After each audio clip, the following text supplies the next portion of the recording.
Hello everyone, welcome to another Ace Attorney Investigations collection video stream. Yeah.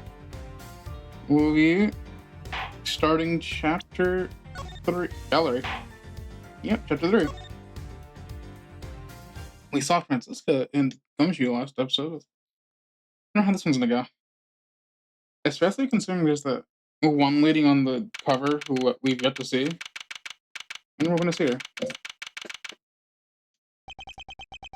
Alright, someone's kid got kidnapped. It's time. Don't worry, Mr. Good. I'll be following every movement. It's good to hear. Make sure you don't lose sight of me. I'm counting on you for the backup. Count on me, sir. I have to go. Kidnappers supposed to contact me soon. Who would have thought that, upon my return, I'd be thrust into a kidnapping case?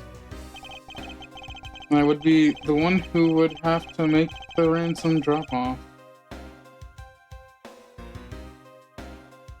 Oh, hey, it's the case. Let's see, I checked that money is all there, safe inside the suitcase. So it's interesting, right? Because, like,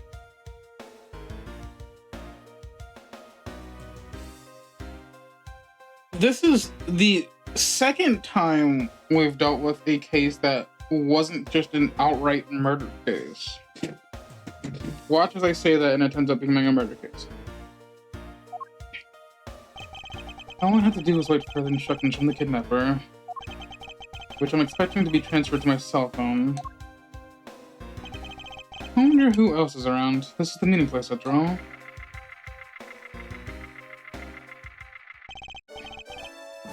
Welcome to Gateway Live! Oh, thank you. And a big hello to you. I'm Pro Badger. Nice to meet you.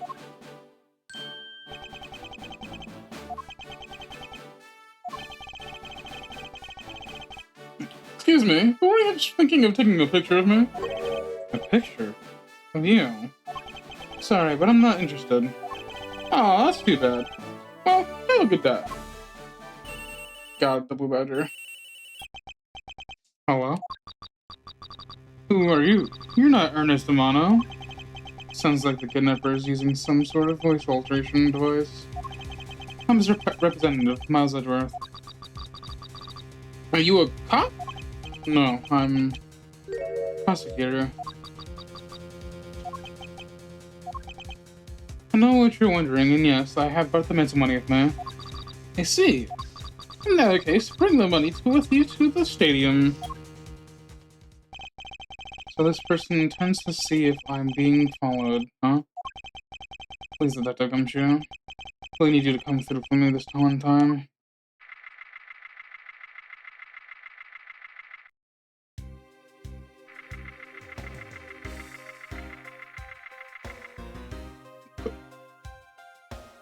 Why is the Blue Badger famous enough to have his own theme park? Edgeworth speaking. Next, come to the haunted house. Just how long do you intend to have me wander around for? That's for me to decide. You don't have much of a choice here, my friend. Suppose not.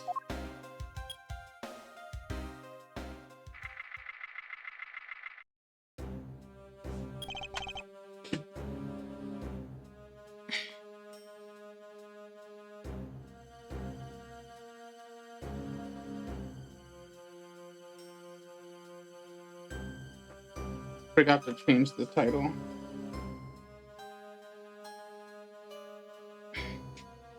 There we go. Go inside.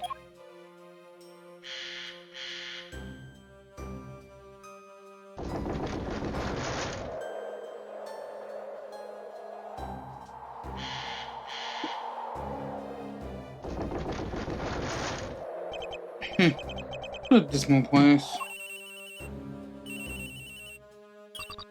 That's it. Push those doors. Am I being watched from somewhere?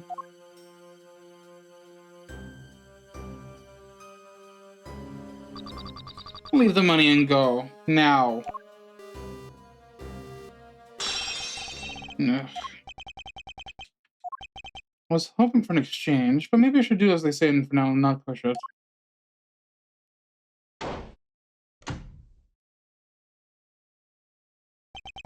Couldn't catch even a glimpse of the kidnapper. Perhaps I should keep an eye on this haunted house until police backup arrives.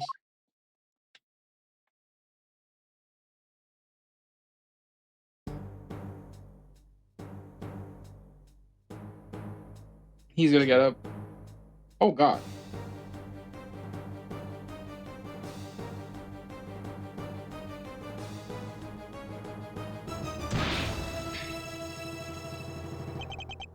Ah! It was a trap. And what? Are we kidnapped now? That guy. Betrayed. No, can't be. In the deal. Who's that? What are they talking about? Split police. Alright. In front of me up. Can't move my body. Gee, I might faint again.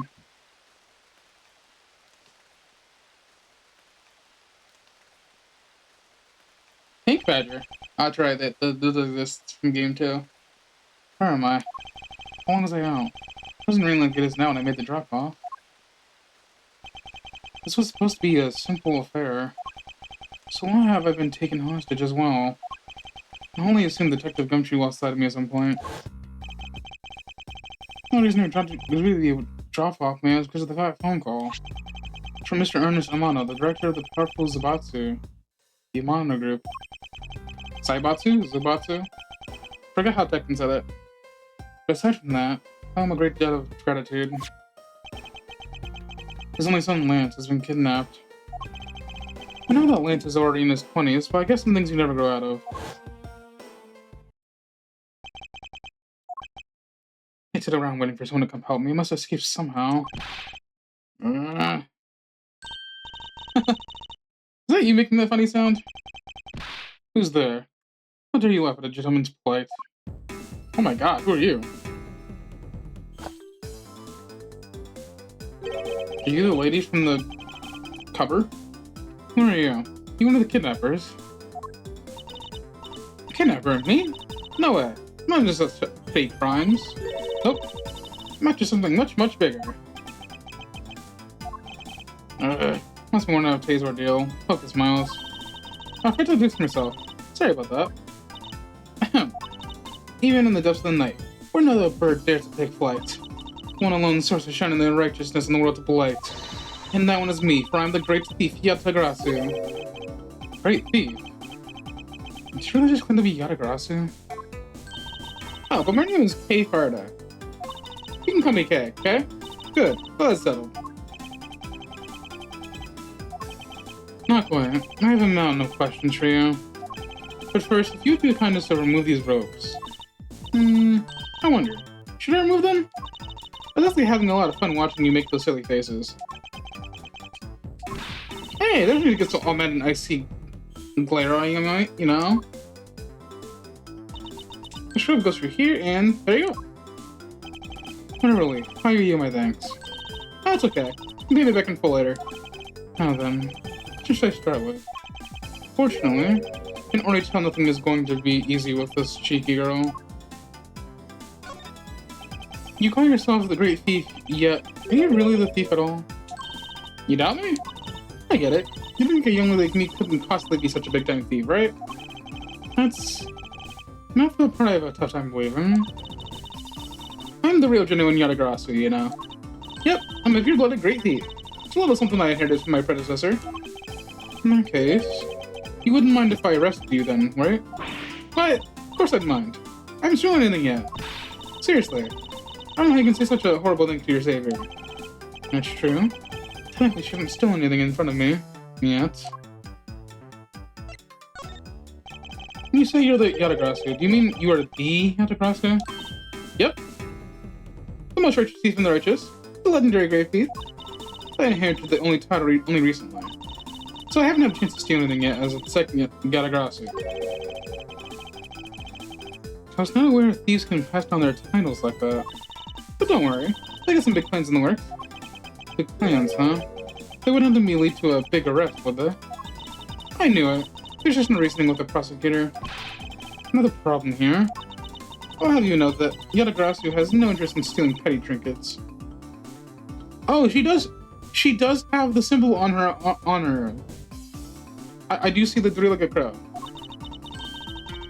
There's one and only one thing I want to steal. Only one thing. What would that be? That's gonna have to wait until we find our way out of here. Well, at least there is one thing we agree on. I'm sure I'll have plenty of time later to learn more about you. So you never told me what your name is, Mr. Prosecutor? I guess not. I'm Miles Edgeworth. Aha! Now I remember. How can you remember something I just told you? She sure is sure. Alright then, Mr. Edgeworth, let's get out of here.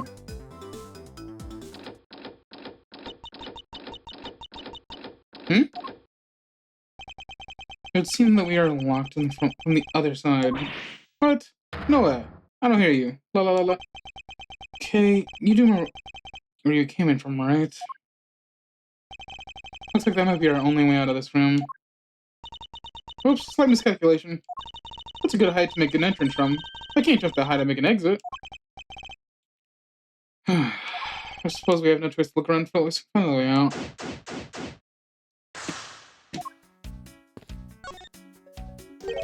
What is this? Looks like the Bad Badger, and it's looking as bad as ever. It's got costume head to me. I guess the Bad Badger's costume is, at the very least, a two-piece, huh? The real question is, why is only the head sitting out here on the floor? I'm terribly sorry.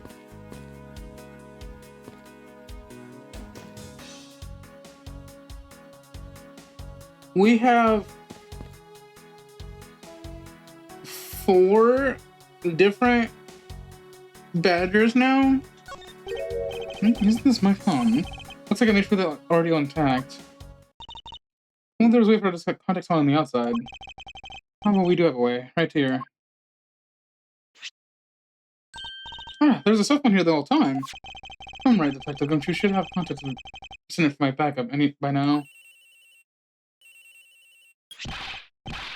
Mr. Edgeworth, sir, are you okay? I was worried, sir. I'm fine. I was knocked unconscious for a spell by the kidnapper, that's all. Sorry, sir, it's your failure. Only hadn't lost sight of you. Detective, we don't have time for this. Let the police set up a perimeter right now. You don't have to worry about that, sir. I already got the boys working on that. But in doing that, I sorta, what's wrong, Detective? Sorry to butt in. You're gonna have to make do with me. Who is this? Long Lang of Interpol. Pleasure to speak with you, Mr. Edgeworth. I had a great deal about you. So why exactly is an Interpol agent like yourself involved with a domestic kidnapping case? Don't sweat the details. A crime's a crime whether it's global or local. Besides, you're the one who's in the world of trouble. And why would you say that? Lang Z says, the pack that runs together stays together. You catch my drift? You caused quite a ruckus by running blindly into a situation and then getting caught. You should have contacted the police from the very beginning. I'm sorry that this happened because of a lapse in judgment. However, I'm wholly impressed that you please help me out of your post-haste. Sorry. No can do. What? We're hunting the kidnapper now. I haven't got any hands to spare. As I said, my pack moves at 1. You're the one who wants to get out alone, so good luck to you, Mr. Prosecutor. Well, once we do catch the kidnapper, rest assured we'll come find you. Eventually. You... What's wrong? Did you get cut off? No, my phone ran out of power. No way! It doesn't matter anyway. We should try to get out of here through our own means. Yeah. I have a name to live up to after all.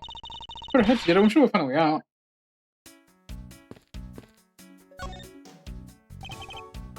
This was the beam I was tied to. What's up? I wondering if perhaps we could make it over to out the window if we find this. Good thinking. If there's a climbing action you need, just leave it to me. Thanks. This will look like it might make for a good foothold. Hope you go okay and good luck. On it. The great Fiona aggressively spreads her mighty wings and takes to the skies. Here I go.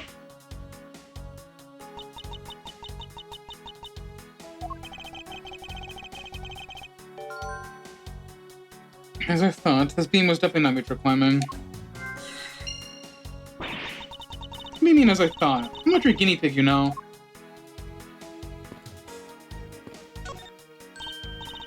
There's something inside the bottom right box. I think it's a Pink Badger costume. Pink Badger? You don't keep up with what's going on in the world, do you? In that case, you better study up on the whole Badger clan with this. Proto-Badger.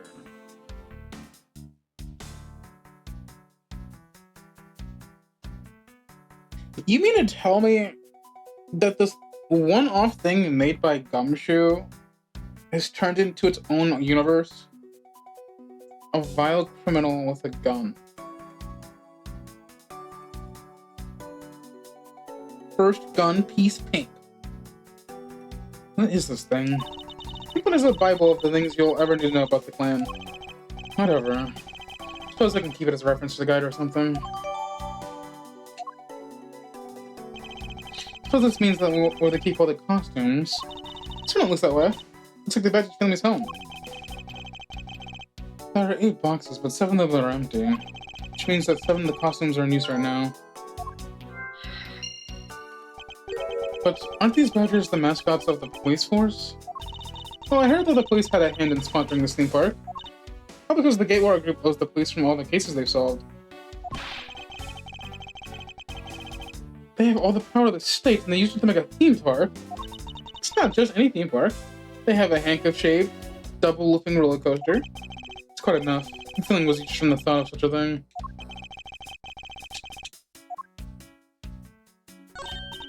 Look, it's the Blue Badger. I suppose even this thing can be popular with women. My nemesis! What the? Why is she beating it up? It's the word Badger in his name. That's nothing but bad news for someone like me. I think he's out there wandering around in this park. Gotta be careful, he's gonna arrest me by the power of his name alone. Somehow I doubt Blue Badger has the power to arrest anyone. So this is the Blue Badger's rival, the Bad Badger, huh? Do you feel some sort of reverence for this Badger, Kay? Can't believe you would be so stereotypical when it comes to thieves. Surely you must also think there are much cooler and cuter ones out there, right? That's it. I just saw Thieves in theory need an image makeover. Good luck with that one. This is the Blue Badger that I'm at the main gate. Excuse me, but the name is Proto Badger, not Blue Badger. He's based off the very first design prepared by the local peace chief. You know, when you compare the two, the Blue Badger looks a bit cuter. Suppose he continued to redesign him. The chief made him manage to become cuter and cuter. Even humanity has come a long way when you think about how much we've evolved. Comparing the Blue Badger to humans now? Suppose this is the Pink Badger. Since it has the same design, doesn't mean it's forced to call this one female. Doesn't it seem forced to call this one a female? You think so? I mean, just look how long her eyelashes are. That's the only difference. And the fact that she's pink. Yes, and her lips are red. See, lipstick. What? She's still to see about the giant pink ribbon, or is that too obvious?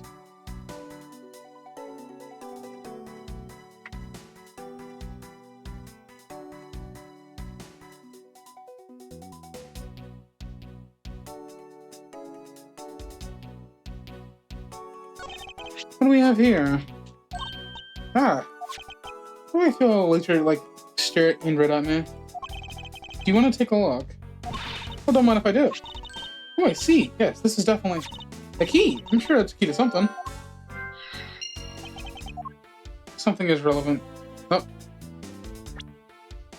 This something is relevant to my interest.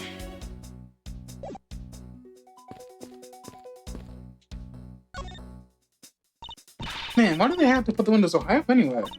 How was the thief supposed to make a dang escape?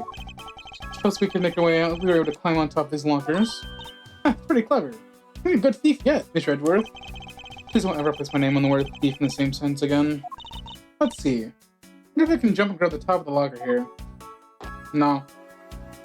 No. Man, why do they have to make such ginormous lockers anyway? Even one of the easiest lockers needs some sort of foothold.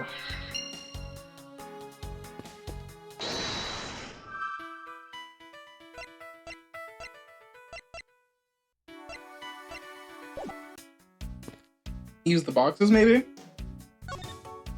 They're holding the Blue Badger funeral rally. You didn't know?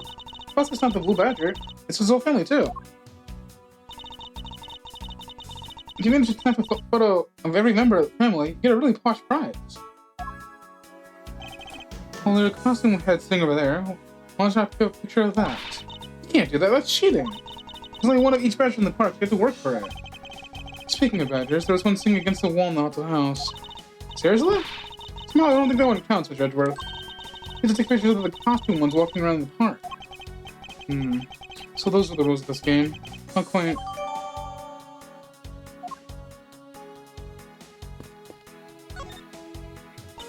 Maybe we can use this paint to help us escape. What exactly do you have in mind?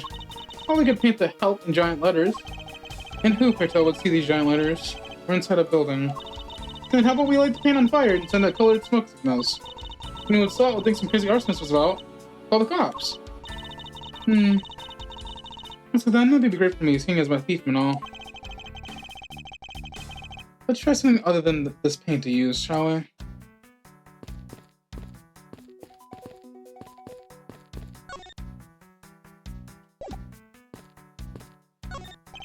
Yeah, seems like we won't be able to open this by ourselves.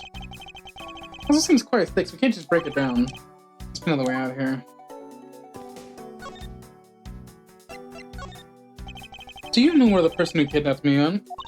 Well, after they locked you up in here, it sounded like they went into the next room and started talking to someone. I feel like I heard something as well, but it's all haze in my mind.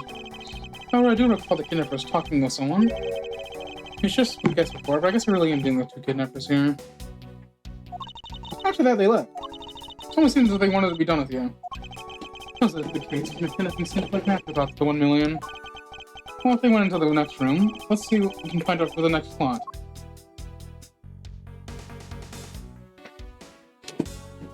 Oh, we can peer into the room with the kidnappers went from there.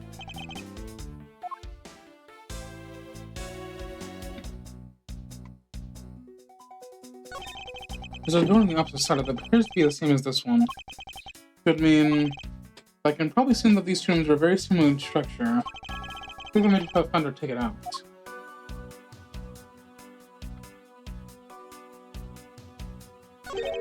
What do I think it is?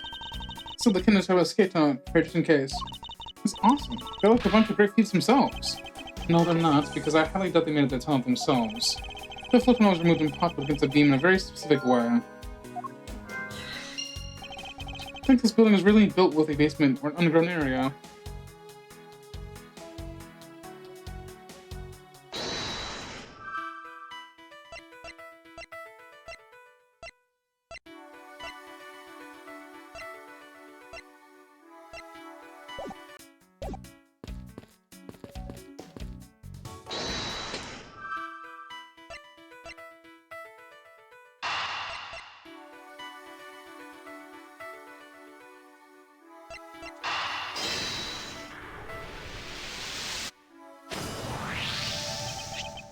Just hook on this beam.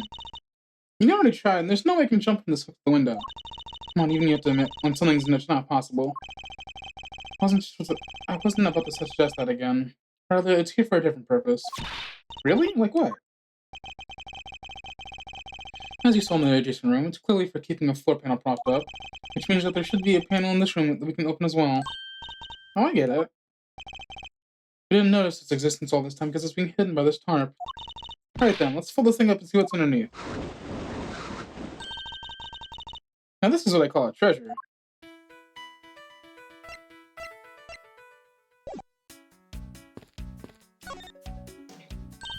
Well, this may be another entrance to the secret hidden basement. Totally smell treasure. The sense I want to smell is the sweet fragrance of freedom. Then what are you waiting for? Hurry up and open the hatch. Alright. This thing is locked down tight. Oh, fiddlesticks.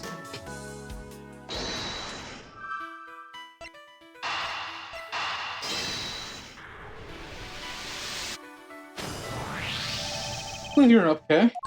Huh? Why me? Because we need to use the tiny key that you've taken quite a liking to.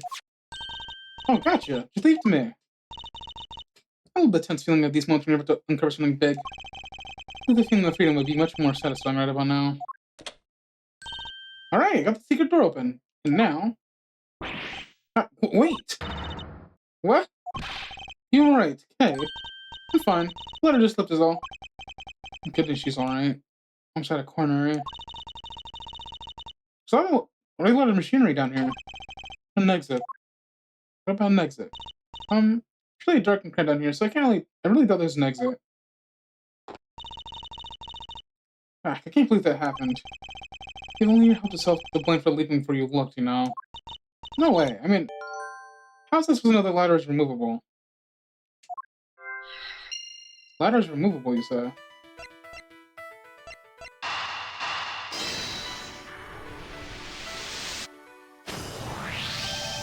I figured out a way we escape this prison, Kay. Oh, so how are we going to bust out? Seems like your reckless actions were of use after all. Are you actually praising me? More like to thank you for giving me an idea regarding this ladder. Underground ladder? What about it? This ladder isn't just for those who wish to go down. Oh, I see. If we use this... Yes, I believe it's long enough to reach the top of those slunkers. What am I waiting for? Alright, now we can get out of here. Yes, spent entirely too much time in here. Kidnappers who held me hostage and my mysterious Interpol agent. This case is only getting started, and I'll be the one to bring it to the resounding end.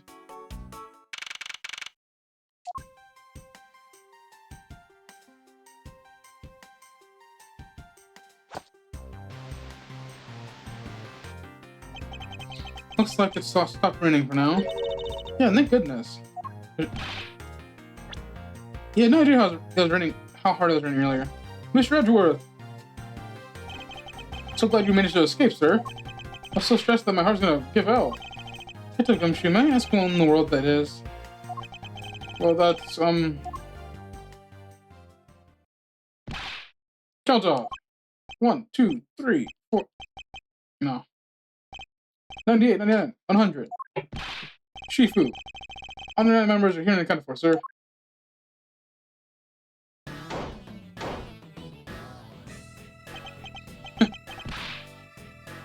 What do you think you're doing counting my cubs off like that? Every person is a valuable human being, you get me? And everyone has a name like their parents that gave them. No one is a 2 or a 3. Regardless of age or rank, everyone is number 1. Got it? Shifu! Shifu! You are Agent Ling, I take it? You infidel! How do you address our Shifu so rudely? Zhang Li says, I hope who disrespects others soon feels the disappointing bite of an elder. Don't you dare forget to show the proper respect towards another person. Sheena.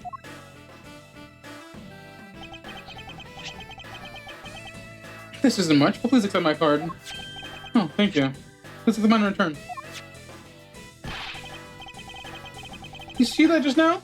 That is a proper way for two people to show their respect. Keep that in mind, you'll get far in life. Got it? Ah, that's right. Francisca did warn me. Something about an elite Interpol agent from the Republic of Zhengfa. Apparently, this man has the highest successful arrest rate in the organization. Agent Lang wasn't exactly an Interpol agent involved with this clearly domestic case. It's none of your business, Mr. Prosecutor. How was it not? I've heard a rumor or two about you. You solved the murder that occurred during your flight home recently, right? But you sure to go out and just rush one little flight attendant. How pathetic. How dare you say that, Mr. Edgeworth? You think you could have solved it faster, pal? You made a good way jump into this master. How cliche. Look, what I'm getting at is here, if I had been there, no one would have died. I would have solved it. Planetary case Agent Hicks would have still be finished today.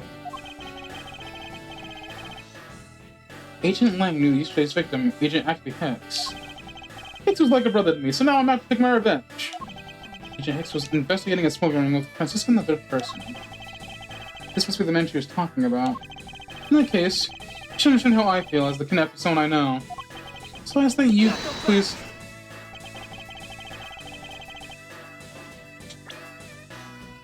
allow me to participate in the investigation. Not so fast.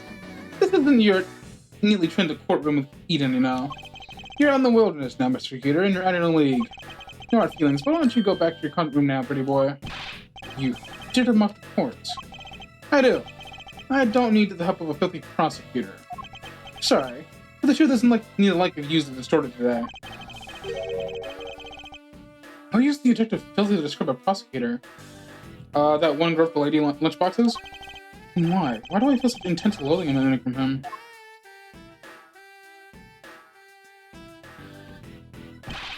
Alright, man. Good job on the perimeter on the VOD land. Now just find the kidnapper and bring the punk to me. Dismissed. Now then, Mr. Prosecutor, you just sit tight here and don't kind of cause trouble. Can you understand? But wait. Oh, Mr. Edgeworth. It's been a while since I met someone so disagreeable. Why of all places did he show up here? We out of the blue like that. I suppose I'll have to ask Professor Gunter to fill me in on that.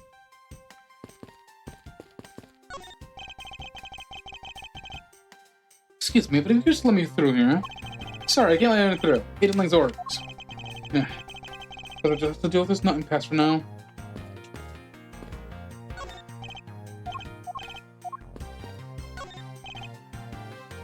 I really don't find a clue in here, but I might as well check just to be sure. Yeah, it's pretty sure it's heavy. You there, do you know what's inside of this thing? It's the emergency water supply for putting out fires. I see, well, it's certainly well prepared. What about this cat? I want to talk to the cat.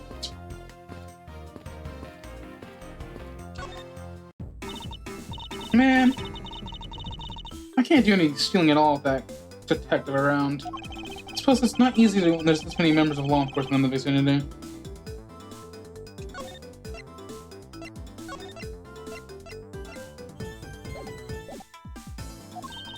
That's alright. It's not like I'm in a hurry to just about any old thing. Which is it? Do you plan on stealing something or not? Quite the mystery of this one. Maybe we should talk with her a bit more. What are you gonna do about your investigation into the kidnapping?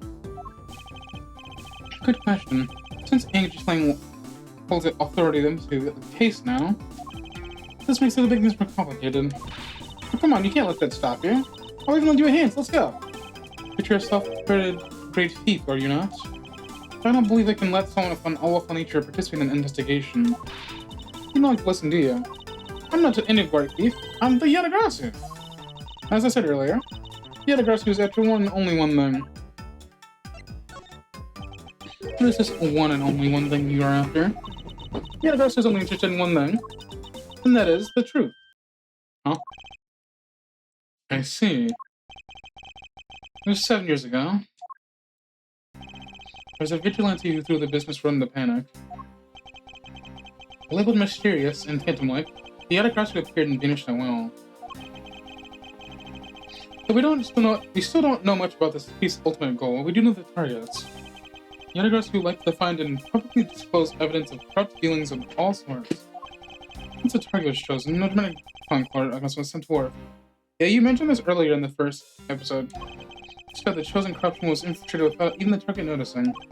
Some days later, the evidence that was found was sent to the mass media, along with a card with the mark of the three-legged raven.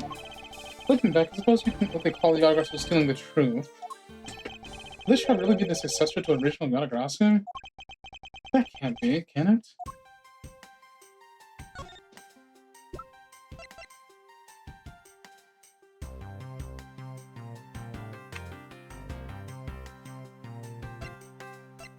What if he kidnapped himself? And this was all a ploy for $1 million. 17 years old. So you're younger than Nia, you're younger than Maya, and younger than Francisco. You're 27. So you're older than Edgeworth and Phoenix. By one of these, it'd be a prosecutor too, right? Don't even think about stealing this from me. It's not important to you. Why don't you wear it on your label? Why should I have to label myself prosecutor everywhere I go? Why does everyone ask that question of me? That's what I'd like to know. I really love the theme parks. Too bad we're not here to have a fun time. So why did you choose this one? Why choose your show stuff to me of all people? So I was telling you, silly, duh. You were following me? But why? What do you think about this? You're not stealing anything. Please get your hands off my lines. Alright, our turn to. Here you go. I was hoping for some information in return, but my line will do for now. Oopsie. It's a book of information about my art enemy, the Blue Badger. I don't know what Blue's like to him. You just wait and see. I'm gonna write a tome of thievery. How's that, Mr. Edgeworth? The information that winds up in your wanted poster will suffice in this competition. Come on, the Badger family's waiting for us to finally take pictures of them. Remember, you have to yell Badger get each time or it doesn't count. They even have a rule for when you take their pictures. Tell me about it. So I'm gonna steal all my shots, as any proper geek should. So come on with stealing from me every aspect of this girl's life. Alright, you, talk. Great job, Detective. Sure. You're losing sight of me and the kidnapper. You no longer my device gets me hijacked. Sir, I look forward to your next month's salary estimate. But the case isn't lost yet, sir. I'm gonna show you just how much of a man Dick Punch you can be. Prepare the 21 gun salute now or later. Detective, are you sure it was the president you called for backup? Of course, sir. I think I would know the number to my own president like the back of my hand. Then why did the Interpol agent show up instead of the army of his own agents? That I have no idea. About 5 minutes after I made the call, Wolfman showed up out of nowhere, sir. Agent Lang definitely has an agenda. So the question is, what is he after? Mr. Edgeworth, I was wondering if I'm asked about one thing, sir. Yes, what is it? Who's that girl? Over there, I mean. Mr. Edgeworth's assistant, Kay fired at. What? Honey. I don't ever recall making you my assistant, okay? Yeah, Mr. Edgeworth's assistant. Me. It's been like that since forever. Sorry, but I just stole your supporting role. How can you say something like that, sir? So serious of a giant grin on your face, pal. Mr. Edgeworth, I've got a teeth in her hand, sir. She stole my line, sir. I'm taking her and getting her evicted and making sure she serves out her sentence. Come on, that'll be fun. Look, musical chairs. Better stay fast on your feet. No way. I won't lose the spotlight to you, little girl. Lance. Lance, where are you, son?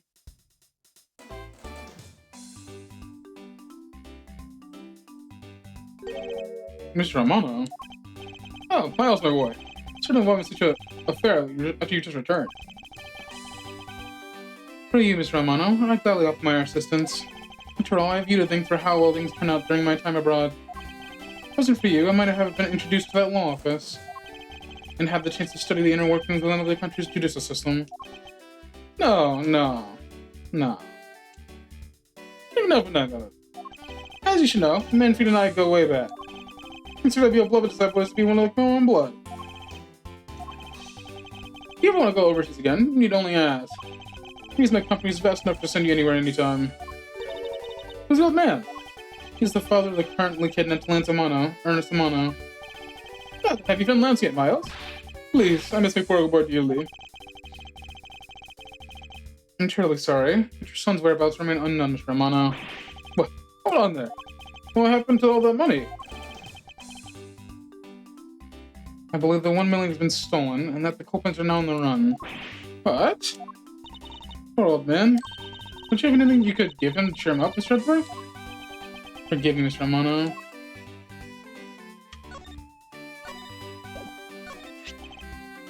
I think that reminds me of Manfred. He was one fine prosecutor, the best of the best. Yes, I can't disagree there. And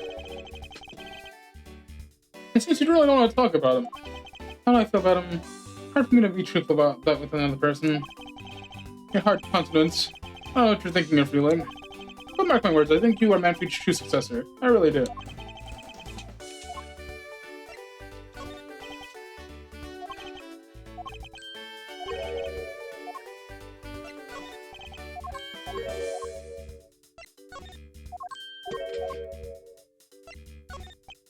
I love probing everybody.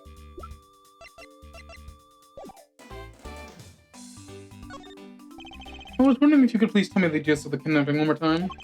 Oh, it was yesterday. A call came to the house. And the receiver came to the son of my son. Help me, Daddy. I know this is tough, but please stay with me here, Mr. Romano. You don't understand. He hasn't called me Daddy in ages. It was incredibly moving. I wish I recorded him saying that. He definitely should have recorded that in the conversation. But not for the foolish sentimentalities of an old man. Refresh my memory, what kind of person is Lance again? How will telling you about Lance help you get him back? Surprisingly, allow me to deduce from a person's relationships and behavior. Very well then. This is my one and only son, and he turned 21 this year. He's very much like me when I was his age. Kind and very attractive. I'm sure women simply can't keep their hands off of him. Is there anything about him you notice of late? Now that you mention it, I haven't been able to get in contact with our butler, Oliver. Your butler? Yes, his name is Oliver Beacon. He's been in our family for years now. He gets along with this Lance, so I thought maybe he would know where my son is.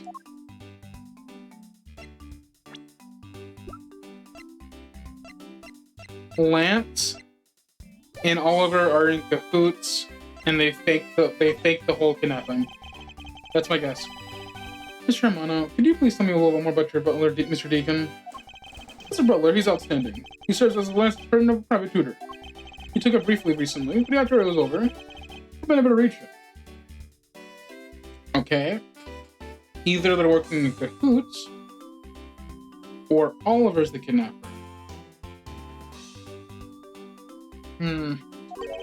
Seems to haven't been spoken with him since his leave. How about his family and friends? Said they hadn't seen him. Did everything I could think of, Miles. Do you think this could have happened something? This could have something to do with Lance's kidnapping? It's possible, but I can't say anything for sure quite yet. So even the person closest to the victim has gone missing. Oliver Deacon. Sounds like one name I better keep in mind. Detective Gumshoe? Yes, sir. Let's begin our investigation. Even if the Interpol agent holds the authority to head this investigation, can't let our associates stand idly by twiddling our thumbs. I'm with you 100%, Miles Edgeworth, sir. Hi, Dick Somshoe. Pleasure to stick by your side through this thing. Shimano, it was my fault the culprits escaped. Just along with your blessing, I vow to return this to you myself.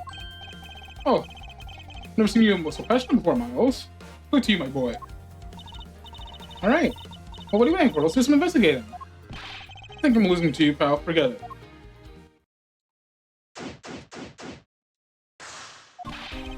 Switch to examine first. It's an ancient land. We can't leave this area now. The culprits were here until only recently. Which means they maybe to tell how it's conclusive how they escaped. Okay, let's go look. Hey, you there. For me? How are you doing off in that place of bits? I wasn't going off, I was about to have me start with this investigation. You, Miss Sal. All precedent reservations are now under direct command. No way. I'm not working for Wolf Boy. Mr. Edgeworth, can't you do something? I'm not exactly in a position to argue, seeing as you are a member of the police.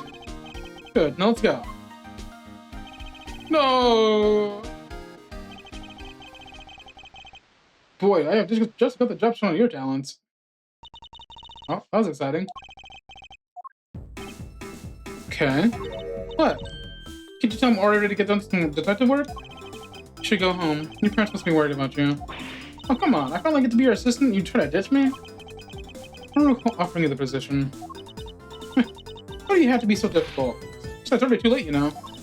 Like I said, I already stolen the position of assistant a while back. You're only one asserting that. Well, by the time anyone notices, it's already gone. That's the Yatagashi way. You shouldn't speak so lightly of the things you know nothing about. Oh, whatever, you win. Go ahead and do your little investigation. But the talent assistant K is going to tag along no matter what you say. Even if she turns out to be useless, she's not going to listen to me. I might as well surrender and let her come along for the ride.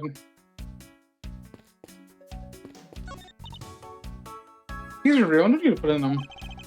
Sure, with the obvious answer. Then you start watering a barrel under the blazing hot sun. Wouldn't it go bad?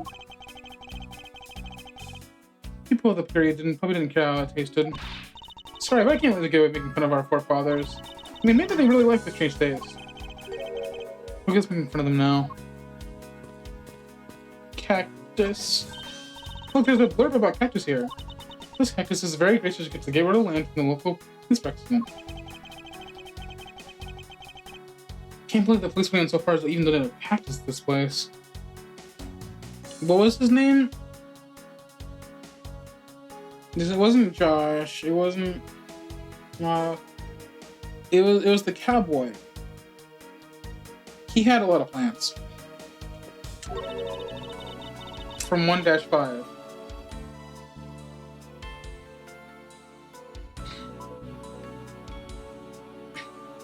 So the police department is looking at cactus farm on the side. Just kidding. You won't do something so silly. Actually, I have the vague impression that I've seen a cactus farm in the precedence before. You have Jake Marshall. That's his name.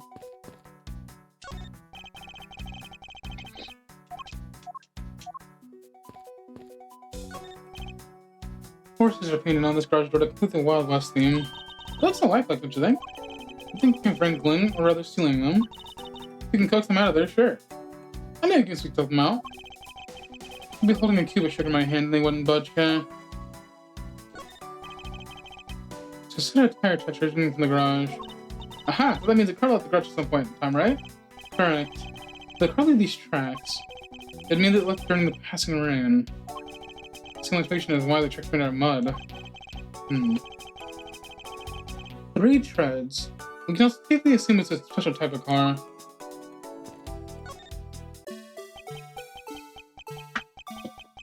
God, they brought the music back too.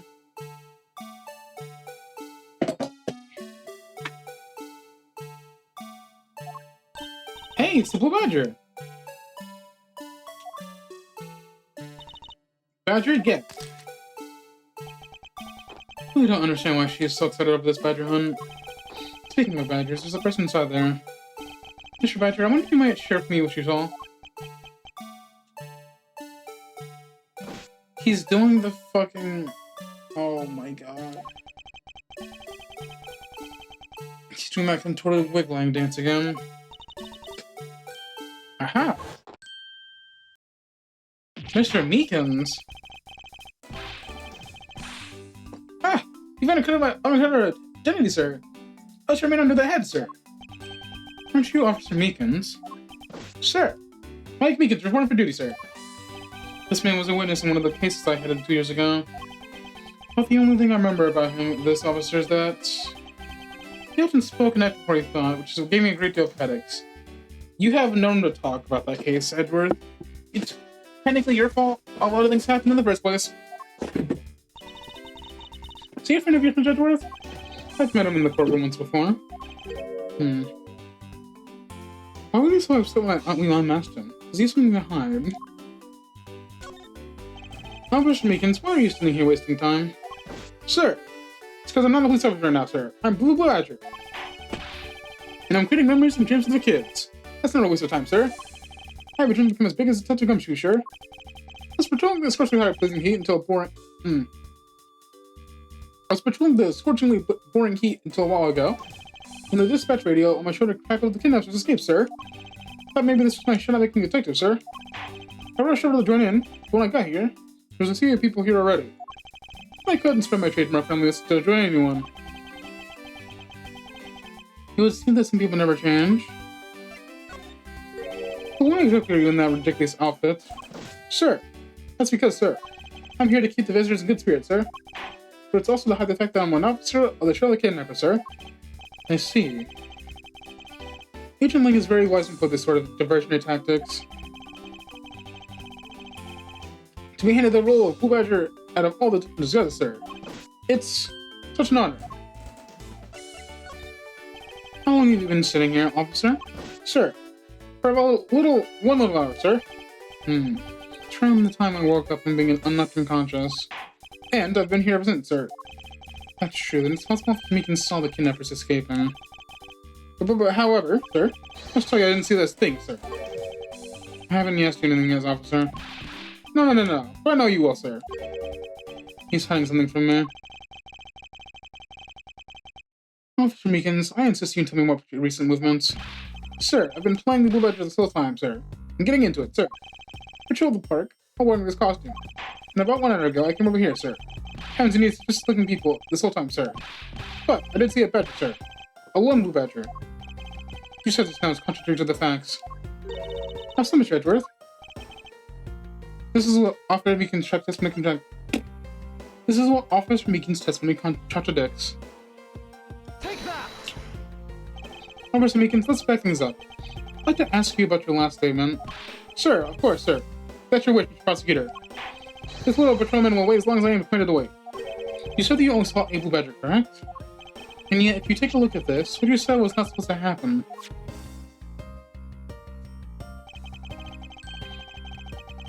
This park is only supposed to have one of each badger given at any given time.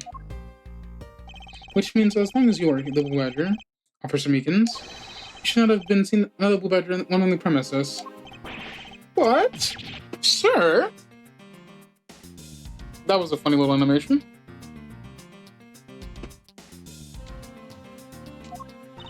Well, that means there are two blue badgers walking around, but why?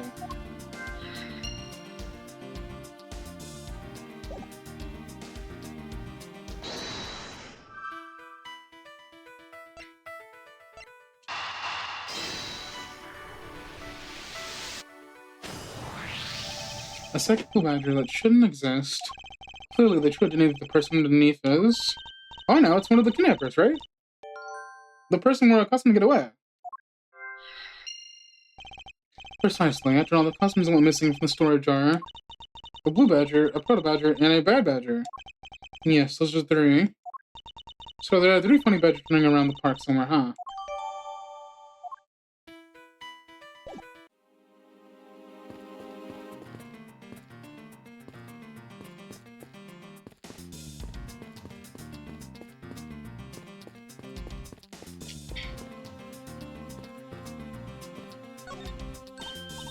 Hey, there's a bunch of footprints in the mud over here. I remember rain falling on here when I was being held in there. Yeah, it was a passing rain. That's why the ground is already pretty much dried up. I should be thankful. Unless there's some nice footprint samples. You know what? I think if we followed them, we could find out where the kidnappers went. Plus, we would have spotted them because of their muddy shoes. I don't think it'd be that easy. Why not? Look carefully. There are quite a few different sets here. I don't know which ones belong to the kidnappers. Oh, that's true. We don't know what kind of shoes they were wearing.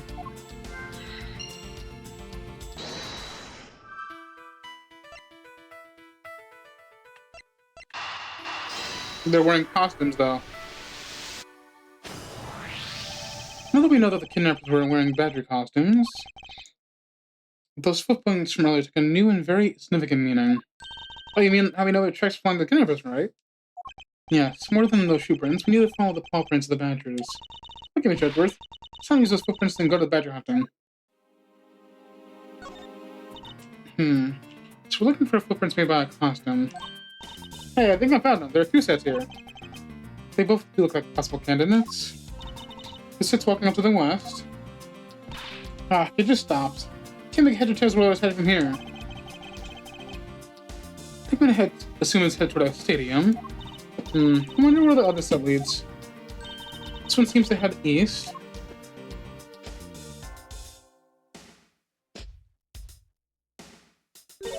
Huh? Quick, Mr. Edgeworth, I got him. I got one of the culprits. Ah, no! I'm not a kidnapper, sir. Down there. No, Lily. Those profiles belong to Officer Meekins. But our criminals were each wearing a costume. Aha! Maybe they came from this garbage or something. So I would suppose. Officer Meekins, if you'd step aside for a moment. We need to examine the garage. Sir, Roger Wilco, sir. Roger Wilco. Let's open the shutter and see what we find. Maybe we'll find the kidnappers hiding inside. No, he won't. Ah! Oh.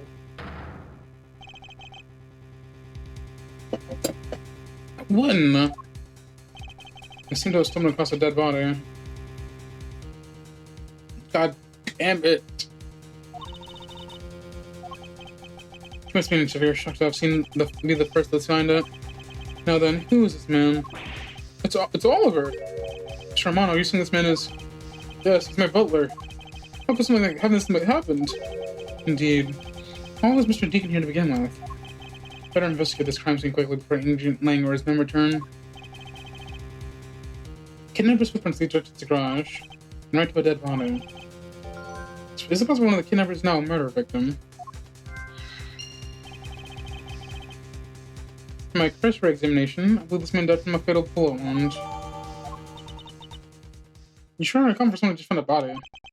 Surprisingly, we've become accustomed in the span of 2 days. Yeah, this is the third body in a span of 2 days.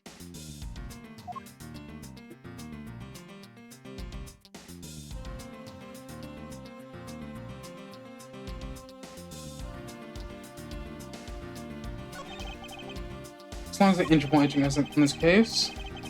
And we're gonna have a real option done on this victim. No doctor will take and piece together myself. There are 2 gunshot wounds.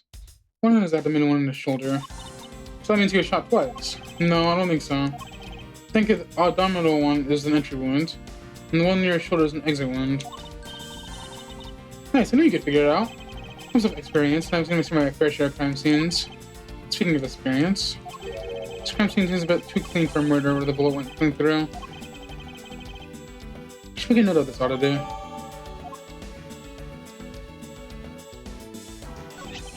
This is an unusually shaped pendant. What is it? Is it something valuable? She seems to have regained some of her composure. Looks like a horse pendant. It's got an antique feel about it. It's really pretty. Hold on. It's made out of platinum silver. Nice. It is worth something after all. Oh, look, there's something right on the back. Colin Diovar. That's the name. Colin Diovar. But this man's name is...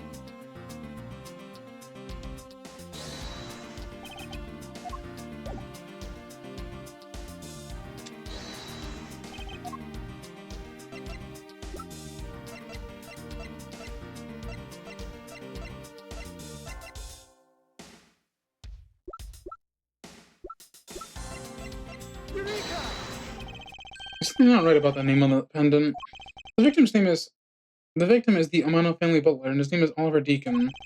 The name of the pendant is Colin Diavara. I wonder what's up with that. I don't know, but I think we've hit upon an important piece of information.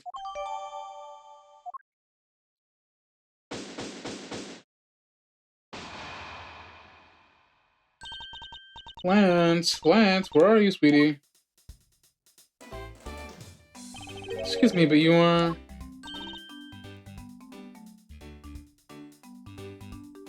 a maid who's in love with the guy? Oh, this is bad. He's really good looking. Heck, stop it, Lauren. Can't let you fall for a playboy Kim. You're in love with...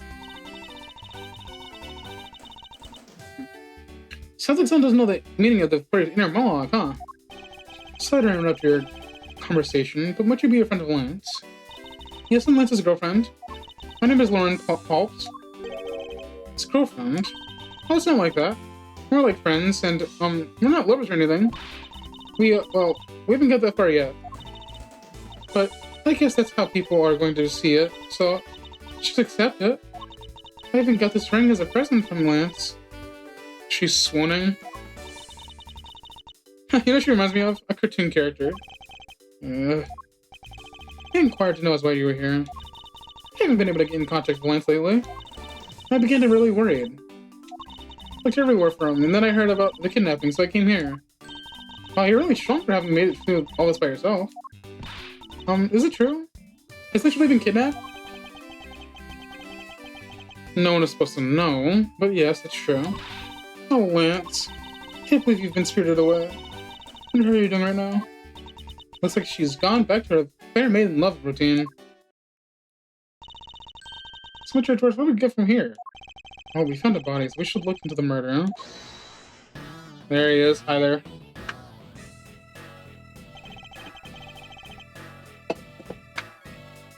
My man brought me up to speed over the radio. I have to say, you're surely good at Sherlock Holmes. I heard you found something really intriguing. I have nothing to hide, Agent Lang. Exactly what I see before you. I'll take it from here. Yeah, that guy's really dead. Hey, you waiting for an invitation? I've been detained the suspect now. Suspect? Who? Robertson Meekins, is it? Become no thugs. What? Sir! What do I do with it, sir? Agent Lang, don't you think you're being a bit rash? Do you even have a good reason to suspect Dr. Meekins? I leave that stuff to you prosecutors. It's your job, after all. Like I said earlier, crime is for getting your press courtroom. That's your answer. How you like your logic and reasoning. But that sort of impractical fluff is not needed out here in the field. All I have to do is arrest a suspicious person, That's how you eliminate crime from the streets. That's precisely how you necessarily arrest innocent people by mistake. Innocent people? Nonsense. There's no such thing as an innocent person. We all got a bunch or two in our hearts. That's tyranny. I won't allow such a thing to go on unchecked before my eyes. Too bad you don't call a shot around here.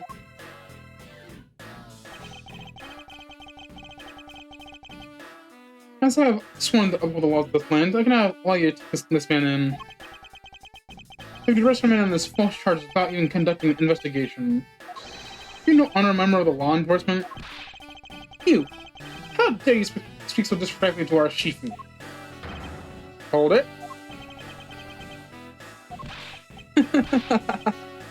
You amuse me, Mr. Prosecutor. Lang Zi says, every pack has its own rules. You can play by their rules and come out on top. That is a true victory. Alright, I'll give you beloved laws a fair shake. I'll show you just how much investigation I've done. Do my line of logic. Ooh, what's a battle? Shilong Lang's logic. I've seen a lot of fights like this one being carted off in my time. I can say he was shot in a single glance. But even you figured that much, right? Your current gun loss, it's not exactly easy to get your hands on a gun. Not unless you're a member of the law enforcement like Officer Meekins, isn't that right? Oh, well, that is your reasoning. So is right. Based on the philosophy of detainment. What's this philosophy of detainment? You don't know. In that case, pay attention, girly. In my country, the criminals have a saying. Beware of the wolf. Why the wolf? Because, in my language, Lang means wolf, and you don't mess with me or my path. As for the detainment philosophy, it's my father's honorable ancestor, Zhang Li. You'd think I'd have heard of him and his teachings if he was that famous.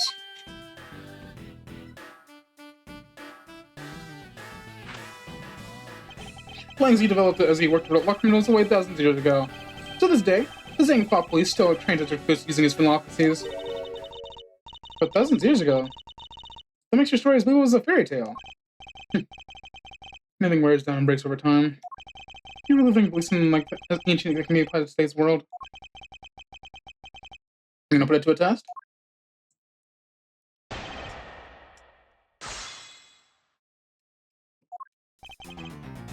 Hold it! So what can you tell me about the body? A lot. Even if I autopsy, I have my ways. They teach you the basics of forensics along with the dungeon philosophy. Oh. Then you wouldn't mind telling me what you figured out, correct? Hold it! Yes, I think anyone who saw the bullet wounds would come to the same conclusion. Not so fast! Don't pat yourself in the back yet.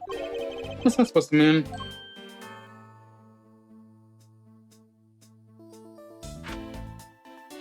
Lang Zi says, search where the water is deepest. You have to keep your eyes on the big fish that looks in the depths, which is the killer. Is that right? What do you know about the killer? Hold it! It would appear that you've studied a little of our laws. Study? Who needs to study whatever child in a sheep already knows? It's the Shina. The Federal Firearms Restriction Act. That's it. The Federal Firearms Restriction Act. I hear it's not easy to get a gun these days. Interesting. No one's in charge of the restricting information. Hold it! Is that the case? There are plenty of other officers who might be potential suspects. You're not seriously going to arrest each and every one of them, are you? As if I would need to. I've already looked into everyone else here. No. Other than Officer Meekins. I know no one else's weapon has been fired. But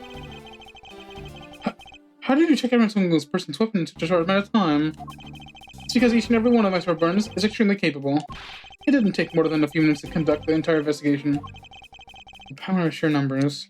But you have yet to check Officer Meekins' weapon, correct? Thanks for reminding me. Hey you, show me your weapon. Oh! What's wrong?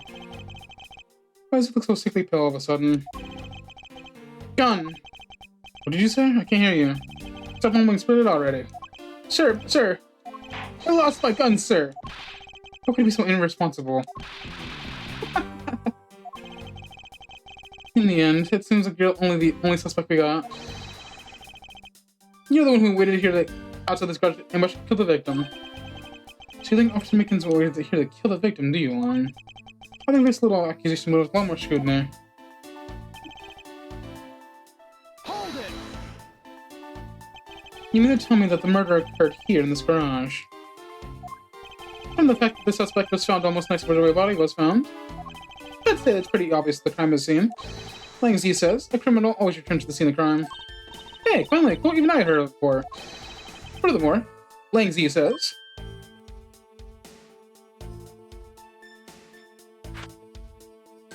successful investigations are the result of multiple returns to the crime scene. Looks like neither detective nor criminals have changed their ways over the millenniums. So this kind of conclusion was a philosophy of detainment can lead to. I don't get it, Mr. Edgeworth. Why are you putting yourself on the line for Mr. Meekins? Not that I particularly care about what happens after Mr. Meekins. What? However, I simply can't stand while Agent Lang ignores our country's laws. Shi Wang Wan. Just what sort of investigator are you? It's very...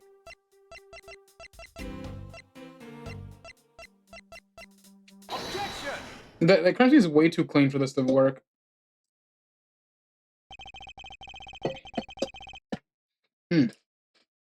Unfortunately for you, Agent Lang, that is simply not possible. What do you mean? You've seen the crime scene for yourself. And while you were looking, did you not think to see yourself as a little too clean? Yeah. So you did notice that there was a little too little blood. Do you still wish to claim that Officer Meekins has committed the murder here? Because this isn't the crime scene.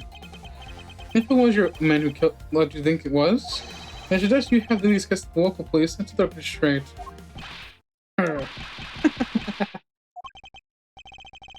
Not bad. I see your logic can just be as sound as mine. In that case, let me ask you this. Don't you think it's weird that the officer is hanging out around here in the first place? Weird? How so? Hey you, your squad's not even supposed to be in this area, right? What were you doing neglecting your duties and loafing around here? Don't you dare give me some links because, like, I call myself walking a walk. But sir, I really did take a walk there. You're a disgrace. How dare you take your pack obligation so lightly?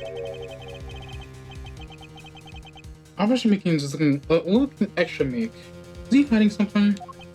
Mr. Edgeworth, please sir. Save me the way you did earlier, please sir. Officer Meekins, please give us a detailed account of what happened. Sir, not you too!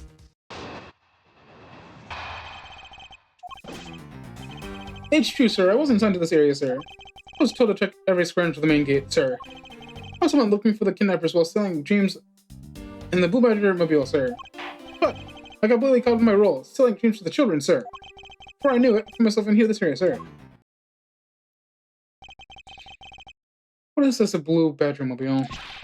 It's a moving store on wheels that sells sweet dreams and merchandise, sir. So the Blue Badger mobile is a roaming souvenir shop. Sir, I was chasing the kidnappers down while I was being a good dream merchant. I don't know why, but reading while talking seems to fuck up my grammar. It's so weird. He seems rather worked up, even more than his usual hyperactive self. He sure seems what he's saying.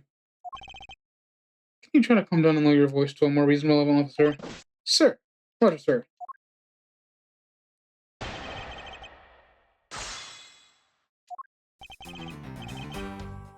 Hold it! Alright then, where were you assigned to? I was assigned to the main gate, sir.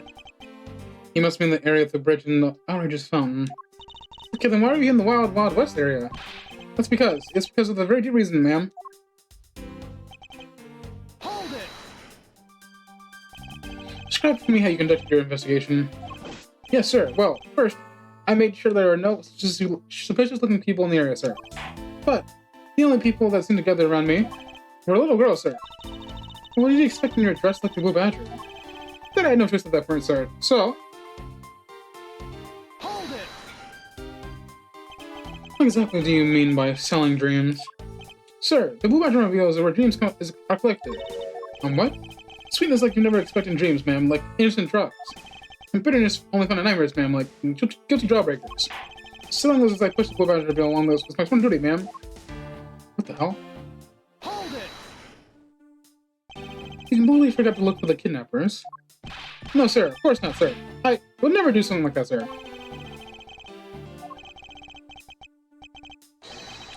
You're absolutely right.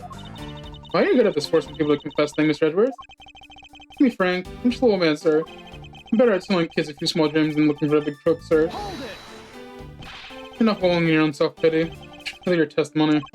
Yes, sir. Hold it! How did you end up all the way over here?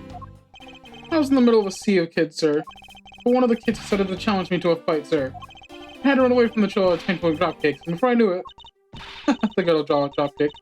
I did shot my fair share when I was a kid. It was always the best when you felt one kick to your opponent. In any case, you went up here for a reason completely unrelated to the investigation. Sir. That's right, sir. That's not something you should be admitting to with your head held high, officer. It sounds like he simply forgot about his real job became the Blue Badger. However, there's one flaw in his Officer Sneaking story. I have the feeling he'll need something prodding for all spill the beans.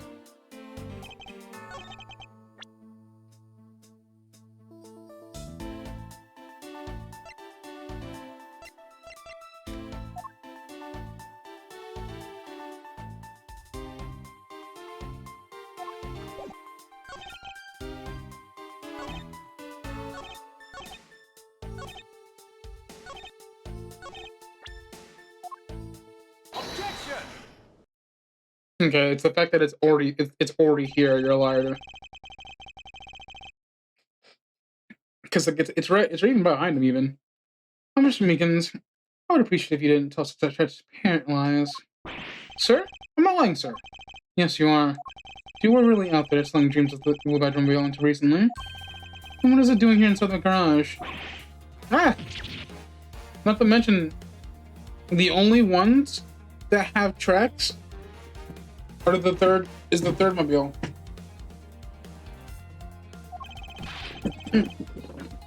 Actually, I just lost track, sir. I lost track of what. The time I realized it, Blue Bedroom Wheel was nowhere to be found, sir. Which means it was perhaps stolen. And that's when I came back to this area, thinking maybe it was in the garage, sir. That's when you found me, Mr. Edgeworth, sir. Not so fast! Unlikely story. Who do you think is going to buy such convenient tale as that? And what is exactly so convenient about a story? The car getting stolen. It's completely unbelievable, even for a cover story. I think we can assume the car was used alright. With a dead body. What? You killed the victim at some district location, Officer Meekins. And then you used the Blue Bedroom Wheel to transport them all the way here. Now you're coming with me. But it wasn't me, sir. The killer, sir. It wasn't me, sir. Agent Lang, wait. What do you want now? We still don't know what the real scene of the crime scene is. You can't say we know all the facts of the case, let alone the truth. I told you. Truth smooch. I couldn't care less. Our job is to catch the crook. You'll find out your precious truth after we arrest this guy and take him in. That's the job of you prosecutors in your fancy courts for your logic. As for us, we don't have that kind of time to waste. You boorish buffoon. I think you need to leave. What? We need to get to the body of the autopsy, and you guys are getting in the way. You would interfere with another one of my investigations. Hey now, let's not forget who holds the actual authority to conduct investigations here. Ugh. I'm afraid the one doing interrupting is you, my ignorant little pretty boy. Whoa. I'll be a good fancy boy and get out of my sight. If you don't, I'll arrest you for obstruction of justice. He got you there.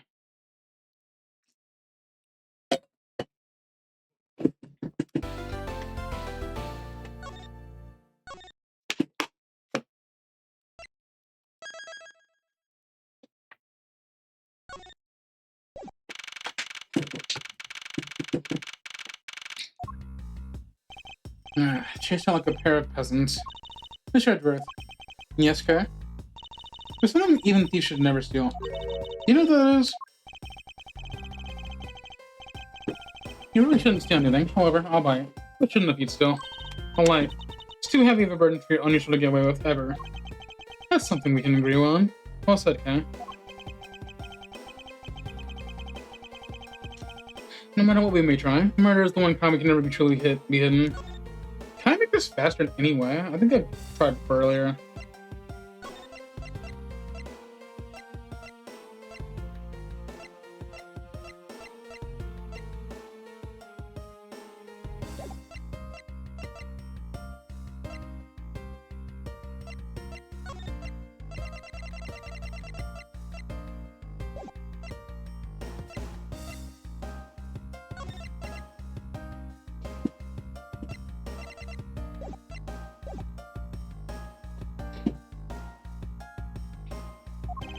I didn't prove that with my own hands. And I apprehend the murderer myself. Alright, I'm gonna work it to be a good exorcism. Let's go. So I never said she could be my assistant. Chance I dropped the issue. First thing you should do is look at the reason of the murder. Mr. Edgeworth. Detective Gumshoe. Mr. Edgeworth, the stadium. Hurry, sir. This is supposed to be hush hush, but they found a witness of the stadium. A witness? You. Who tell you about leaving your assigned post? Ah, the jig is up. Mr. Edgeworth, remember I'm always rooting for you, so go get him, sir. Those detectives show look like they're enjoying themselves. It's not all fun and games, okay? Now then, let's head to the stadium and meet this witness.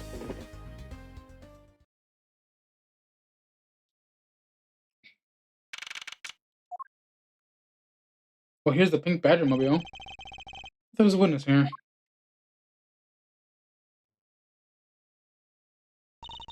Yeah, I don't see anyone. Mr. Edgeworth. Oh, Lana Sky. Oh, don't see it. You, oh, no, Emma Sky, my bad. Yelena's the sister. And the prosecutor. You are Miss Emma Sky, correct? This girl's the younger sister of my former superior, Lana Sky. Years ago, when we stood in the same courtroom together as witness and prosecutor, I thought you had gone to Europe to study forensics. Can't believe you remember me, Mr. Edgeworth. Of course I do. How have you been? Good to be in good spirits. Are you still studying abroad? You bet. More than anything, I want to investigate crime scenes scientifically.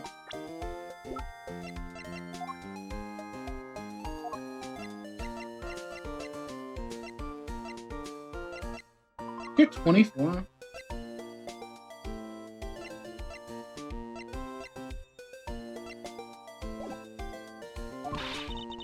I've been studying non-stop every day to become a top-notch forensic scientist.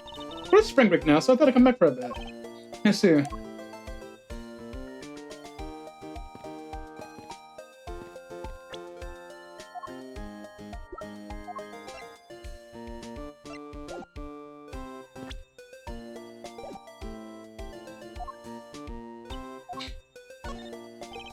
I like to even thought. Care to share, Kay? What has happened to me? I'm confused. For example, what was this I said earlier? About how we must look for the witness in the stadium? No, not that. But I'm always rooting for you, Bet. I was thinking how sweet that is. It's like you two are best friends. I think you're a little confused, alright, okay?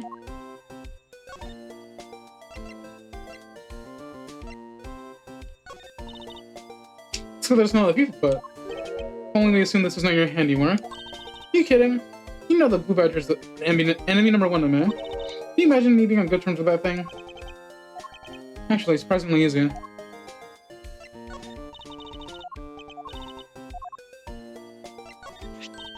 This horse is really pretty.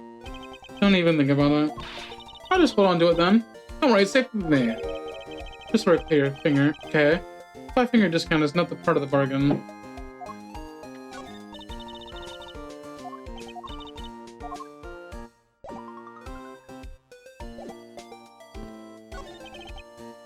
I assume this isn't the bedroom wheel.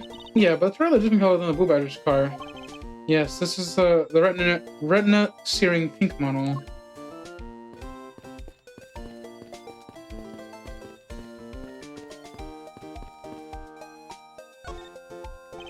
I almost didn't recognize you. You've really grown in those past few years. Please don't tease me, Mr. Edgeworth. I know I still have a long way to go. I'm gonna be a super forensic scientist someday. You'll see. You seem to know Mr. Edgeworth really well. You two acquaintances? Oh, I forgot to introduce myself. I'm Emma Sky, nice to meet you. I'm studying abroad now to be a forensic scientist. How about you? Well, it's a great dream. My name's Kay Farda, and I'm trained to become a unstoppable great thief. A great thief? Don't think on it too hard, Emma. It's not worth the trouble. In any case, we have much to catch up on. You bet we do. So why are you here, Emma? Well, I just happened to decide to come back home for spring break.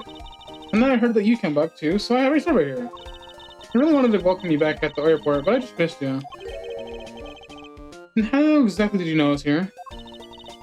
With the power of science, naturally. Never underestimate what science can do for you. The lithanol. Oh my god. I used these to check the footprints and I followed them straight to you. This is the greatest. It's so wonderfully scientific. You spray this chemical on the ground, and when you shine the magical light on it, sing! The footprints light up like an esterified noble gas in a tube. It's almost like magic, scientifically speaking. Forensic science has never seemed more ominous to me than this very moment. Emma, I'd like to ask you about what you witnessed. Huh? What are you talking about? Are you not the witness Detective Gumshoe told us about? Well, I did get a call from Detective Gumshoe earlier. He's practically yelling at me. Make sure it's what these are assigned 2 keys right now, he said. What was that man thinking? Or rather, not thinking. So let me guess, there's been a murder, right? Yes, unfortunately. There's a sudden glint in her eyes. I need to keep my mind focused on the witness. Now where did that person go? It's off in the distance.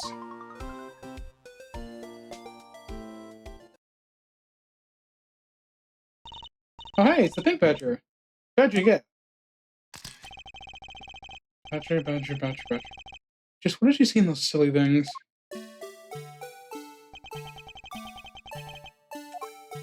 I think this badger has something to say to you, Mr. Edgeworth. Are you by chance the witness I've been searching for? Sorry, but I don't speak badger dance.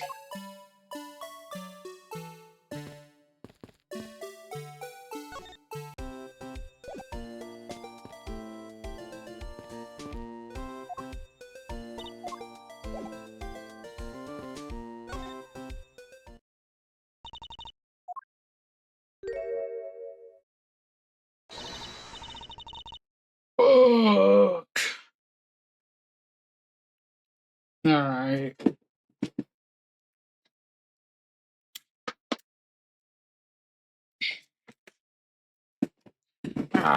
I can't take being inside that stuffy head anymore. You hear? No, why her? Why here? Why now? I first met this woman 3 years ago. She was a witness in one of my cases. She has since gone on my way to pop up unexpectedly. Magic Boo! You couldn't understand what I was trying to tell you. I mean, really. I'm trying so hard to keep the kid dreams alive by singing character. But you couldn't think of what I should convey to you. I'm sick and tired of that roundabout way of talking. It seems to me direct. I had a bad feeling before, but this has just made it official. Today's gone beyond the typical not my day into a realm of walking nightmare. So you're a friend of Mr. Trout too, Miss Pink Badger? You could say that. Right now I'm the Pink Badger, Gary.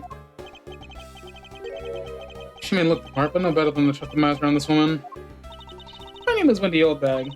You can call me Wendy, or Granny, or whatever suits your fancy. Nice to meet you, Miss Oldbag. I'm Kay Farda.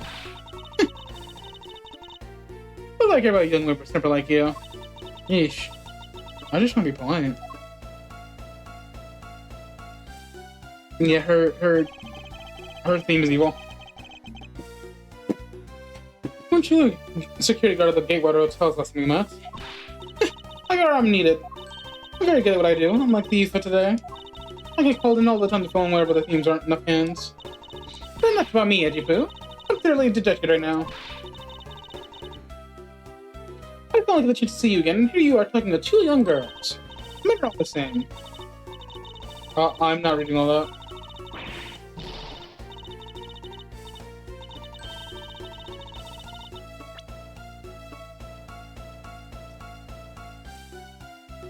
Men are all the same, doesn't matter how old they get. Shamelessly flirt with young girls. Well, just the other day, I'd got tagging with my Yun, who had finally gotten to notice me. He went and got into an arranged marriage with an 18-year-old. I don't see what he sees in her at all. As they say, the persimmon takes the 3 years to ripen. That girl. You seem to attract yourself to interesting people, Mr. Edgeworth. Okay, please, I'm begging you. By all means, do not provoke her any further. Aren't you visiting us tonight, Mr. Edgeworth? This person could be the witness. Honestly, I hope she isn't, but I don't think Faye's gonna be kind today. I saw what happened. I even saw the exact moment it happened. How's that? So it's true, she's a witness. I don't suppose I can afford to give the old bag. Yes, it was just a little while ago. I saw it happen right in front of me. The moment of the murder. You mean to say that you witnessed someone being murdered right in front of your eyes? Sounds like a pretty important piece of testimony to me. Oh god, why are we doing this? Because we can't trust her words, that's why. I came to the stadium to take a short break. As I was resting, I happened to glance over and saw two men facing each other in the area. Suddenly there was a loud gunshot, and the person who was shot fell to the ground. It was a very terrifying experience, let me tell you. So we hit the jackpot, huh, Mr. Edgeworth? Yes, I can't afford to ignore what she has to say. Fortunately. Most then, unfortunately, you've checked onto the end of this mean edgy poo. Well, anyway, let's see what we can find out from this little lady.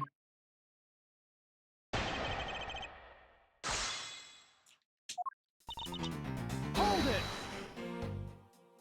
You mean you took a break from being Pink Patrick? You may not think it, but it's hard work keeping kids' dreams alive. You smell a sweat, you hitch, peak the pain, you mean to dream about work. It's kind of story that would scar out for life, you know? That's why I chose to come take my break here with a snapper. I don't plan on playing the part of the dead badge in front of the kids. So, what did you see while you, the Pink Badger, were resting? Oh yes, that. Well. Hold it! You saw two men. Can you describe them for me? They looked like your average shows. Really uninteresting, not worth flying over. I'm telling you, they were so boring that I don't even remember much beyond that. But they have any special features, and then you recall would be very helpful. Oh my. Don't tell me you're jealous of those two men. Hey, she's right. You do seem pretty worked up over them, Mr. Edgeworth. I'm not worked up over anyone. I'm not jealous. It's alright, Edgy Poo. Let's see, we're just fools compared to a stallion like you. Oh, my brother.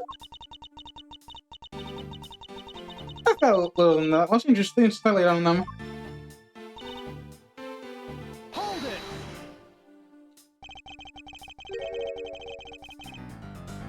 it! You're claiming to have seen the exact moment in which the murder took place. Absolutely. That guy made a terrible wreck when he was fired. You didn't try to help the person that got shot? I'm only one person, you smart alecky brat. What could I have done? But I took off as soon as I could find someone who could help.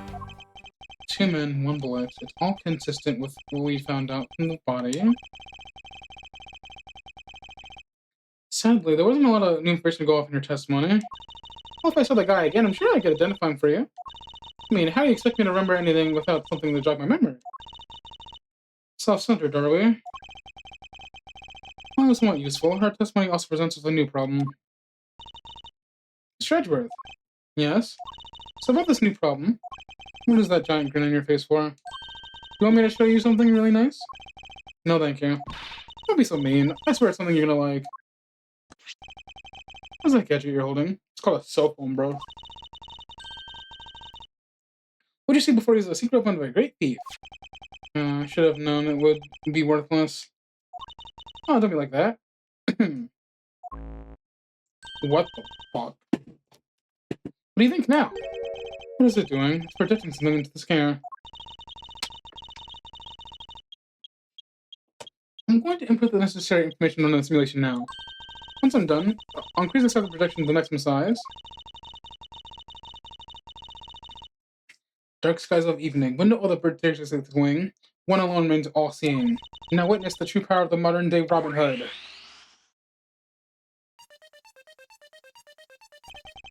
What the fuck? What is this? This is a recreation of the murder based on the info I inputted in the Little Thief. The Little Thief? I dare say I think you're taking the Robin thing a little too far. Little Thief is also meant to be a simulator for me to call my thieves. Thefts. I suppose if I used it like this. Let's see. All the except that the two men were facing each other. And then a gunshot rang out and the victim fell to the ground. So if this we can expect the crime scene as in the past. See, what do you think? I have to say I'm impressed by the technology thieves have access to these days. Well, it is the super secret weapon of the mighty Yatagarasu. Indeed. But there isn't enough information, or something isn't out of place, the recreation could come out a little strange. In other words, I can use this to authenticate the validity of a witness's testimony. You got it! Really catch on quick, Mr. Edgeworth. I know, the simulation is a recreation of that witness's testimony. So for now, I should re-examine everything. But anything illogical or strange, I can then ask for clarification.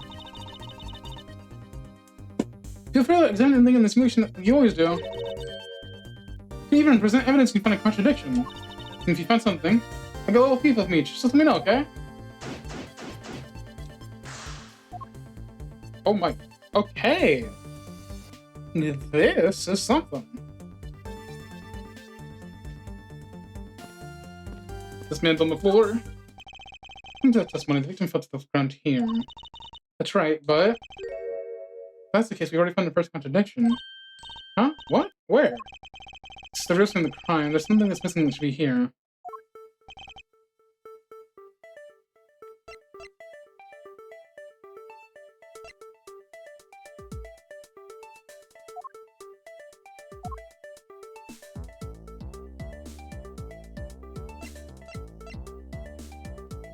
Is it blood? Is it the pendant?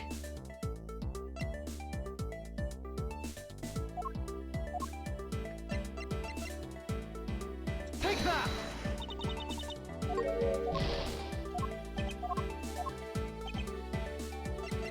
Take that! Yeah, okay. This is the contradiction. Something wrong with my recreation? This is the risk in the crime. Something specific should be here. Think back. How did we do this? How did we deduce the other crime scene was not the real one? Okay, so it was the blood part. Yeah, that's missing now. There's no blood on the ground here either, right? Alright. The fact that there's no blood here cast down the witness testimony. Hey, Pooh, how could you doubt me like that? Call me a liar. You know what I saw? I saw the victim get shot down.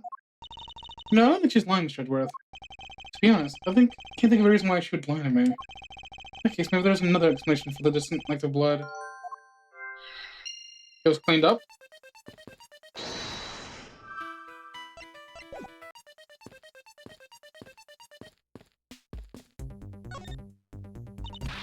This is amazing. Just feel the power of science.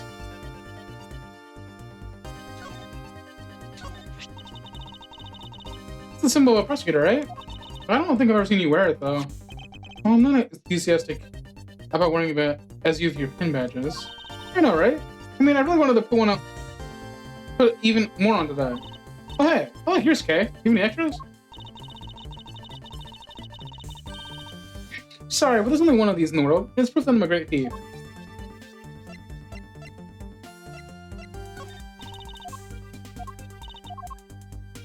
Okay, I don't think there's anything for me on these ones. Okay, well, I can't really count on you, unfortunately. The silhouette of the killer was gone already.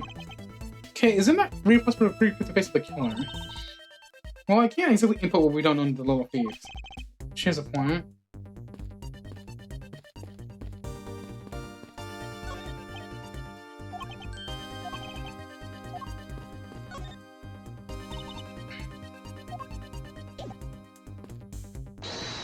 Well, we only have 2 pieces of evidence.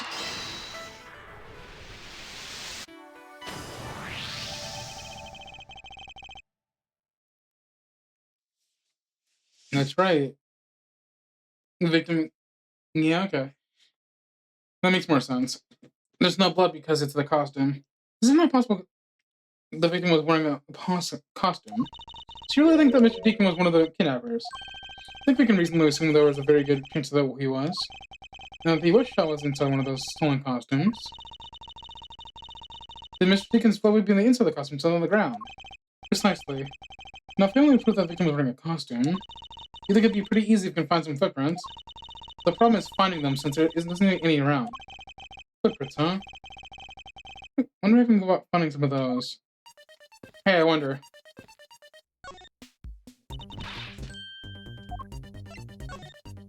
About the method you were talking about for finding footprints. Only an expert knowledge in the forensics is needed. Yes, well, can you detect and trace even partial footprints? Leave it to me. My cutting-edge detection kit can find anything. Very well, if you could please analyze the footprints in this area. Okay, sitting back now, when this power science at work.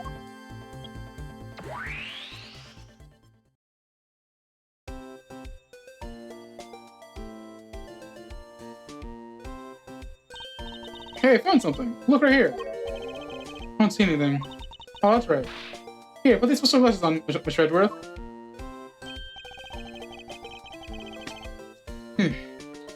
These footprints are definitely left by Badger costume. And by the way, these pants are layered. Those seem to be the newest. I conclude the victim was definitely wearing a costume at the time.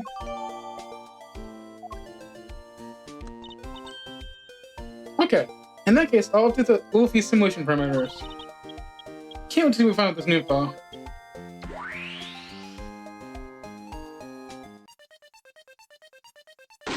Oh!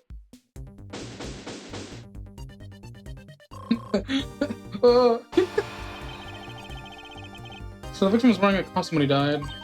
And with that, we should be one step closer to the truth, right? I see the recreation has changed in accordance to the new information. Maybe closer, but now something else has caught my attention. It's the suit, right? What do you want? Your testimony, naturally. Let's hear it one more time, if you please.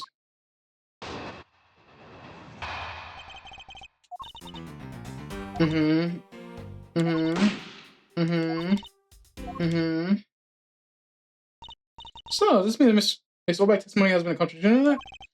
Yes. I believe our best course of action is comparable for recreation. See, I just knew little things would be able to help. Now let's see if we can pull more info from Miss Olbeck from the recreation. For that, we need to first find the contradiction in her testimony.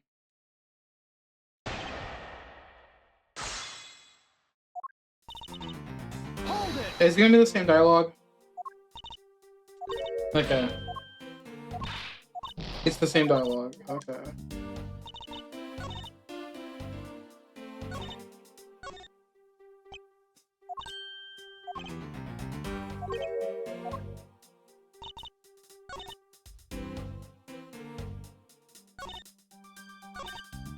How would you know if it's a man if he's in a costume? Objection! Two men. How do you know the gender of the two involved, seeing as one of the victims was wearing a costume at the time? Furthermore, I have another matter I'd like to inquire about. Very much like to know, why do you fail to mention the costume in your testimony? Beginning to doubt if you really witnessed the murder at all. But I'm telling you, I really did see it. I saw it with my own eyes. You must have seen the second tier. Second tier. And didn't you say you saw it right in front of you earlier? That was, I was using the phrase in the metaphorical sense. Ah. I see everyone who saw the screw loose in the metaphorical sense. Because your seats in the second tier was just the hotshot VIPs. Which is exactly why I go there now and again to take a nap. Can't see how you could have gotten a good look from there. So hang out. Were you able to see even the victim's costume out there? Well, I know I saw two people. But I couldn't really see what they looked like because they were in the stage's shadow. I say it's what it used to be, I'm glad I didn't start reading.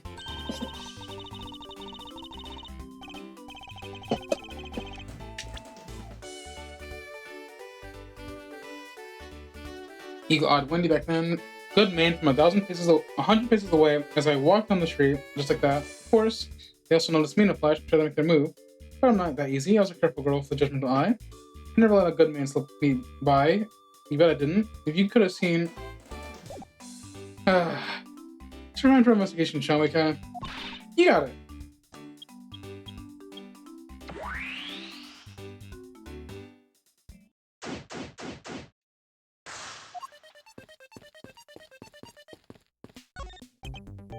Looks like they brought the stage down. Seems they're done for the day. Maybe because there's a different show scheduled to run tomorrow.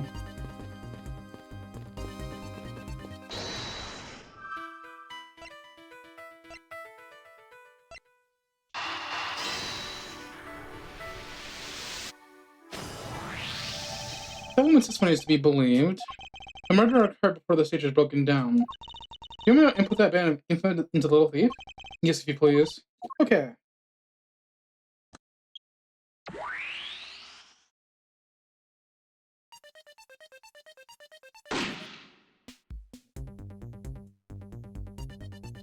Shouldn't he be on top of the stage? Which would give him the shoulder through stomach? Battle of Magicians, Max Galactica versus Shoop Grimyar. Tomorrow there'll be a concert by the hit rock band The Gabineers. Not that either of those features shows interesting in the least.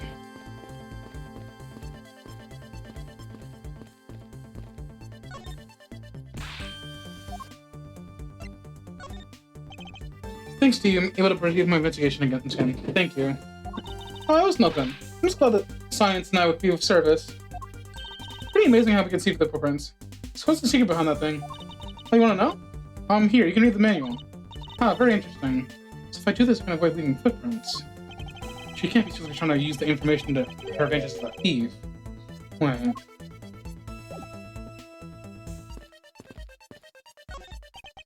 There's clearly a contradiction here. Please stop stealing my lines. Come on, it wasn't that hard to see it coming, even for a layman like me. Suppose. In any case, it's not possible for the killer to just be stood here in that way, because there's a very real stage set up in this spot at the time. Yeesh, I told you I got it. Do you feel the need to explain everything? Yes, well, in any case, we need to resolve this unusual situation. Isn't it obvious? The killer was on top of the stage naturally. Right, Miss Lebeg? Yes, I remember now. The killer was sitting on top of the stage. See, now we up to the info of the simulation.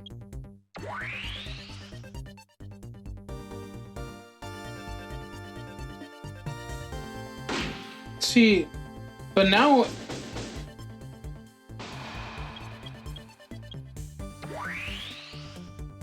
Isn't that still kind of wrong, though? Because...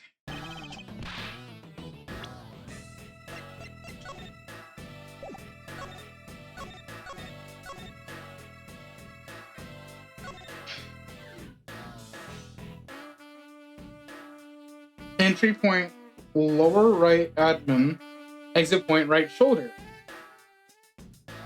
But that can't be right, because if he was shot from up there, if he was shot upwards, shouldn't the admin be the entry? Oh wait. No, shouldn't the shoulder should be the entry point, not... It should be reversed, shouldn't it? So something's wrong with that.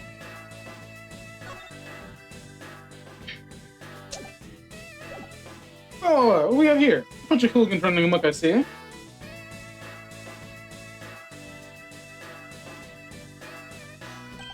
Agent Lang, how nice of you to join us. Oh, I can't have you going around messing my crime scenes.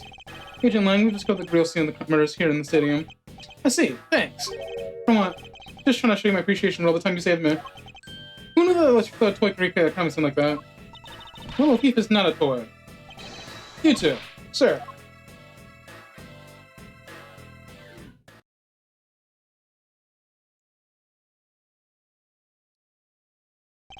And there you have it, you see?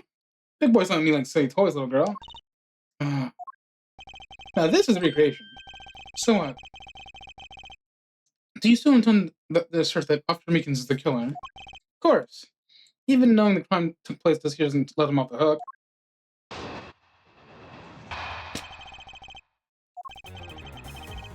This is the real scene of the crime. Officer Meekins lay the victim on top of the stage. And when the victim finally showed up, he shot him from a mile high. That's the truth of your litigation showed. How far we go accuse Officer Meekins in the crime? The most likely steps we got, especially given the situation with his gun. Well, if he is the killer, at least my reputation was on the mark. You see? Thank you for understanding, my little crow girl. Not some common crow, you got a Gara suit, the Raiden of Legend. Unfortunately, your conclusion is yet to be tested, so let's see how it holds up. The entry point of the gun is bothering me. Hold it! Looks like we found the real crime scene first. Brag all you want, but we don't have all that free time, unlike the two of you. You know what you remind me of? A dog licking his wounds after he comes home. Well, I guess I should be thankful for all the time you saved me. GG. That's how we say thanks in my country. You're welcome. We realized we didn't do all this for him. But I'm here now, so I'll be taking of it. So I was saying, this is where the crime scene took place. Hold it! Lying in wait. How did Officer Meekins do that? How did Officer Meekins know that Victim was gonna come here? Simple. He was investigating the kidnappers, right? And while he was doing so, he came to understand the victim, Mr. Deacon's movements. Mr.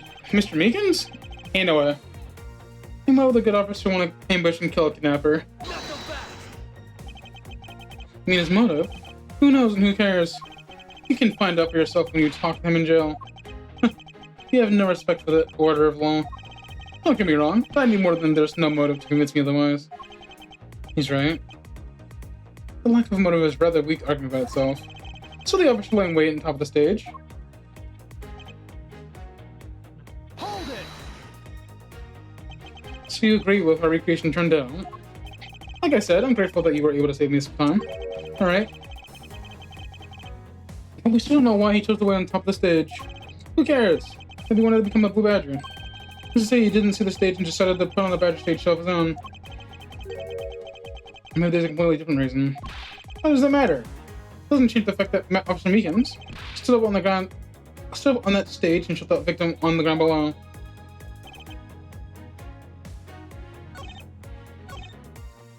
Hold it! So you honestly believe what you're saying is what really occurred? Hey, you're saying you came up with the scenario, so you doubt yourselves. You sure? Fortunately, Agent Lang's conclusion does not contradict recreation. Then doesn't mean it went down just as he says. No, not quite. I wonder what you put as the whole truth. Okay, there's your little hint. The hint is the fact that the Objection! no?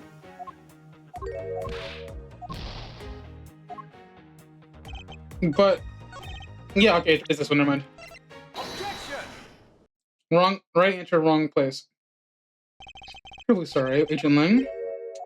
I should have warned you that our recreation is incomplete. You couldn't quite unexpectedly after all. What's that supposed to mean? You said that the victim was shot by the killer from up above, correct? I hate to break it to you, but that's not possible. Huh? Why not? Recall Mr. Deacon's body specifically. Where the gunshot wounds were located.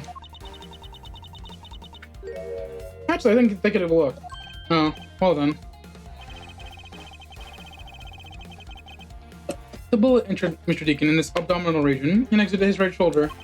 This is more consistent with the angle shot beneath the victim. Then, yes, our recreation had the victim being shot at an angle from above. A clear contradiction. You're just going your own conclusions. No, this one point is the only flaw. This was our mistaken perimeter of the recreation. Yes, the location of the killer and the victim were wrong. I get it. That's what you're trying to say. I believe that the killer was and the victim were standing opposite where they initially thought. It was the victim who was on top of the stage as he was being shot by the killer.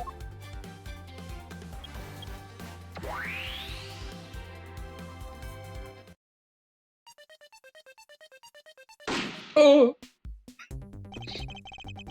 If this is what happened, it also explains the positioning of the gunshot's wounds. But then what about the footprints? Since footprints don't want to consume them, the killer also wore a costume. Okay, I'll try using that instead. Badger on badger crime. Badger on badger crime.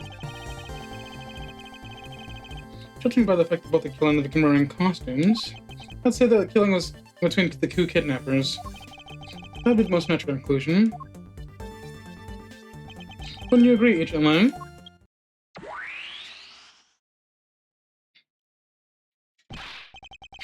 Well then, Mr. Prosecutor.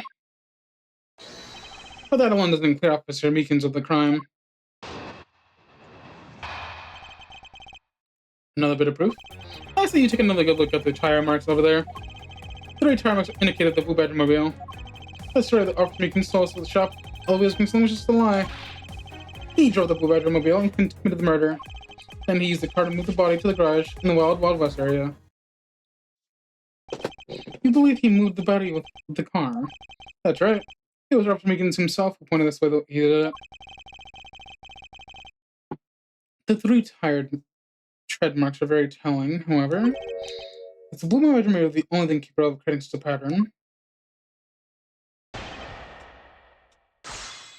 I wonder. What do we got?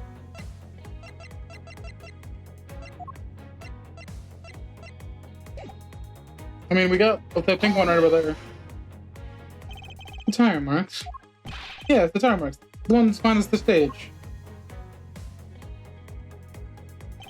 They were hidden up until now by the various pieces of the stage equipment. It's for when they were made. They must have been made after the rain had begun to fall, correct? Yes, and they're probably around the same time as when the Killer Film were made. The tires in the Blue Badger movie probably got money because of that. I'd say it's the Blue Badger movie because, well, it's pretty obvious too. Hold it! With 3 tire marks, we had to agree that the Blue Badger movie has 3 tires. Of course! The only thing this park could make those marks is the rubbing shop. Objection! Are you forgetting there are in fact 3 of them? You can't simply ignore the pink and the Protobatmobiles at Jinling. Not so fast! Of course, I didn't say it couldn't be either of the other 2. But I see no reason to drag them into this just because they're complicated things. Hold it!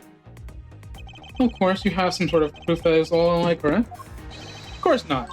Well, that was one. But suppose it was a lie. They explained a lot of things. Like its movement and whereabouts. Hold it! So you still claim that the tire marks belong to the Blue Badger movie? They must have arrived on the scene after the ground had been come over rain. Officer Meekins committed the murder. Hold it! Besides the Blue Badger mobile, there are other ways the bodies have been moved. Not so fast! Recall what the Wild Wild West area looked like. Only the Blue Badger mobile and Mr. Deacon's body were in the garage. I say that's proof. I suppose if one were to look at that place, one would be the only logical conclusion. However, my experience tells me the truth is usually not so easily found. There's no problem with Agent Link's testimony regarding that scene.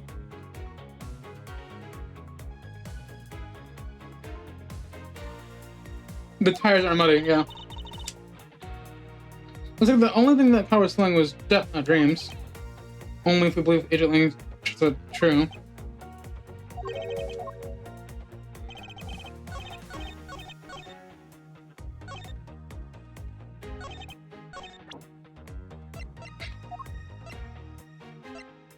Objection! It's not muddy though. Sorry, Agent Lang, but that's an impossible tale. And why is that? Those tire marks cannot be left by the Officer Meekins Blue Mobile. Only for the car would told you so. What proves it? The tires. Take that! Take a good look at the tires. There's not a single dollop of mud to be found on it. Nah. This car had come to the backstage area and looked at those tire tracks. Then the lack of mud on the tire stands up to be very particular indeed. Then how do you spin the tire tracks, genius? Hey, I got it. What about Miss Oldbag's pink Metromobile? That's ridiculous. I was sleeping the entire time after the second tier seats. Indeed. I believe we can rule her out as someone related to the crime. However, there's yet one more roving story, as I recall. Oh, you mean the Proto Badger? That's right. There's one more parking space inside the garage. And it proves the existence of the Proto Badger-mobile. Officer Lang, Agent Lang, I suggest you find the Proto Badger-mobile post-haste. There must still be some incriminating evidence in it. Yeah. Hey, did you hear something? Hell. Holy shit! It's the guy. It's the it's the hostage. Help me. Are you alright? Well, this is something. Looks like we found our kidnapping victim. Where are you all this time? Out west with kidnappers. I was in the room next to him I was held in. Ran away using underground and got lost. The kidnappers. What is it? I don't understand what you're saying. The kidnappers escaped wearing costumes. Did you see the faces of kidnappers? No, I didn't see their faces, but two. One was a woman. A woman? Kind of important piece of testimony. Hey, what are you guys doing? Stop saying they're getting cops on this already.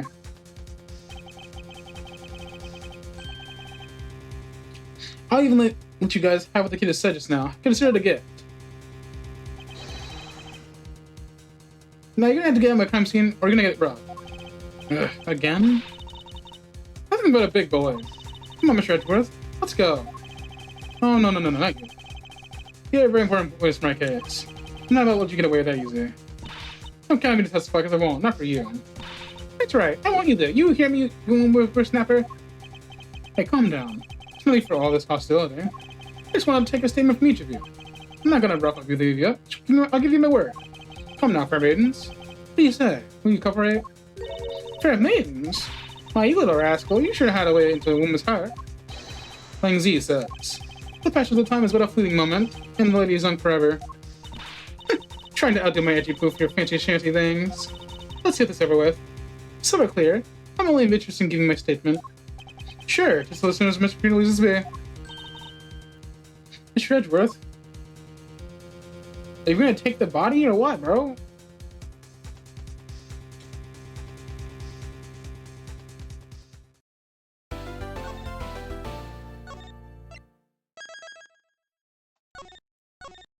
Oh, we're still in the middle. Okay.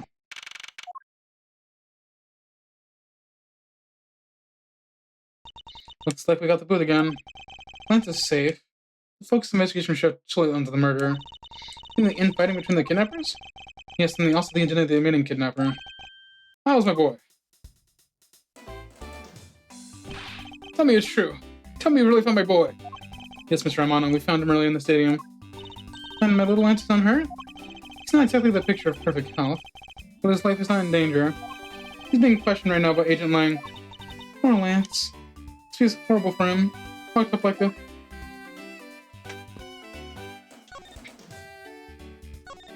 Miles, my boy, I can't thank you enough. It was nothing. I'm still in shock for what happened to Oliver. I have to say I'm relieved that Lance is alright. Well, that's right. I must forget to pass this on to Lance as soon as the police finish them. A letter. My dear Lance Amano, may I come see you again? Your beloved Viola.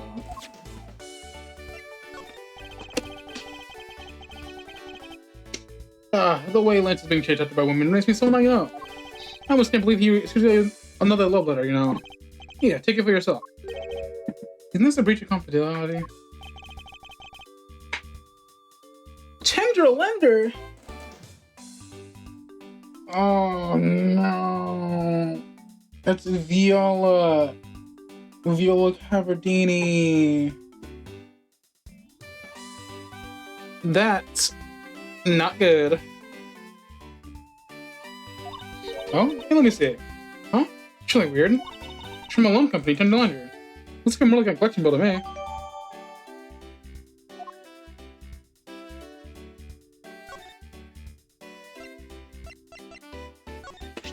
This was found on the body of your butler, Oliver. But what strikes me as odd is the name engraved on the back. Colin Diover. Oh. Colin Livera. Velor Dylan. He's so sad he's got it mixed up in his mind. I understand, but the last one isn't even close.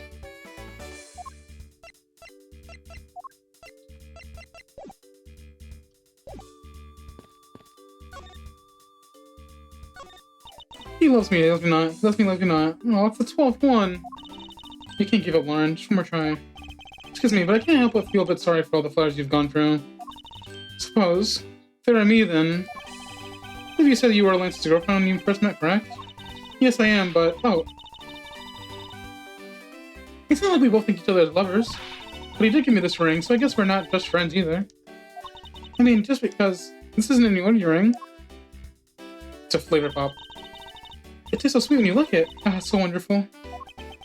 You're gonna tell me that he gave you a lollipop ring? So what is it? Have you guys not decided if you're going out, or is it just one-sided? Decided?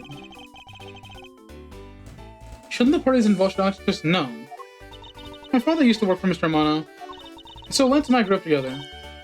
I said it out loud. I don't see how that's anything to be embarrassed about. So your father was an employee of the Amano group.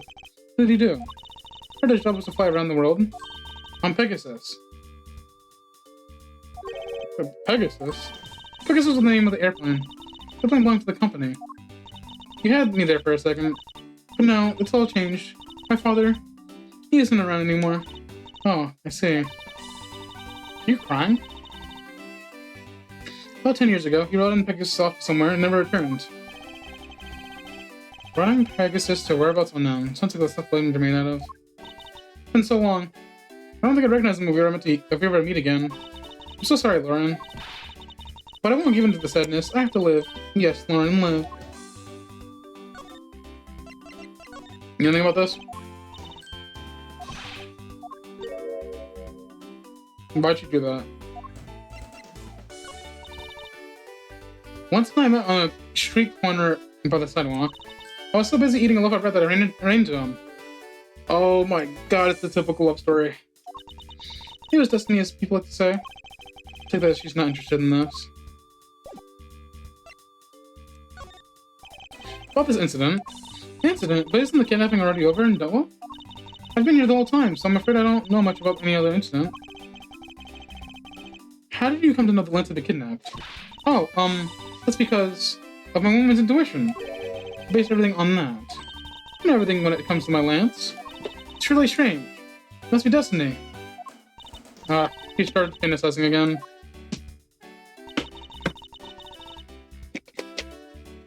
So what are we doing now, Miss Edgeworth? We already established that there's a good chance the killer's the other kidnapper. It's my duty to figure out who this other person is.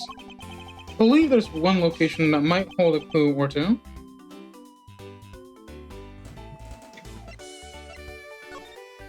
The obvious location is the kidnapper's hideout. But we're still not allowed in, remember? Agent Lang and his men should be done with this area. In that case, there's no harm in asking us officers over there to listen.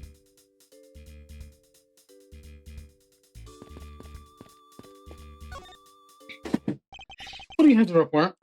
Sir, nothing usual or ordinary, sir. Where have I heard such redundancy before? Is it possible you feel to let us take a look inside? Sir, Roger, sir. That's surprisingly hassle-free. Be certain. Didn't Agent Lang order you not to allow me in? Sir, that's true, sir, but Sheriff Gumshoe asked me to personally let you in, sir. And I couldn't refuse a request from him. Wow, looks like Detective Gumshoe has a following. Furthermore, I was asked to give you this document to you, sir. What's this? Oh my.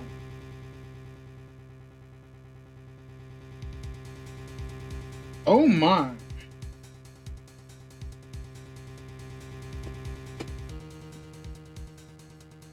Whereabouts unknown after escaping Penitent prison, stole a gun from a guard during his escape. We thought he might head for where his wife and sole daughter are, but despite our surveillance, he's set to show up.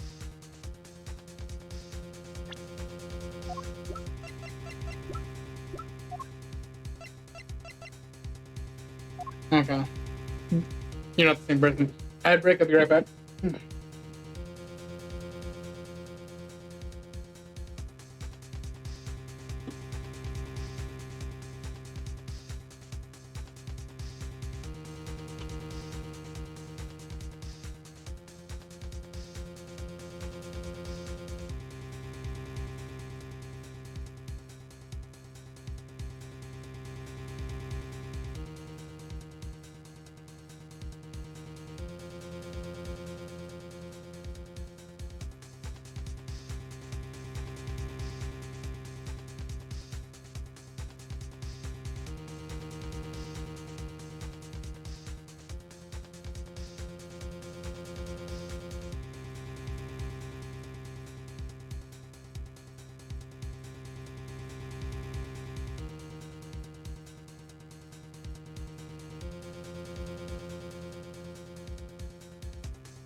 Condivore is his actual name.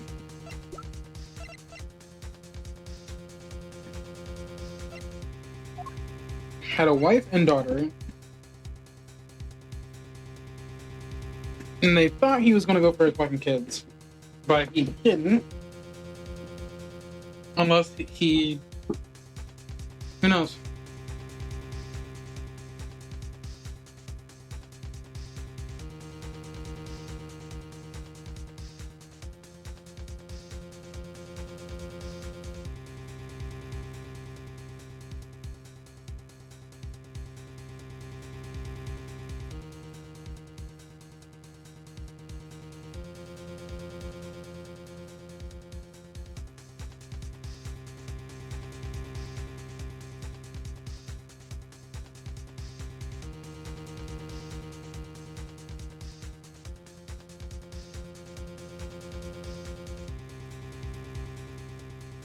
Alright, ads are over. Man in this picture, isn't this Oliver Deacon? The name here says Oliver Devore. It's the same name as one in the back of the pendant. Just like Colin Devore was the real name. What's this?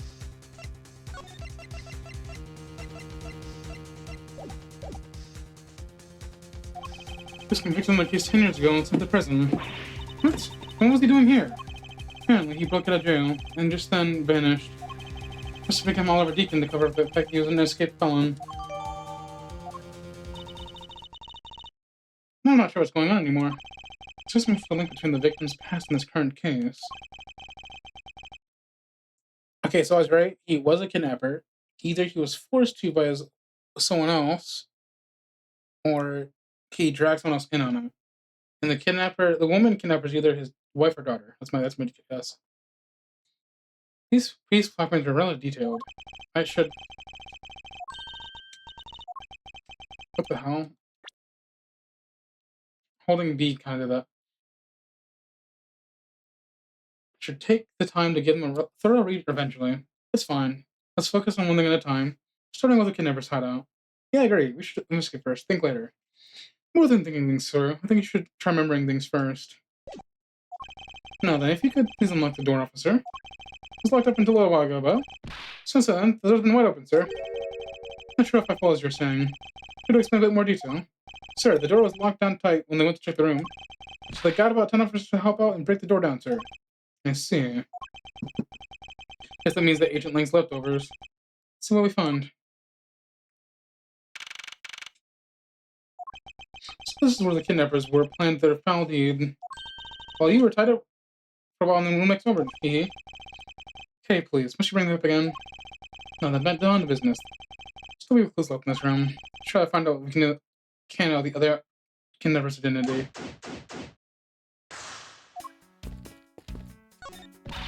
Watch out, Miles Edgeworth. It's a broken mirror. Oh, it's a broken mirror. Probably came from the bottom of the house. Why is this here? They planning to repair it.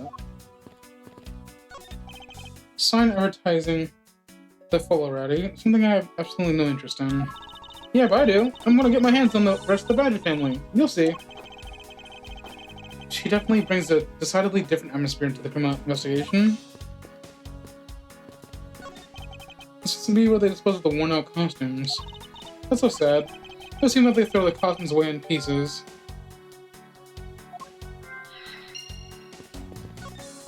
Oh, they have barrels like this outside. Yes, and? Well, I know I already asked you when we were out there, but these are rare. What do you put on them? There's an expectant gleam in her eyes. I'm not about to dash. Unused folding chairs lean against the wall in their folded state. Wow, whoever lined these up there perfectly, they're not even a single hair off. I bet just using this because like the ceiling was perfect in a way. Stuff that's just more like you wouldn't want to be the one put them away.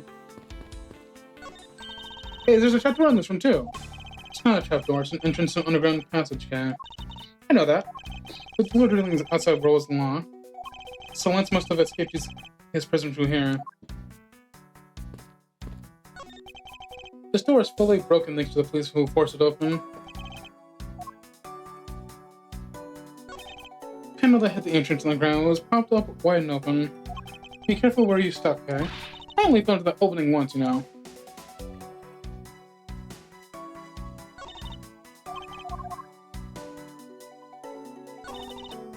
The doorknob handle thingy is looking pretty beat up.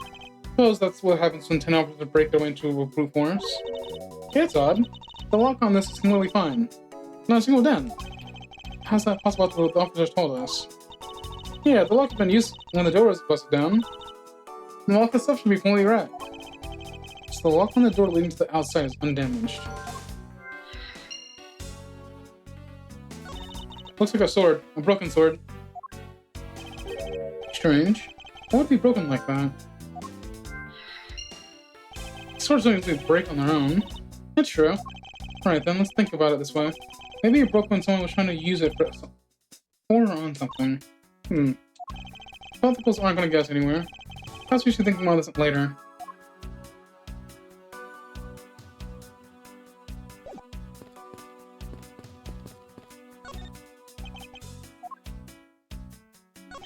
Poster of Gateway to Land is stuck on this wall. Intrigue, fun, prestige. Gateway to Land has it all, and it's waiting for you. It's not especially catchy, is it? Wonder this key is to. You got me. Must be the key we found in the other room. That's it! That's where the key found those trap doors. That wasn't a trap door. You literally called it because you literally jumped into it. Hey, but isn't that what you were supposed to do when you just see one? I'm not having this conversation with you. It looks to me like they're actually the keys to the cars. Folding chairs, and by the look of it, they were probably used by the kidnappers. There's 3 chairs upside down on the table.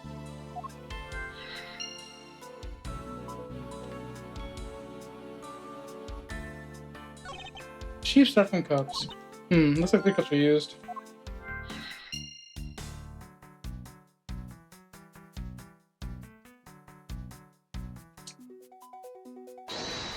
It's a setup. There's 3 cups folding chair. 3.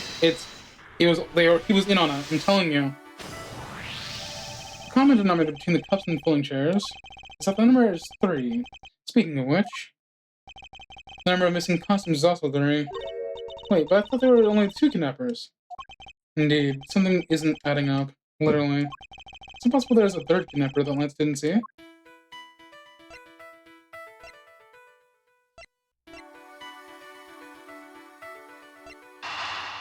No.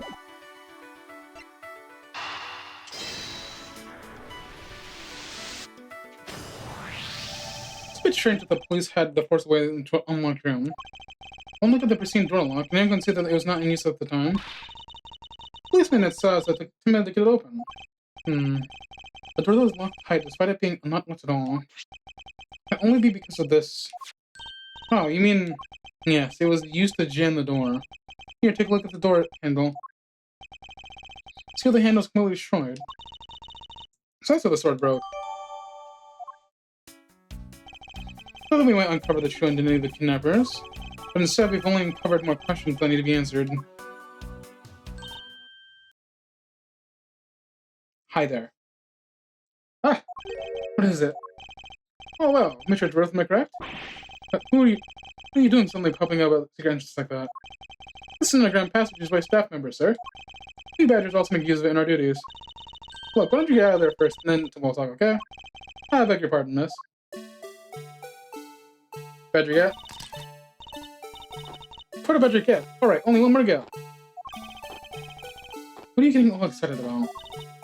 Did you forget the photo rally, duh? See, look, now all I have to do is get a picture of the bad badge and I'm done. Ah, yes. I barely remember a contest or something of that sort. Oh, it's gone. Where did it go? What happened? What's wrong? A bad badger costume is missing, sir. Oh, is that all? What's missing because the kidnapper stole it? I heard about how they were stolen, but they said that only 3 costumes have been taken. What? Saying that more than 3 of them are gone. Mr. Photo Badger, please tell me a little bit more about these costumes you use. What do you mean that a bad badger costume is missing? What should I say, sir? We have 1 bad badger sword. Counting the spares, we have 2 of each costume in hand at all times. It's okay. It's because one of them is walking around in the car. The other should be in that room. Actually, both of them should be in that room. Huh? What do you mean? Normally, we don't use bad badger costumes. In fact, we'll only use them during a certain event at a set time each day. It's the stage show where the bad badger works happen in the park. And the other bad badgers work together at random, sir. I'm speechless to see that to show. Try again. I'm speechless that such a solid gift exists. Oh, sir, I was just trying to explain to you the only companies that costume. That doesn't make it near Doesn't that make it near impossible to get back to the Bad Badger? Personally, I can't believe it's this close to shutdown. There's no costume. Oh dear, what am I to do, sir? Well, this basically means that the kidnappers stole all 4 costumes in total. And you're saying this was the 4 kidnappers? No, I don't think it's very likely. Oh? Recall the costumes for a minute. The stolen ones, you mean? What proves the 4th kidnapper does not exist? Take that! You had 4 people, you wanted to steal a 4th costume. Wouldn't you naturally go for the full set and steal a Pink Badger costume instead? Yeah, that makes sense. And yet, the kidnappers still steal another Bad Badger. I believe the culprits needed 2 Bad Badger costumes, but the question is, why?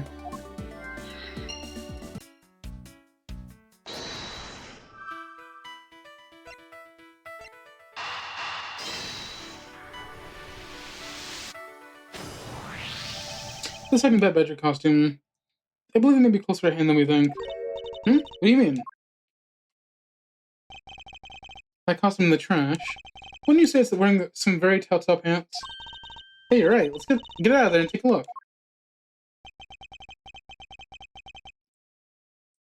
As I suspected, it's a Bad Badger costume. Well, minus the head. The head's in the other room.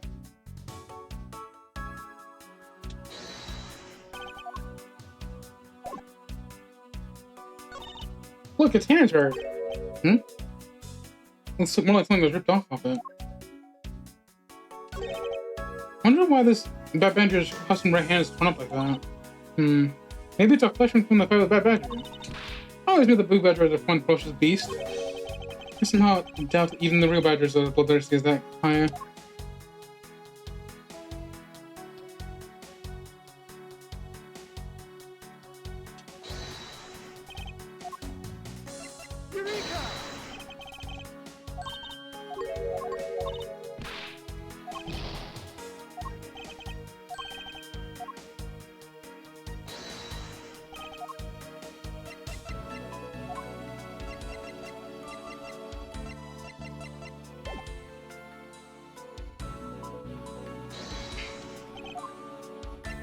Is it the fact that...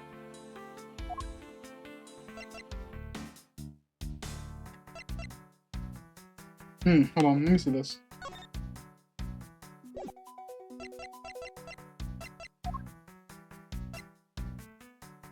Eureka!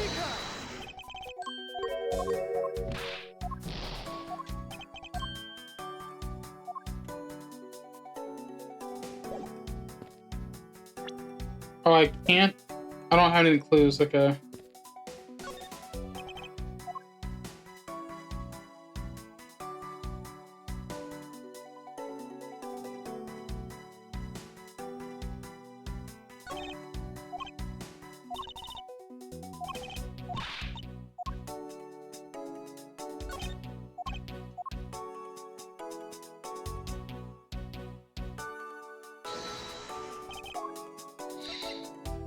Eureka!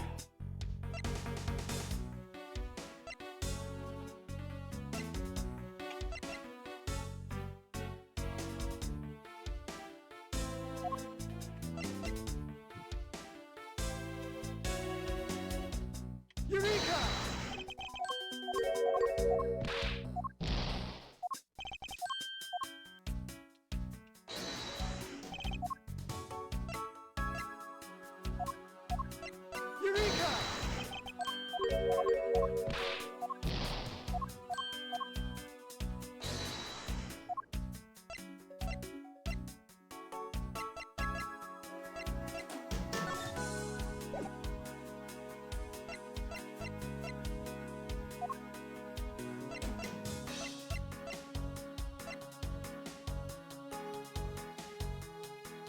Eureka!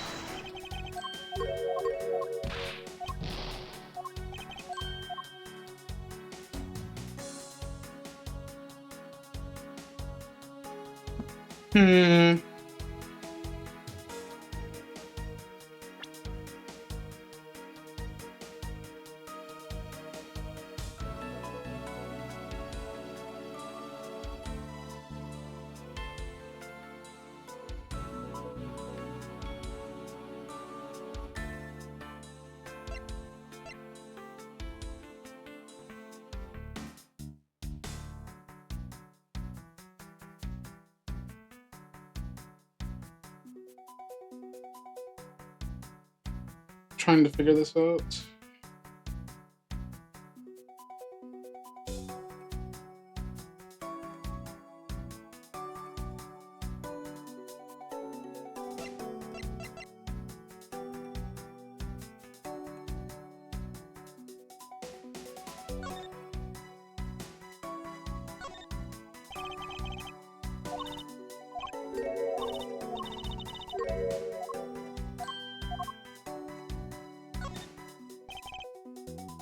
Shaped like a horse.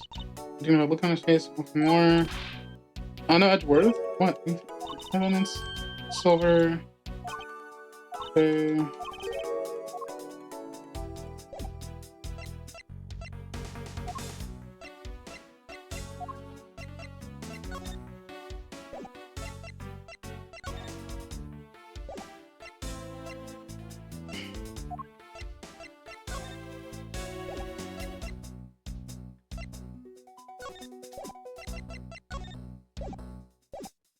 What am I trying to figure out here?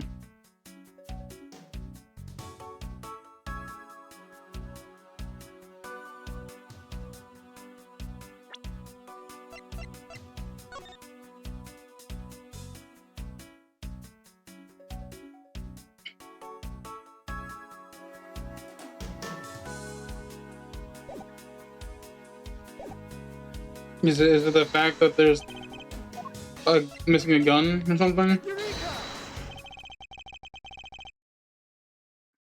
Huh. What we have here is inconsistency. Between what? Look carefully. Our costume is not holding something that on a trend that should be. Oh, the gun. Precisely. But that badger was designed to always hold a gun in his right hand. Are you saying, like, the ripped off thing is the gun, and that, like, it's embedded in the costume?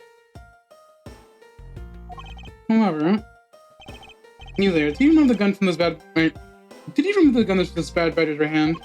No, I did not, sir. The gun is merely securely attached to the costume. As I thought, the rip itself concerns my hypothesis the gun is forcibly removed. Mr. Proto Badger, the gun, of course, is not a functioning weapon, correct? Absolutely not, sir. It's just a model gun. However, it can fire blanks. We needed to use them for the stage show. It seems our kidnappers also had a need for the model gun, my dear costume friend.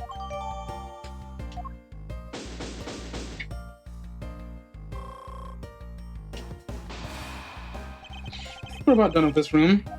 So what's next? Well, we found a few answers, but there are still a few things left to ask a certain person about. Let's go, okay?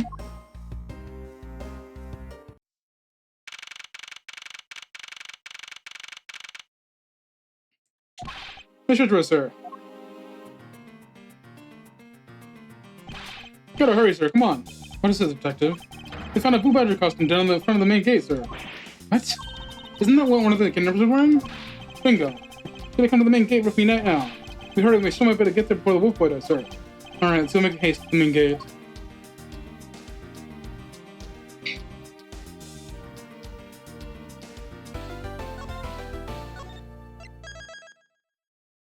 Ooh, we're in the ladder now.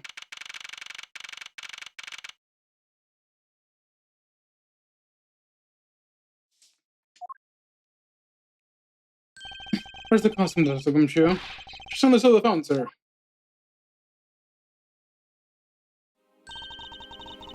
What the hell? Was this out here in the open all along? No, it's discovered in the tall grass back there. We moved it out here to examine it more thoroughly. Let's get down to it. This headpiece must be the blue badger officer Meekins crossed path with. It was nervous someone throwing a blue badger away like this. I worked so hard to create that character, it's like my baby. How can someone do this, sir? How? Detective. How about channeling your anger towards finding the culprits? Good idea. Ooh, I can't make my hands on... So who are they, Mr. Edgeworth? Why don't we try figuring it out yourself for a change? So Blue Badger's body section. What a waste. How so? Going through all the trouble to steal this costume, only throw away in the end. A real thief wouldn't do such a thing. Nope, no way.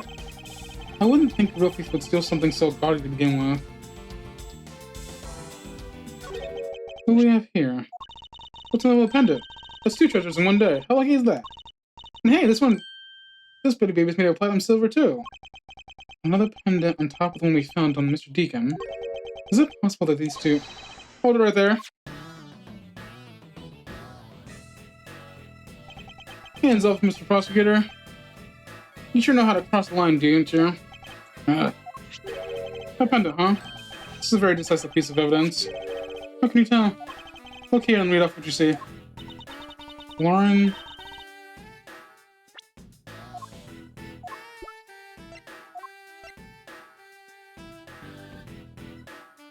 Interesting. Hey, there's name gravel on this. Hi. Aha. We have your name, Miss Kidnapper. No, you don't understand, Wally. Can't believe you were the one of the kidnappers. Lance. You're kidding. Miss Pop was one of the kidnappers. Yes. It was me. I held Lance hostage. So Miss Pops is one of the kidnappers. But even knowing that, I can't recall this case solved or over. Hey guys, please go. Get the car ready and I mean the special one for this young lady. Hold it! Hey, again, Mr. Prosecutor? What is it this time? Are you proposing that Miss Pops is also the culprit in the murder case? What happened? I thought Mr. Museum was your suspect. We found it. Found what? That officer's gun. He literally dropped it in a thick patch of grass. Your country's police are a sham. Just look at how careless they are. Who are you calling a sham? The officer's gun didn't show up signs of having been fired, so it can't be the murder weapon. Sheriff Meekins has been cleared of all charges, I see. And that's when a brand new suspect comes walking into the scene. The murder only happened because the kidnappers were sort of fine with themselves. As I recall, it was you who said that, right, Mr. Prosecutor? Miss Pops, did you really kill Mr. Deacon? Yes, I killed him. I can't believe it. Thanks for the confession. Objection! Agent Lang, it's too early to declare this case closed. Don't you so sure of yourself? We've got the culprit's own confession, some very incriminating evidence. What more could you ask for? Michelin Pops. Yes? I want to hear from you. Tell me your side of all that has happened today, from the kidnapping to the murder. But why? I'm the kidnapper and killer. Isn't that enough? What are you doing? It's fun if you're alone behind everything, but only that is the truth. Now then, will you tell us the truth? Or is there some reason why you can't? I've had a change of heart. I think I enjoy seeing you sulk away and losing my... Alright, you heard me. Let's hear about the evil deeds you committed today. He said I don't want to hear you suffer. The one who came out with the kidnapping plan was the butler, Mr. Deacon. We knew that we could get rich by holding Lance hostage. Mr. Amano would pay anything to get his son back, after all. Everything was going according to plan, but as soon as we got the money, Mr. Deacon turned on me and tried to kill me. There, you satisfied? She's confessed to her crimes a second time. At least you have the guts to admit what you've done. I can respect that much. Miss Pops, is that what you said really the truth? Yes, it is. To tell the truth, it certainly isn't the whole truth. Because there's something that seems a bit too improbable in her confession.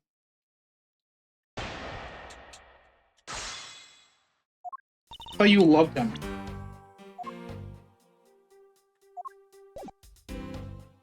Hold it! How well did you know the victim? I've spoken with him only a few times at Lance's house. A few times, that's it. Yes. They only met a few times. I don't see how they could have trusted each other. But if you all ever talked, how could you trust him not to steal his plan? That's completely irrelevant. He was planning to betray from the very beginning, which is why he chose someone that he wasn't expected close to. Isn't that right, Sheena? Yes, however, Mr. Deacon made a very poor choice. In the end, he was killed by the one he intended to betray himself. Ha! I didn't see that one coming. Hold it! You knew. How did you do something like that with that? Ah, oh no, what should I do? Okay, what's wrong with her now? Come on, isn't it obvious? You're making her your scary face again, that's why. Why don't you try asking her in a nicer, more gentle way?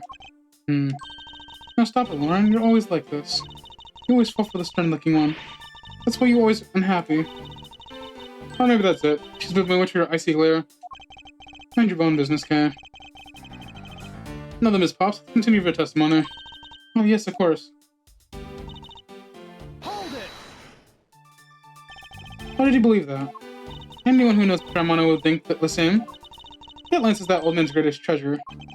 Suppose he would be a doubting fellow like Ramona. Suppose like that he was that too. I was always envious of Lance of it. Oh, because of your dad's. I got this pendant from my father. I believe as long as I have this, I'll find my father again someday. He'll welcome me into his arms, riding on the back of his Pegasus. That pendant. She must truly believe that the wing is Pegasus.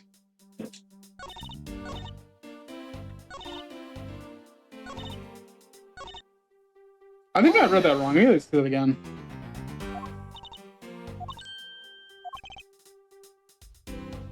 Okay.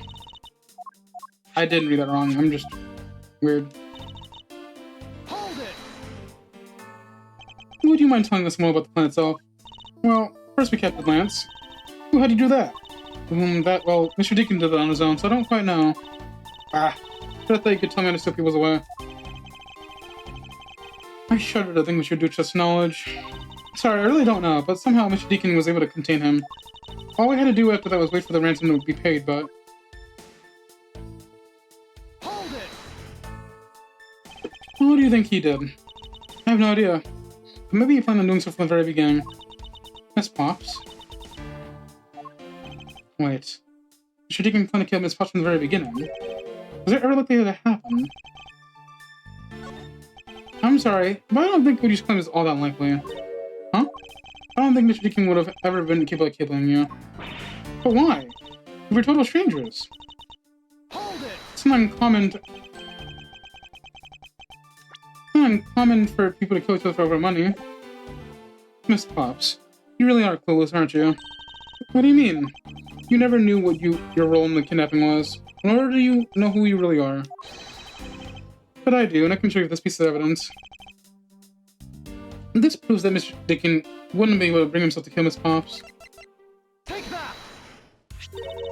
Why are you showing this to me? So what about the pendant? This horse pendant, along with this piece of evidence, shows who you really are. Take that!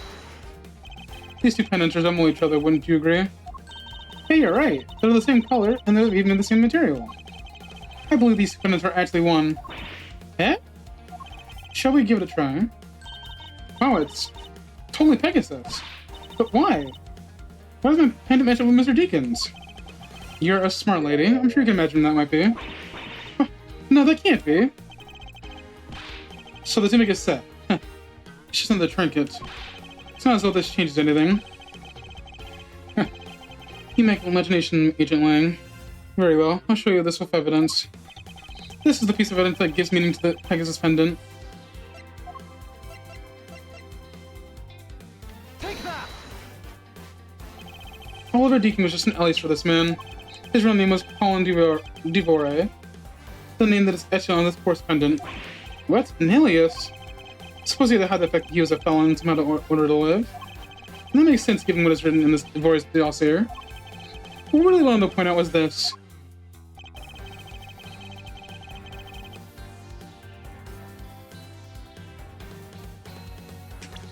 This scientific section reveals the true meaning behind those pendants. Take that!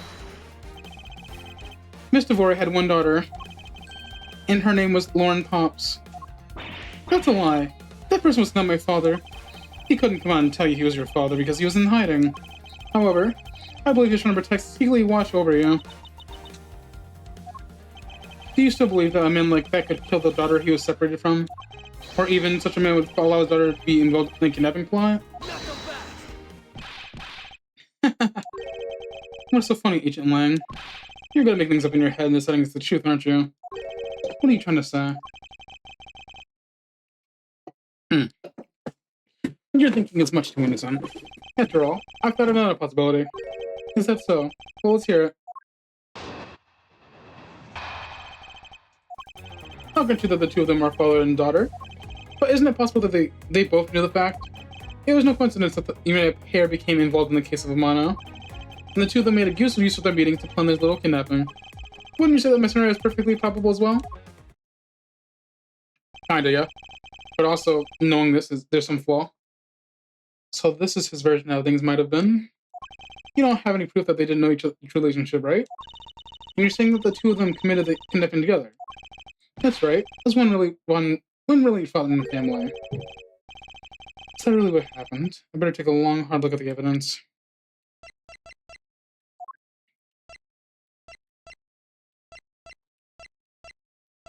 Lauren D. But her name is Pops.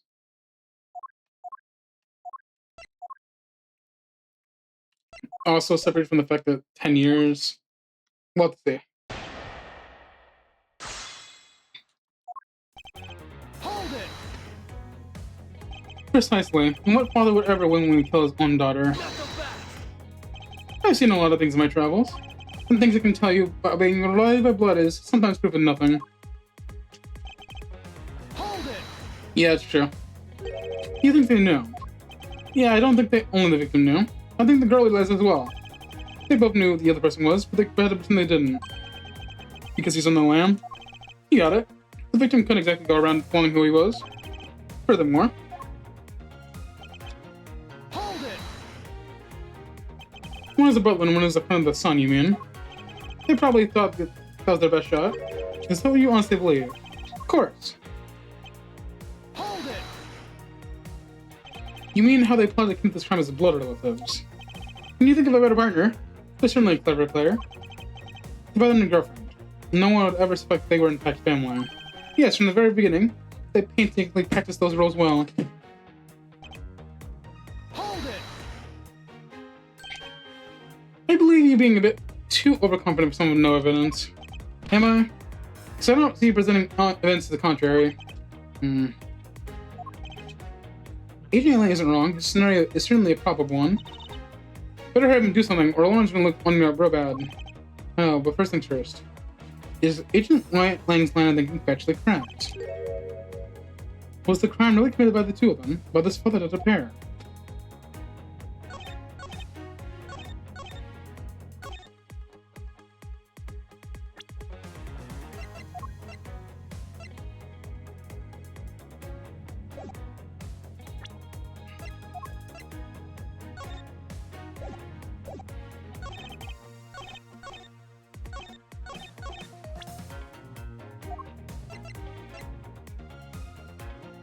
So, we're basing this off the fact that they knew each other, which means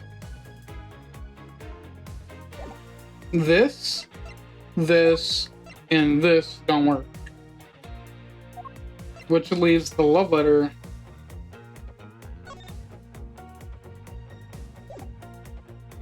Maybe? Objection! No. Not so fast!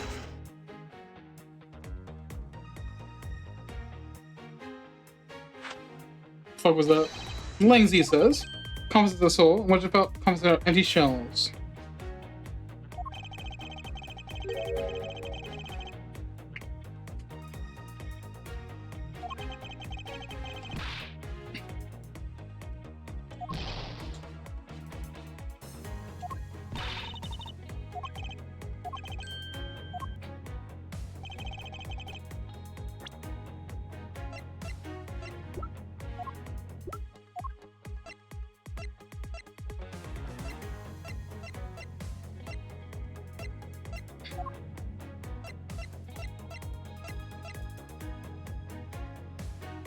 Oh, wait.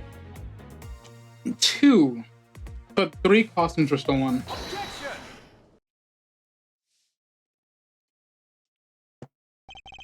This kidnapping wasn't planned by the two people alone. What kind of proof do you have of that? Quite simple. There were 3 kidnappers. 3? 4 costumes were stolen from the Wild Wild West backyard's back room. We found one of them in the kidnappers' hideout. As for the other 3, we can assure them they were being worn by the 3 different people. We also found a set of 3 cups and 3 pulling chairs that were used in the hideout. That clearly points to the 3-man group. And I believe this third person is the real mastermind behind the kidnapping. Who? Who's the mastermind? I present to you the brains behind the kidnapping. Honestly, I still think it's you. Take that!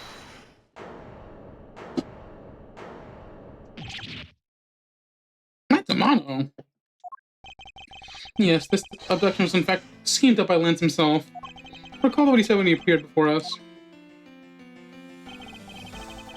You see the faces of kidnappers? No, I didn't see their faces, but two. One was a woman. However, there were 3 kidnappers, which is in direct contradiction what he said. But, I know only saw 2 people. This guy was being held hostage. It's possible that he couldn't see all 3 of them. Ah, yes. But when you're being held, I have my doubts about what happened then. Lance, do you mind telling us what happened when you were being held captive? I really don't remember much anymore. Honest. But if I don't tell you at least something, you won't believe me at all, will you? I was kidnapped yesterday morning. They had me shut in this room, blindfolded, the entire time. The kidnappers suddenly disappeared around the time I heard rain falling outside. My hands were cuffed. There was a shock of luck that they left me alone. Why are they still handcuffed? I made my escape and ran out from the room as fast as I could. Through the underground passageway, I assume. Are you okay? Sorry, I really didn't want to incur the horrible ordeal, but... Now you believe me, right? No, not quite yet. How can you not? Why are you looking at me with those icy daggers in your eyes? Because he's a prosecutor and because they are all like that. I'll have you know, Agent Lang, a prosecutor's eyes are for discerning the truth. And should they be interpreted to be cruel at times, then so be it. There's a sticking point in Lance's testimony. Let's see if he offers up if I push a little.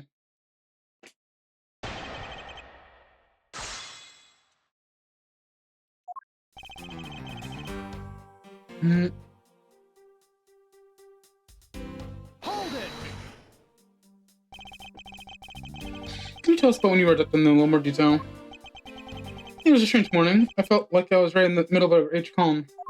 And where were you when you experienced this calm? Family's garden, of course. What could it have been? Well, excuse me for asking.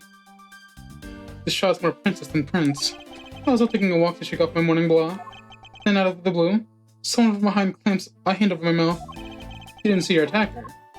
They must have used some drug to knock me out. Just before I knew it, I was off in La La Land again. And as I woke up, I was in the kidnappers' hideout already, all tied up. Hold it! By that room, you mean the room in the kidnappers' hideout, correct? Yes, but I was blindfolded the whole time, so I didn't know that until I made my escape. Then you were in the same room as your kidnappers. They spoke in hushed tones, but I could catch bits in their conversation. It was definitely 2 people, and one of them was definitely a woman. I was so scared I could tell they were nearby, so I didn't dare to move. Hold it! The kidnappers disappeared. The room fell into silence. I had been left behind like an unwanted mutt. What do you mean by unwanted mutt? Don't pull this question. It's not like he's gonna tell you anything new, you know. To put like minimally, you should learn how to use them too. You may look refined on the outside, but it's no good if you're not refined on the inside as well. Hold it! Then those cuffs on your wrist, I suppose you are still caught in that case. I am well aware of Chen's reality. I couldn't find the key, so I'm afraid I'm stuck like this. Even though I exist in that jail cell, I will forever be a prisoner. Hold it! How do you manage to escape?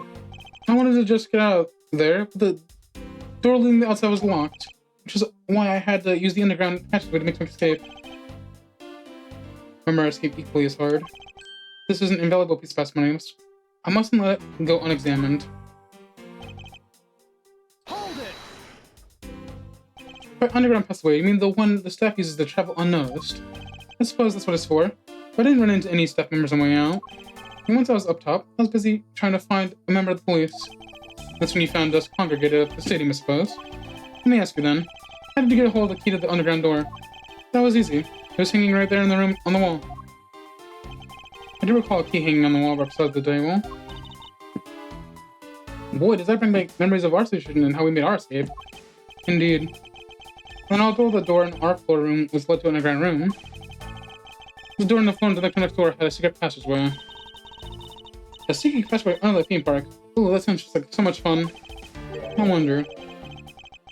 Is there something off is there something off about the way Lance made his escape?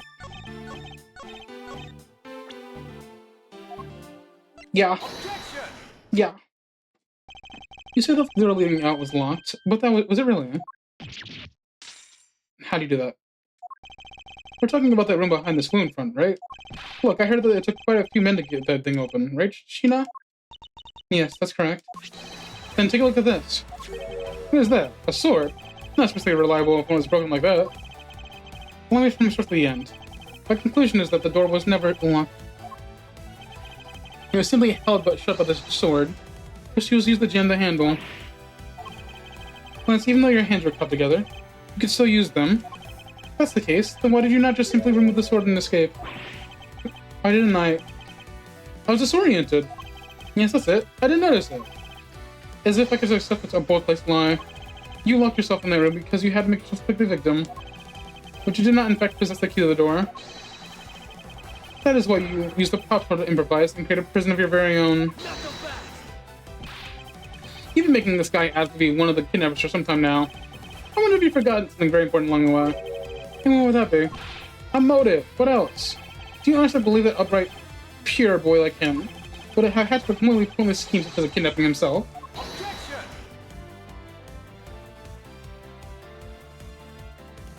This proves that Lance did indeed have a motive to commit this crime. Take that! To put it simply, Lance has an urgent need for money. This is hardly your typical love letter. It is in fact a collections bill. It appears our selling boy has quite a bit of debt. Isn't that right, Lance? Ugh. Looks like it's beginning. Looks like it's hard being a son of a rich man too. Must be rough when you have your resort to stealing from an old man, huh? Alright, I give up. I did this myself. Lance! It's over, Lolly. In this life, we really are bound to our fates after all. All I wanted was to go with you to a new town, somewhere where no one would know us. I wanted us to be well off with that 1 million, but now, that dream is over. Oh, Lance. Then you were giving yourself up? Yes. I had planned to run away from this world with my Lolly. All ever even was the plan, but then he had to go and stab us in the back. He turned on you. Maybe he didn't want to spend the rent money. That's my guess. My throat's starting to hurt. It happened almost right after you made the drop off. When we were alone, he attacked us all of us. Attacked me all of a sudden. After a brief struggle, I was able to contain him and keep him under control. We left him inside the room as Lolly and I made our escape. We wore different costumes and split up. Lolly led first in the blue badger costume. That would mean the first officer Meek and saw was Miss Pops. Right then, the old man just had to wake up. I was careless and he tackled me pretty hard from the behind. Then, Oliver put on a bad badger costume, took the suitcase with $1 million, and ran. I contacted Ralph Wally Larway and wondered that he had a gun. They had no idea they were related, so I thought it could only end badly. I still don't believe it. That person was not my father, because if he was, I just killed my own father. Holy, then it really was you. Ain't no way. That man was not my father. I mean, because at the stadium, there was a bad badger pulling the suitcase with $1 million on it. But that badger pointed his gun at me, aiming to shoot me dead. That's why I used the gun from Lance.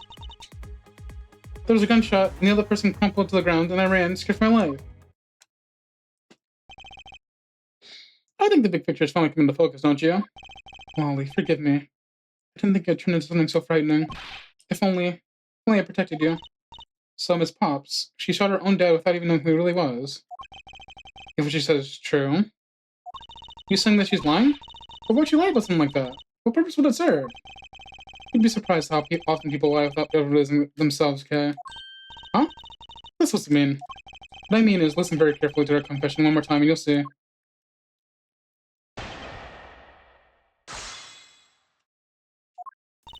That man was not my... Okay. Hold it! Yep. Please come down. Let's slowly talk through this.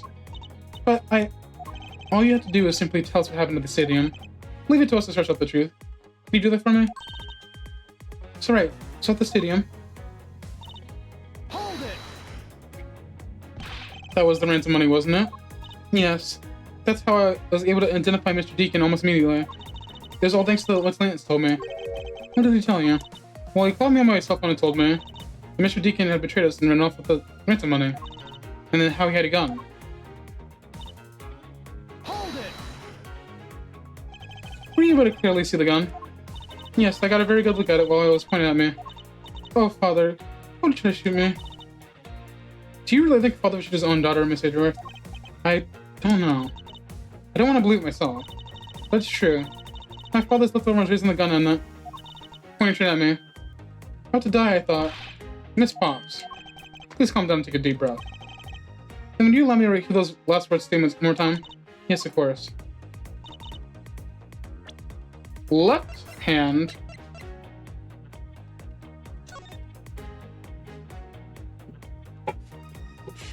But the gun's in the right arm. So, it's a model gun, so it's fake.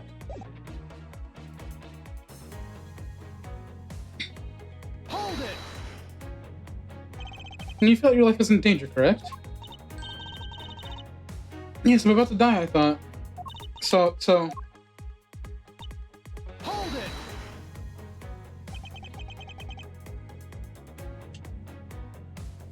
You shot Mr. Deacon. Miss Pops. Yes, I shot him. Not as I say it, as that. Agent Ling, Miss Pops is far from done. She hasn't even finished her testimony yet. You're gonna continue questioning her? What a waste of time. Miss Pops, if you please. Alright.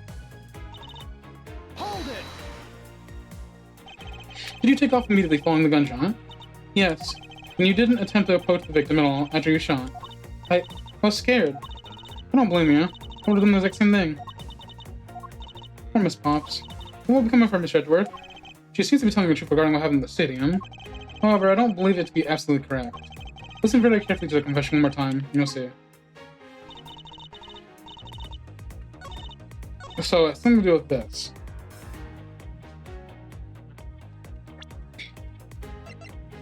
So,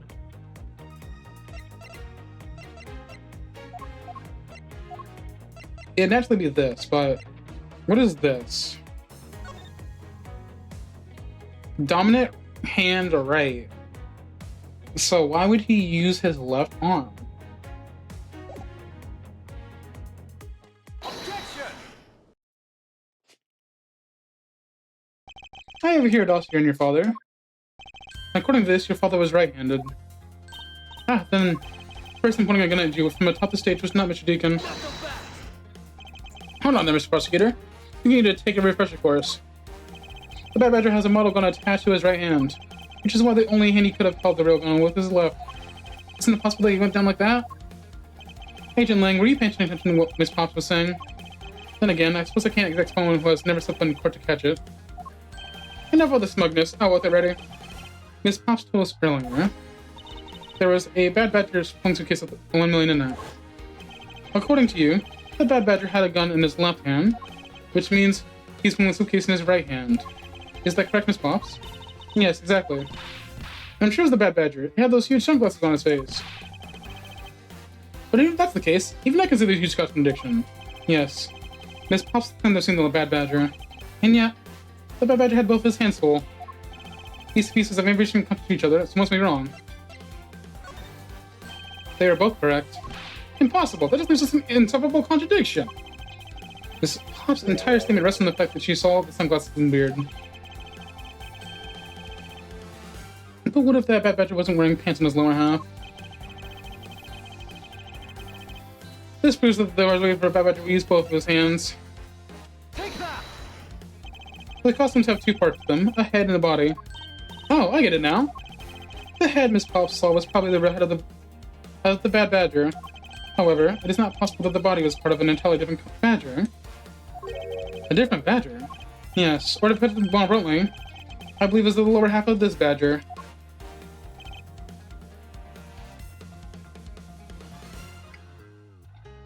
Now hold on now.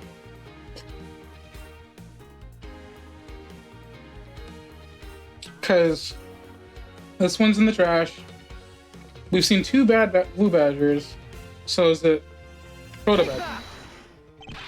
What? Okay. It's the Proto Badger. Yes, and it's a matter of passive elimination. Miss Pops was wearing the blue badger's costume, so we can eliminate that one. And the pink badger is the wrong color, which would have been incredibly obvious. All that's left is the Proto Badger's costume.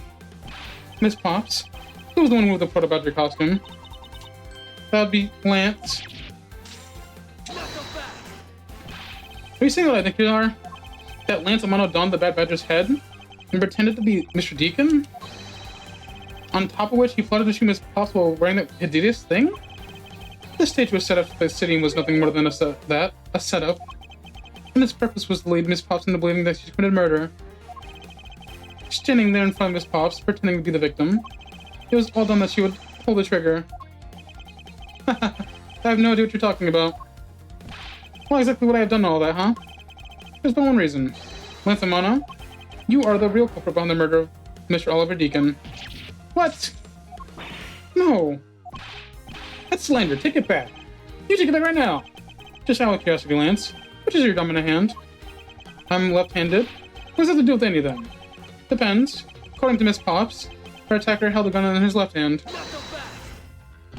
Ha! Who was what-handed doesn't prove a thing. And besides, now you're just being absurd. It's not like the proto-badger was bulletproof. One must fire, and he would have found himself dead, right? Objection! Of course, logically, if he had been shot, he probably wouldn't be here with us. But I believe he thought of that as well, and prepared accordingly. And this should be all the evidence you need. This is how Lance heard he might be hit by a bullet. Take that! We found one half of a Bad Badger costume in the hideout, a broken one. It was not the same one that the victim was wearing. Plus, it was missing something. And that something was the model gun that the Bad Badger carries, which can fire blanks. What? Miss Pops, where is the gun you use now? I threw it away into the sea. That makes it a bit tough to verify what it was. Although, I bet we can safely assume it was the model gun in question. I've heard enough. All you're doing is strung as far as pure conjecture. I admit, as long as the model gun is lost to us, I can't prove I'm right. However, I can say that the probability that I am right is very high. Okay, let's pretend that you are right, and the murder was a fabrication. In that case, what do you think the murder really took place, Mr. Prosecutor? I don't know yet. I know you're full of it. However, I do believe the murder took place during an earlier time frame. Please wait a second. Simply not possible. Because I saw Mr. Deacon not to be restrained by Lance. She saw the victim instead of being restrained. This is a lot of back and forth. Came back to the hideout long after the other two. By that time, Lance had already subdued and restrained Mr. Deacon. He had tied Mr. Deacon securely to the beam in the room next door. After that, the two of us put on their costumes and made our escape. So Mr. Deacon must have escaped after the two of you left, right? He thought that it would attract too much attention if we left together, so I left first. We planned to meet again at the stage in the city. But then, as I was walking through the park, I got a call from Lance on my cell phone. Oliver managed to escape. It looked like he was waiting for us when I was alone. He also stole the gun from me at that time. And the murder happened. Mr. Deacon must have overheard their plan to meet up at the stage. Well, Mr. Prosecutor, it's possible to saw the victim with our own eyes. Which means the victim was still alive at that time, wouldn't you agree? Why's that sound wrong to me? There must be something I missed about this account. Let's see what happens next. I examine more in more detail.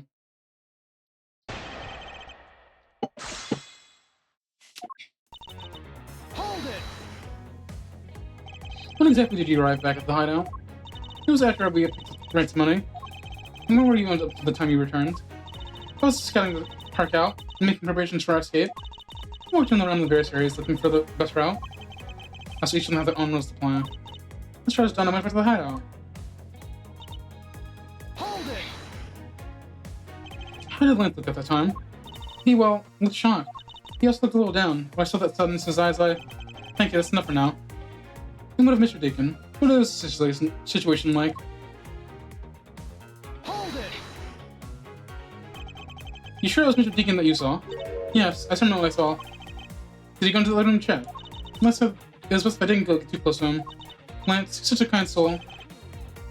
Then are you telling me you did not confirm that Mr. Deacon yourself? I checked this through the door and separates the room. He had a big badger's head on, so I'm definitely sure. That just had to be Mr. Deacon. She saw a bad badger, dude. It was us, she saw us. Hold it! So the title of Mr. Deacon was still in the bad badger costume. Yes, and? It appears to messed with the whole situation. But now. The person we saw was not the victim. What? Why not? I will tell you now with this. This Miss Bob shows us the person who saw is not the victim.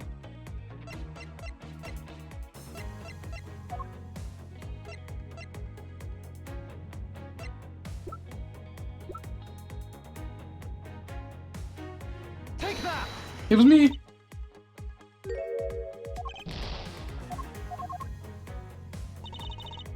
Hold it!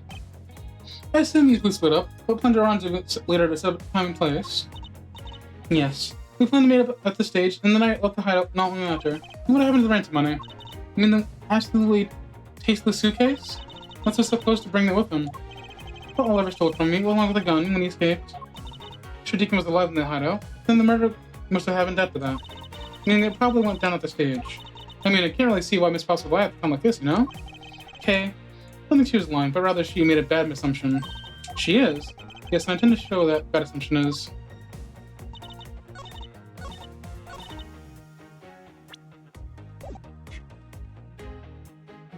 Hold it!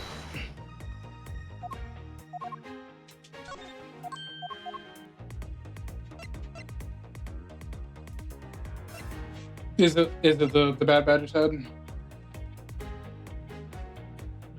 Take that! Miss Pops, the person you saw was not Mr. Deacon at all. Huh? The person you actually saw was this person. He was me. Huh? The person I saw was you, Mr. Edgeworth. I was always thought it was a bit odd.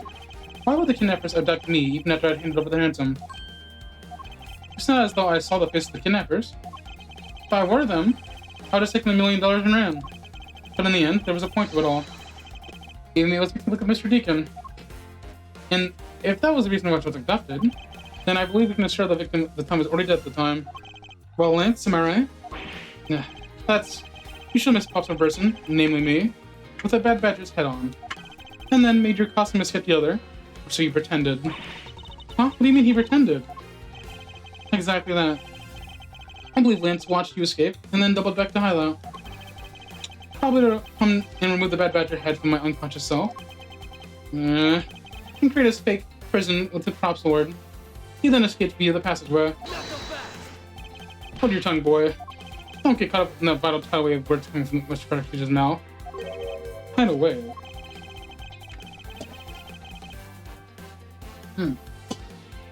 We've heard a lot come out of you, but I've yet to see a shred of evidence. The victim's betrayal and the subsequent detainment. All of that could have happened while you were out cold. That's right, you were out for quite a while, Mr. Prosecutor. Even if that were the case, Miss Pops still would have seen me talk to that beam. I was scared of Mr. Deacon, so I didn't go into the next room. So I really had no idea if you were in there or not, Mr. Edgeworth. You see? He was saying that you can't prove a thing. Yeah. Who said that? Please, wait. Mr. Romano. Haha.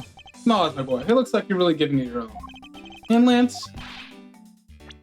It's not good to cause trouble for others. Dad? Let's see. You are the one in charge of the investigation, correct?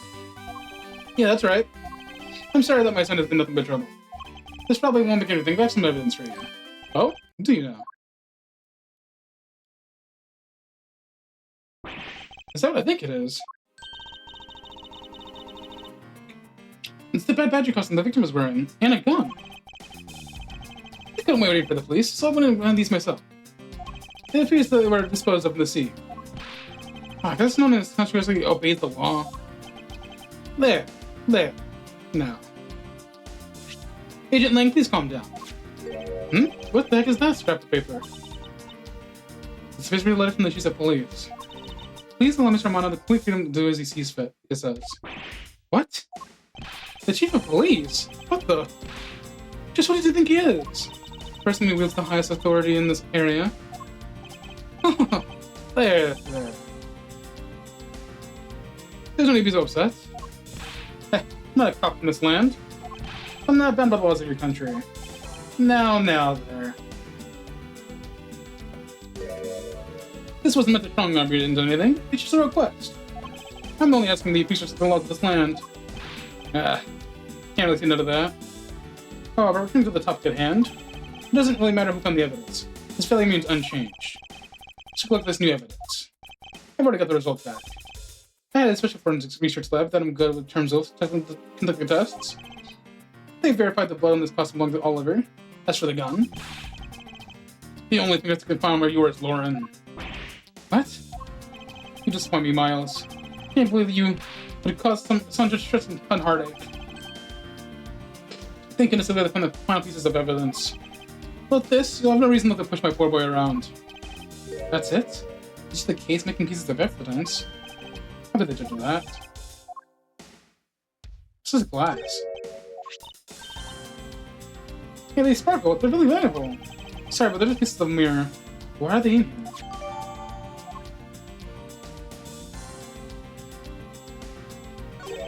Bullet hole. You burn around the edges. Wait. These burn marks were left by gunpowder. That's the most important fact. Why is that? Because it proved the victim wasn't shot at point-blank range.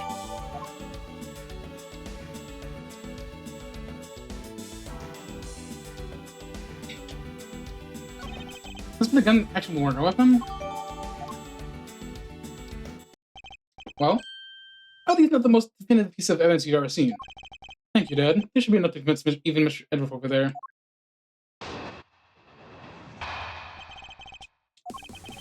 Make no mistake.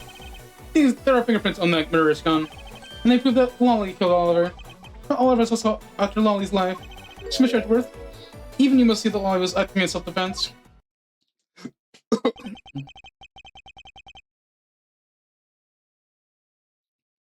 Fingers from the weapon, huh? Oh no, this isn't enough at all. Look, Mr. Edgeworth. All I want to do is save Lolly.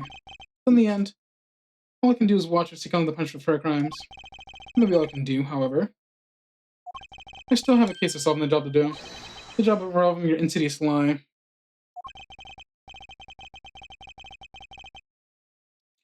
You wounds me. Why don't you believe me, even in the face of all this evidence?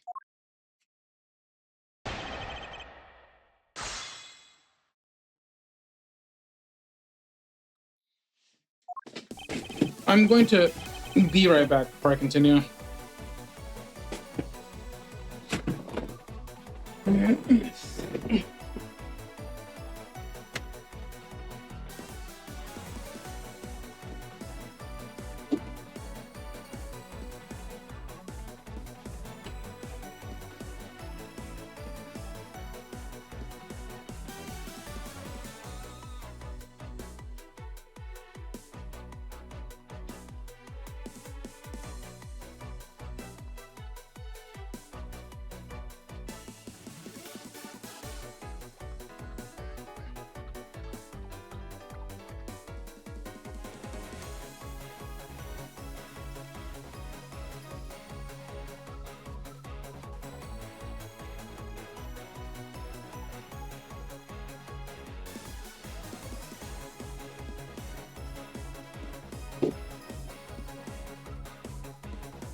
All this drinking water for my throat is not normal on me.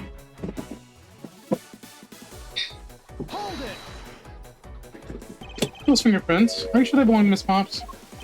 There's no mistake about it. Without my connections, I had the best forensics to make things money can buy performed. I found that a bit peculiar. What? You should begin arguing with me. What should I do? Not yet. Perhaps I should wait and see how this pans out first. You sure that our calm for someone who just accusing his own girlfriend of murder? You have it all wrong. Well, I'm gonna pay the prices of a form of love. She also says she wants to pay back her debt to society. Hold it! And why would you believe that victim was set on taking Miss Pop's life? I suppose that's because he wanted to silence her, to keep her quiet because she knows the truth about the kidnapping. In that case, why did he not target you as well? That's because he knew if he killed me, he wouldn't be able to control my father. Oh, right you are. If he cost me millions, I would have had the killer found. I believe he didn't kill you for an entirely different reason, however, I digress. Look, more than why he didn't kill me, I'm worried about what happened to Lolly. Hold it! Justified self-defense. I suppose that is a possibility, given the circumstances. Really? Oh, thank goodness. However, Self-defense is not necessary in this case. What do you mean? Miss Pops is innocent. She didn't do anything, so why would you need to defend yourself from nothing? You still not believe the word I say, do you? This entire argument hinges on the fact that her fingers are on the gun. However, the truth does not lie there. It lies in whoever who's fighting for me for nothing long. Hold it!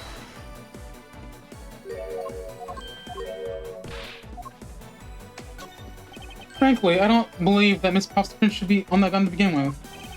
And the reason why Miss Pop's print should not be on the gun is the fact that she was in a costume. Oh hey, tells me who was talking to her. Take that! It's simply not possible for Miss Pops to have left any prints on the murder weapon. Because, while she was at the stadium, Miss Pops was wearing a costume. Huh? But there's been no mistake, we found fingerprints! Miss Pops? Do you remember touching a gun at all at any time? Oh yes. As a matter of fact, I did hold it for a bit back at the hideout. I handed it off to Mr. Deacon while he and Lance left the haunted house. To show the rental money, I suppose. And there you have it. That is when Miss Pop's prints found the man on the gun. You understand that, Mr. Romano? The fingerprints have nothing to do with the proof that Miss Pops is the murderer. We don't have anything to prove that she isn't the killer, right? You seem to be very adamant about insisting your girlfriend is a cold-blooded killer. Oh, Lance. What? No way. I'm incredibly worried about her. That doesn't change the fact that you don't have any evidence, right? Sure, you're wrong. I have the evidence. Huh? How? The story is Miss Pops killed the victim at the stage in the stadium. The whole affair is simply not true because that was not the real crime scene, but a setup. This proves that the real murderer was not committed the same at all. Is it the glass we just got? Take that! This piece of evidence proves that the real crime scene was not at the stadium. Oh.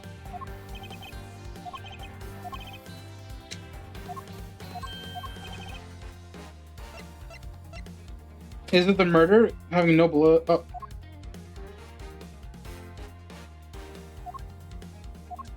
There's like no blood, so is it this?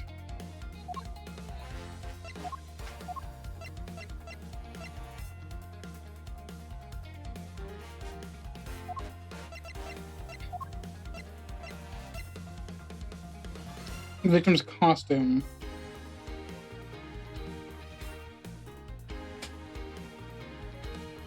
Is there an... Let's take another look at the costume the victim was wearing. Then I believe you will see why he insists he was not the shot at the victim stadium. Is it the glass now?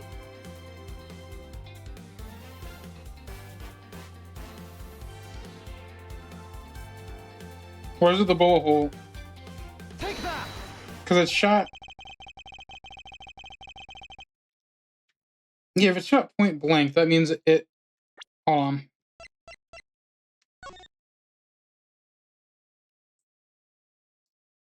Yeah, it's also shot at the same spot, yeah. The burn on this bullet hole was made when the victim was shot at point blank range. So you mean the murder was really... Yes. She saw two people, they were separate by a distance. The victim was indeed shot from below the stage. There wouldn't be a gunpowder burn. Look at you, Mr. Smarty Pants Prosecutor. Since you seem to know the answers, why not tell the real crime scene is then? Lance set me up to look like Mr. Deacon at the hideout. If that's the case, then the murder must have happened prior to that. The location where Lance and the victim were just before I was imprisoned was...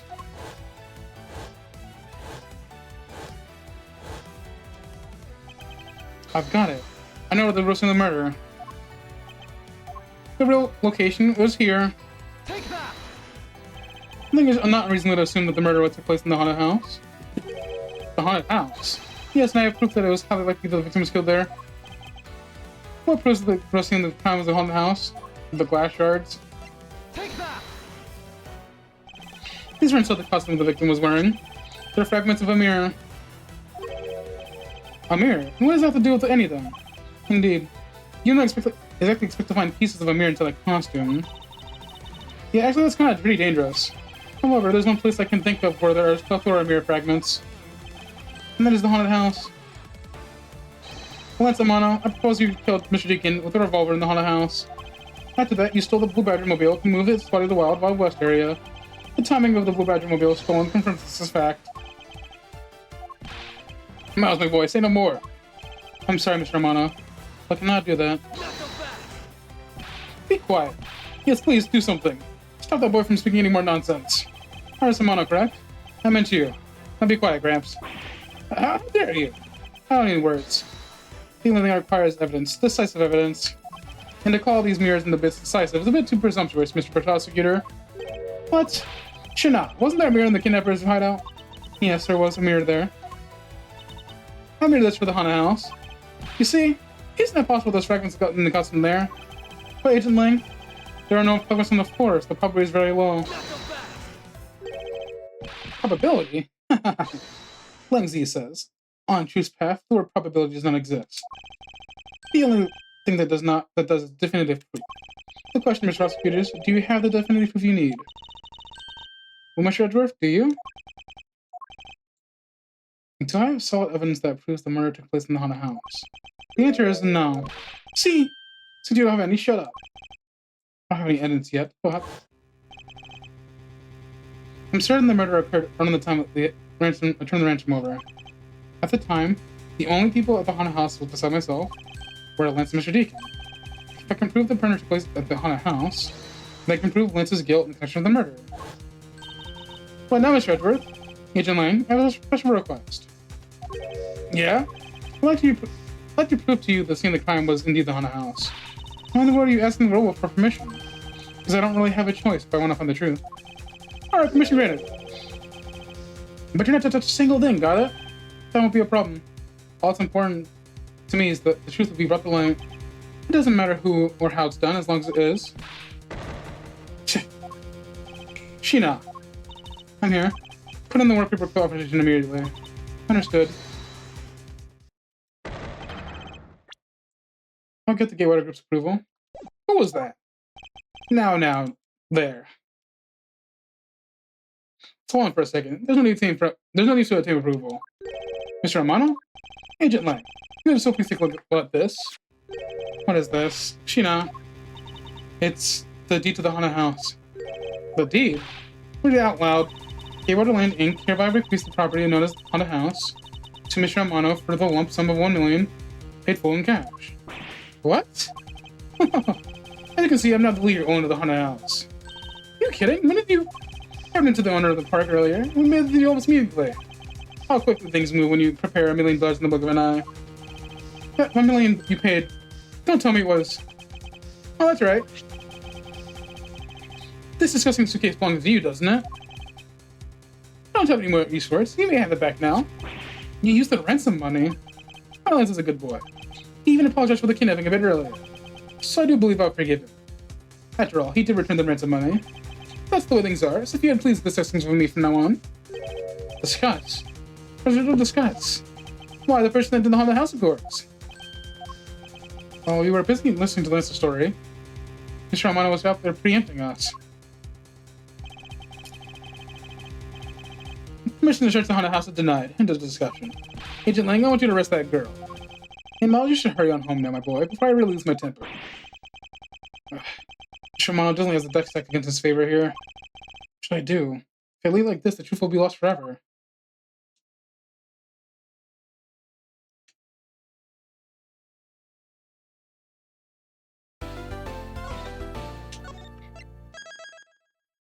I feel like I'm really close to the end here.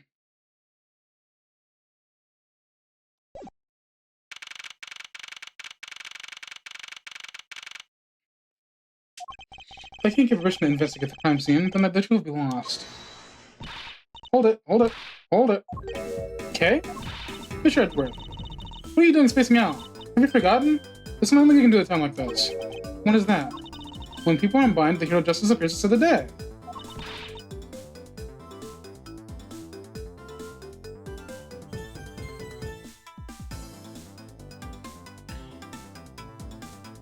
This is the first time I've ever seen my chat, so I don't...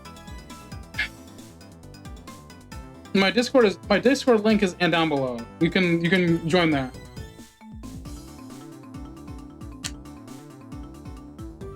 Ignoring the fact that the text is calling you a ban evader.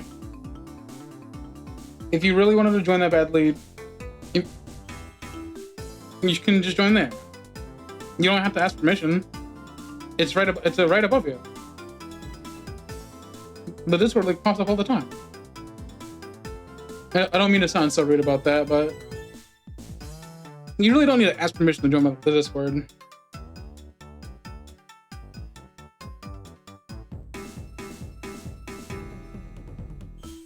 But this is the first time I've seen you talk, and I haven't seen you in the user's log before, so it's kind of hard to say, you know.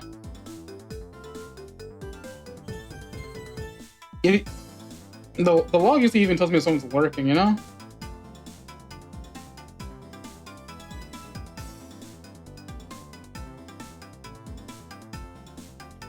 Look, you just leave it to me.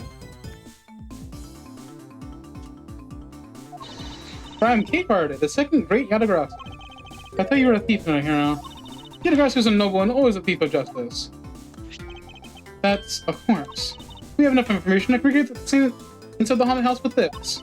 Plus, we can factor in everyone's testimony. We can recreate exactly what happened when I dropped off the ransom money. We may be able to figure out new information with this. It's worth a try.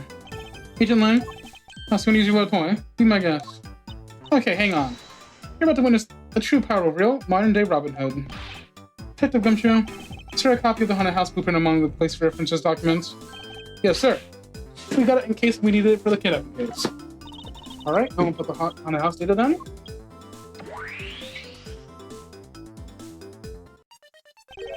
What is this? Where are we? It's like we're inside the haunted house. If we can't expect the local location itself, the path of the truth slumbers here. If I can successfully navigate my way using logic, I'll ultimately arrive at the shop of the truth. No, but I believe I already missed the crime scene. Okay, what should I recreate first? You haven't figured it out yet. Hey, maybe I have. Maybe I haven't. I'm gonna make you do all the hard work. Very well. I'll do inspect the moment in which I was ambushhed by my abductor. The two of them are definitely misplaced at the time. If I can verify that, maybe probably a new lead. I had just come out of the hallway after leaving the money into the dining room. At the time, I saw a badger slumped over on the floor at the end of the hall. Yeah? What was the badger doing all the way down there? I also thought it was strange. However, I thought maybe it was simply a mannequin that was set there for the hemisphere. You know what badger it was? No. It was a tell. All I saw was a silhouette. In that case, I'll just program a badger somewhere for now. Get back into the league.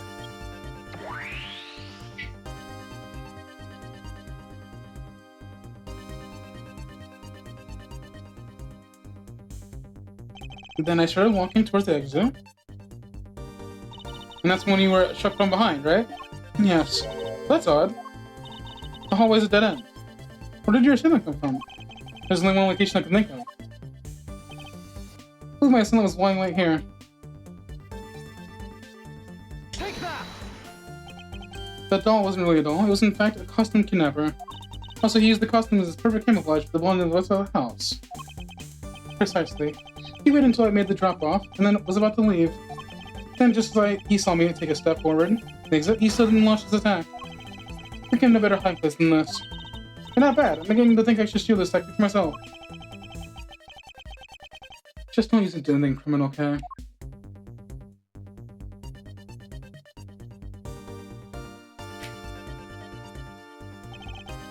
Well, Lance? What? What are you asking me for?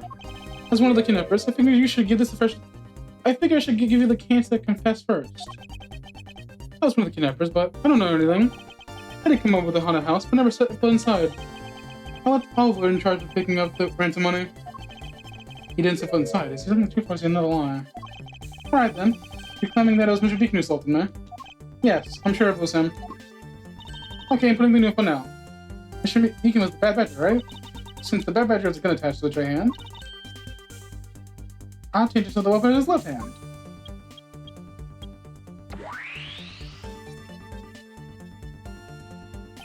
Another verify the effects of recreation.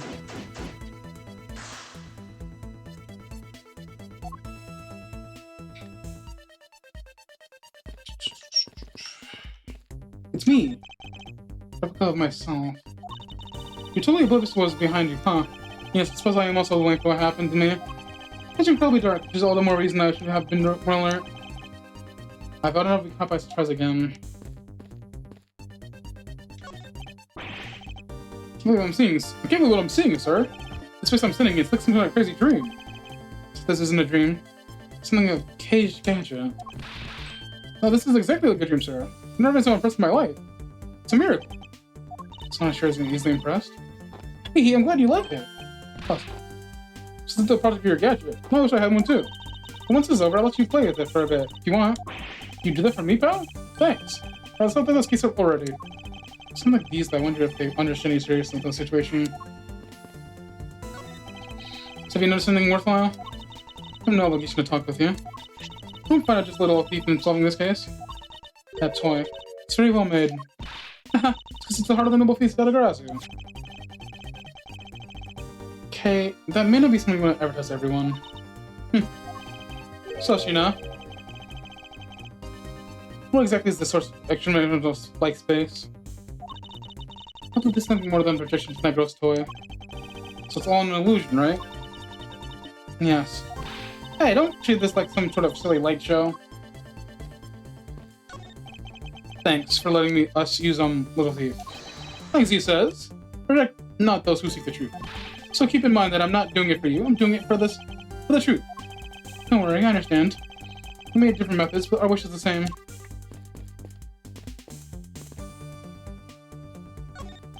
You can lie all you want, but it will all be for naught, Lance. As soon as I expose the truth, you will be placed under arrest. How can you do this? After all my dad has done for you. What your father's done for me is unrelated to the charges you face now. Unbelievable. You know, you sound like a bully right now, Mr. Edgeworth. I'm not serious about this. You'll never understand the true gravity of his crimes. I will not allow him to remain a child forever. Haha, you sound like a dad. Miss Possum, my hand, I will prove your innocence in the murder of Mr. Deacon. Therefore, please don't fret. It'll soon be over. Do you not trust me? That is... Your face is all you read, Miss Pops. No, I can't. I have Lance. Holy, don't tell me that you like the guy more than me. That's... Oh. Why am I so pathetic? I'm so easily swayed by even a single glance. What exactly is going on? I think you have another guilty person on your hands, Mr. Edgeworth. When you take a look around, it almost feels like a house of mirrors. Indeed. I've never heard as many mirrors inside a haunted house before. At least we know that real crime scene thanks to the mirror shards. Hey, wait. These shards. There's something different about them. Oh? The ones we found earlier are thicker than the shards from these mirrors on this wall. And look! There's some sort of zone on the back, too. Pieces from that costume are certainly different from the other mirrors. What does this mean? Could our pieces not be pieces of these mirrors?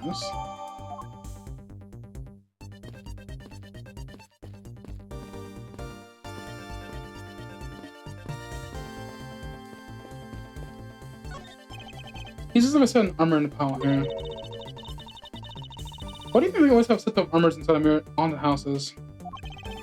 I suppose this must be an interior design meant to bring out a sense of abnormality. Why do all your explanations have to be so hard to understand, Mr. Edgeworth? I tried explaining it again, but this time so that even a thief like you can get it. That may prove to be a most difficult task. I imagine this is how you snuck up on you. That gadget of yours can even replicate people's movements. Well, it's used to plan heists, so of course they gotta be similar to the police. It's definitely well made.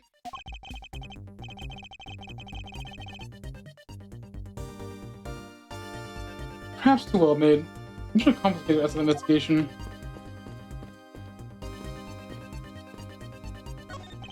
I remember glancing over and seeing this figure sitting there at the dining room. So I guess I got it spot on when I put it there in my recreation. I didn't take a good look, but I'm sure there was a badger here.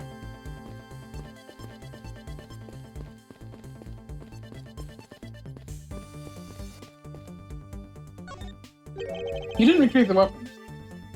Well, I can't exactly recreate something I don't nothing about. So tell me, what were you hit with? The attack came from behind, so I have no idea. But I doubt it was from someone's bare hands. I'm okay, then where were you hit? It was hit on the right side of my head, just like above my temple. There was a bit of blood, but it wasn't anything serious. Ouch, sounds painful. Why are you smirking like that when you say that? Just your imagination. Let's see. Maybe there's something in the hallway that could have been used as a weapon. I'm looking for something the culprit could use to hit you with. The sword, maybe? Take that! I have it. There's indeed one such object lying here in the hallway. A prop sword. Talking about this thing here? Yes. Although we did find it at the Kidnappers hideout. Wait, yes. It's possible the culprit took with him after using it on me. Leave no evidence behind, right? Correct. It may be worth a more thorough examination yet. So we're gonna test it on the sword. Luminal. Because if he's wearing a costume, the fingerprints don't work, yeah. The culprit was wearing a costume at the time, so a fingerprint, and this is useless. Let's run a luminal test. It's possible some of my blood found its way onto this. Agent Lang, if I'm asking your cooperation in this matter. Look, I have a choice. Sheena, hello, lab boys. Understood. Except for the dev on the left side, it appears the blade is spotless. So it must be the left side of the prop sword that hits you then, right? Okay, I'll update the recreation of this new piece of info.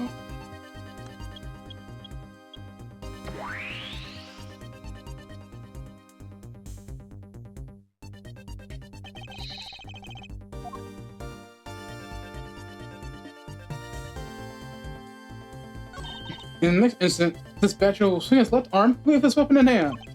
He has to cut me in the left side of the prop sword. Should I record the moment impact? I want to see the pain expression in your face. It's just fun the way it is. Oh, maybe not. It's just my imagination. It's not quite right.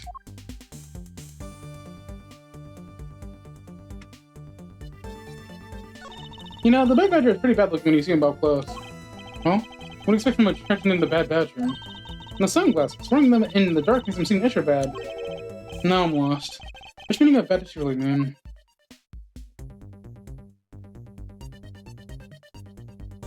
But this is broken.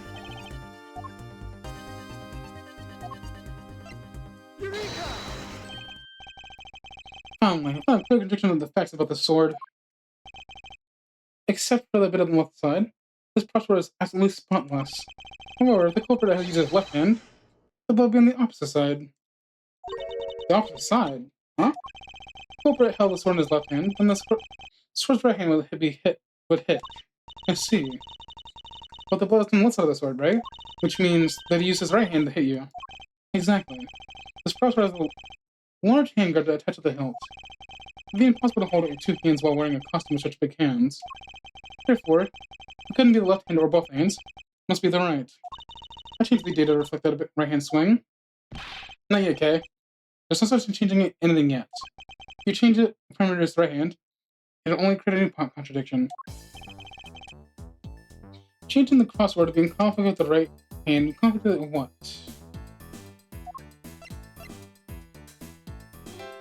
This, because the bad badger already holds a gun in his right hand, so he can't hold a swing in addition. Hold a sword in addition. That's right. And what now? If it wasn't his left hand or right hand, it means that the one who struck me could not have been the bad badger. Paying attention, Lance. Eric, Mr. Deacon cannot have been the one who struck me, which leaves only you as our primary suspect. Yeah, fine. It was me. I hit you. It appears you lied to me yet again, but seeing how quickly they catch up to you, Lance. Wait, isn't Lance left-handed? Ah, yes. But that's what makes the deception all more interesting. He used his right hand to make it look like Mr. Deacon had been the one to strike me. But you see, firing a gun with one stun dominant hand is difficult, but that level of dexterity isn't required to swing a prop sword.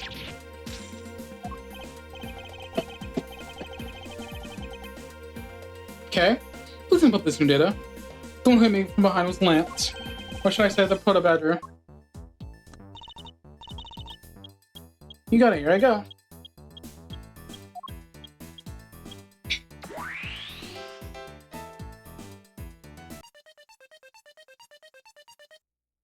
No, we have a faithful recreation of the situation on the type of me. Alright. All we have to do is examine this new creation, man. Haha. And what exactly is so funny, Agent Lang? That amusing little gadget. She press a puncher, right, you know? Yes. It was all I could do to hold my laughter in. Hey, don't make fun of me, you mean old werewolf. You and Edgeworth are bringing out the best in each other. You can do a little fun, but now it's my turn. I sat quietly by listening. But the conclusions you keep spewing out don't whet this wolf's appetite. There's no guarantee that your little toy will always show the real truth in any given time. All it displays is whatever information you put in there, right? Well, when you put it that way, your suppositions are wrong. It's not your fault. Someone will let you in on this. There's a trick to this on his house. And what may that be exactly? A trick beyond which your tiny imagination can produce. Sheena! Here you are. Now then, what do you misread, Mrs. Gurley? It's written here in this pamphlet. The 7 Wonders of the Spring House. This disappearing badger. What is this? It said someone around here is fond of the theatrics. You can see, they set a doll down in the hallway for that purpose. Basically, the blue badger you saw is just a stupid doll. How can this be? Guess that throws a wrench in your whole theory. Guess that throws your whole theory about it being your attacker right out the window. Yeah. That can't be right. Maybe the culprit had the doll somewhere. And then maybe he laid it down, presumably it instead. The criminal couldn't even hide himself in the hallway. He had a giant doll. You get it now? Thanks to your presumptions. Your logic started off weak and led you to the completely wrong conclusion. So get off your high horse. Mr. Edgeworth. Hey, please input new information from me. You don't know when to quit, do you? I can't quit, not until I declare what I found is the truth. Agent Lang, thanks for the information. You have my thanks. There you go again. See if I can. Okay, I'm doing recreation now.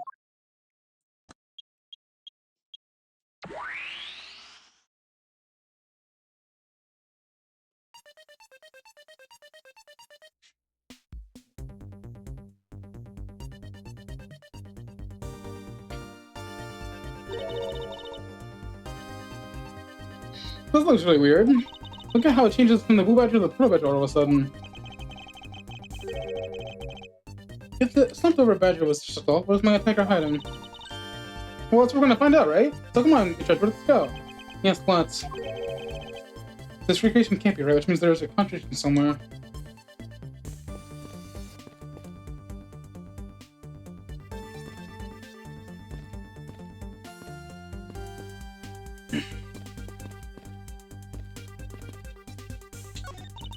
This is where the proto badger shows up in recreation. Yes. And the question is, where did he come from? Yeah, but there's no place for the hide in your current model. There must be an inconsistency somewhere.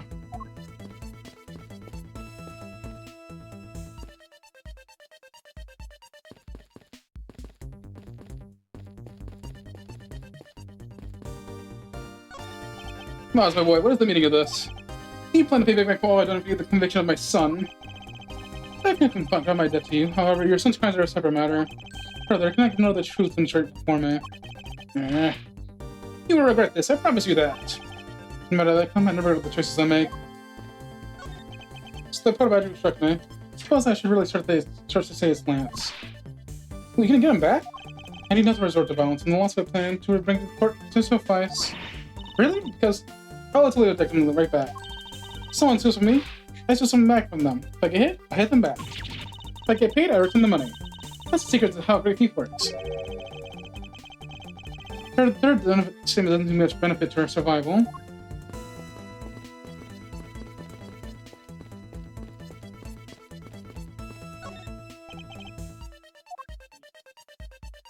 This blue badger is just a doll for this haunted house. But the one who killed the badger was a bad badger, right? According to the Blue Badger Bible, it says they are each other's worst enemy. All because of the allied justice to know the vile criminal with a gun. Perhaps they're just destined to battle for each other. Just like they're still samurai and the evil magistrate.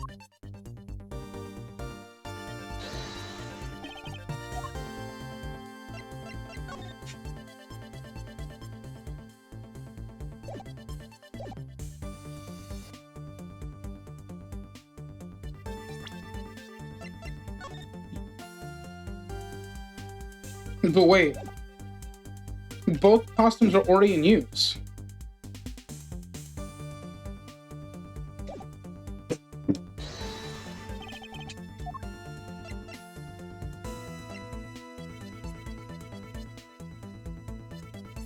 Eureka! Hold on a second here. There's something wrong with this blue badger. Huh? Like what? The way on the belt is on him is opposite to how it should be. Did you make a mistake? Can't be. I inputted the image data exactly how it was in the pamphlet. So why is the blue badger dressed up in the reverse?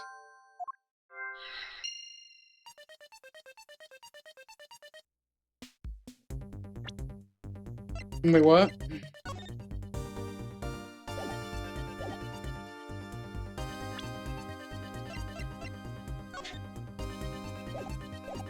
Oh, I see now.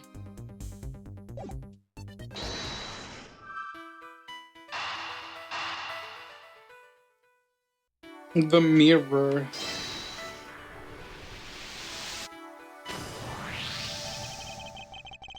Okay, do you remember you said earlier? What I said earlier about what? Absolutely, how this building might as well be a house of mirrors. House of mirrors. Oh, that'll explain the worst or mirror image. Yes, this blue badger might be nothing more than a replica image of the real one. And the blue badger you saw was a reflection. When I looked down this hall, I thought it was perfectly straight. However, if there's a mirror... Oh, then it would actually be from an L shape, right? Precisely. I was deceived.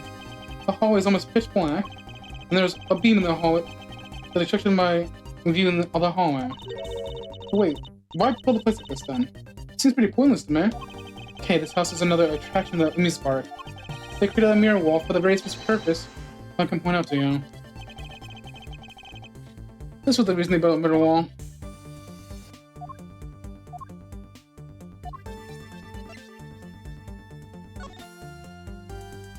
The wonder? Take that! So as written in the pamphlet, the main draw of this attraction is the mystery of this disappearing badger. You mean they built this mirror for that trick alone? But you said you saw the badger, so it was definitely still there. That was true at the time, however. Doing this allows someone to make the badger disappear in a flash.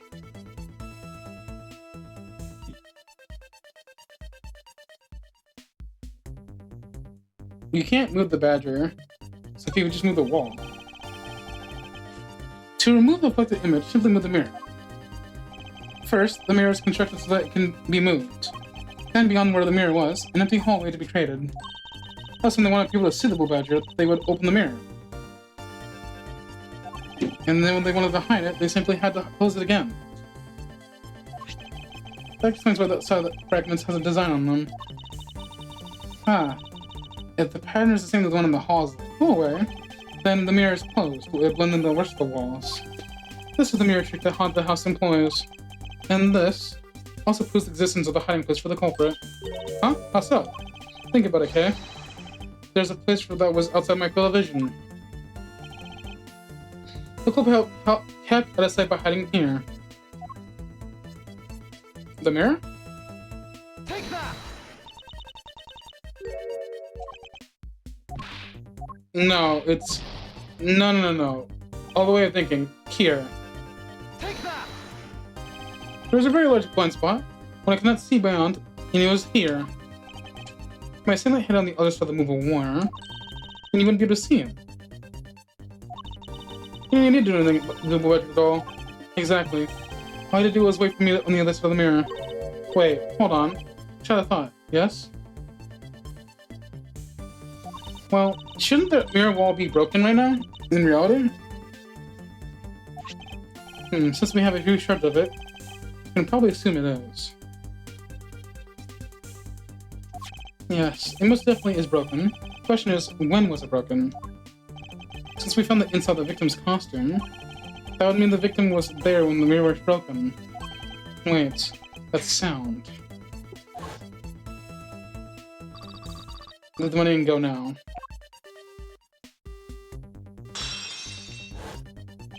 The sound I heard was most definitely the sound of a mirror breaking. Okay. Let's input some new information. Ah, don't scare me like that. Sorry, but I need you to recreate something for me. Sure, whatever you need. What do you need anyway? You can first recreate this hallway just before I enter the building diagram. You got it.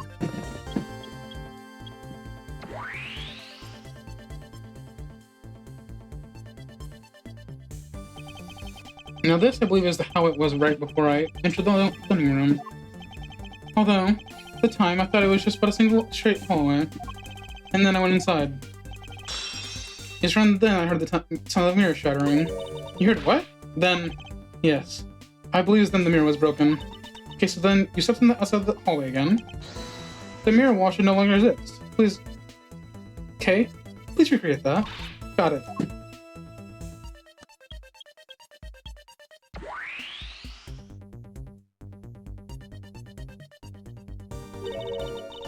With the mirror gone, the culprit lost his hiding spot. So where did he go in his proto badger suit, Mr. Edgeworth? Ah, that's easy enough. With the mirror gone, he simply hid himself in the branch hallway. So this about wraps it up. Looks like we finally solved everything. No, not yet. An even larger contradiction has now been reared its head. Huh?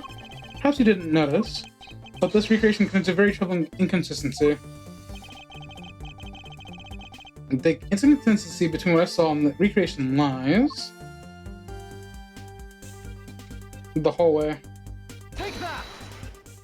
Okay, take a look at in the hall. Oh, there's no blue badger there. Exactly. The blue badger I saw is in reality not there. This is the final point on this long chain of logic. The last remaining contradiction.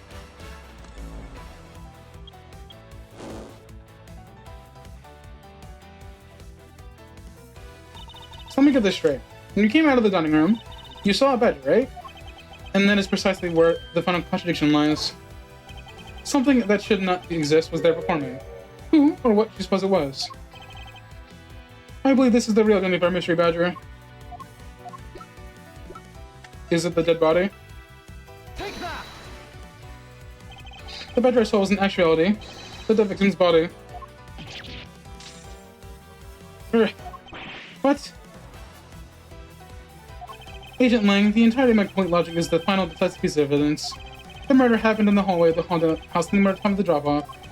And you can consider the moment I heard the mirror breaking to be the time of the death of Mr. Beacon. No. Maybe it was due to the fighting, and perhaps it was like shattering bullets. But no matter what the cause was, the hallway of the mirror wall was broken. Ha! So you're in the house at the time, right? Seemingly you missed the sound of a gunshot? There was a varying sound of effects playing at the same time, all for the explanation. The gunshot must have blended in right in. Ah, yeah. Now then, did you recall something from me? Who was it? Those with the victim at the haunted house? Who was it when had the opportunity to rob the victim of his gun and use it on him? It was you, Lance Amano.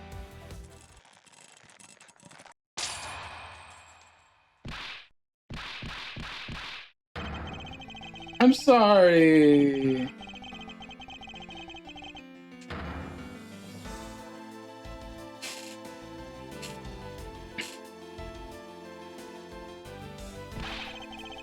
It's like I had a choice. Oliver turned on me all of a sudden. He snapped and turned violent as I hung over with you. He shoved me to the ground and straddled me. I fought back as I could, grabbed his gun and I shot him. The bullet went through his body and shattered the mirror. If I hadn't taken his gun and shot him first, I'd have been the one you found. He's a hardened criminal. He escaped from jail. See, that justifies his offense. The boy wasn't trying to protect himself. The enemies we have seen, and will be resolved in court. Agent Lang, I'll leave the rest to you. Ha! As if you were the one in charge around here. Guys, arrest these two and get out of my sight. Wait! Nothing to do with the murder. And the person you should be arresting is Lance. Dad? Sorry, but you're not something like that easy, Mr. Ernest Amano. You tampered with the evidence so you could cover for your son. What a great dad you are, willing to risk it all. Truly touching. Urgh. By the way, do you know why I'm really here? And how could I possibly know the answer to such an asinine question? You wound me. You wound me. I came all this way across the sea just to see you, you know. You can't wait to see me. What's that supposed to mean again? I have a few things to ask you, Mr. Amano, about a case from 10 years ago. A case from 10 years ago? Oh, what's the name of you used for that case? Sheena. It's known as the KG-8 incident. The KG incident? Oh, so you remember it. Good. Then you remember the trigger in that case was the Amano Group scandal. Specifically, the charge of an internal smuggling ring. Smuggling. There's that word again. At the time, the person who arrested the ring leader was Mr. Romano's very own secretary, Mr. Colin Devereux. Father, even though you pushed the crime onto your then secretary, Mr. Devereux, I was suspected that you were involved with the smuggling ring, Mr. Romano. Mr. Devereux was arrested in place of you, which is why he broke out. You hid from him in your police. You hid him in exchange for his silence in your little dirty secret. Now. Please calm down. I honestly have no idea what you're talking about. Pretend to be ignorant all you want. We're taking you down to the president anyway for a nice long chat.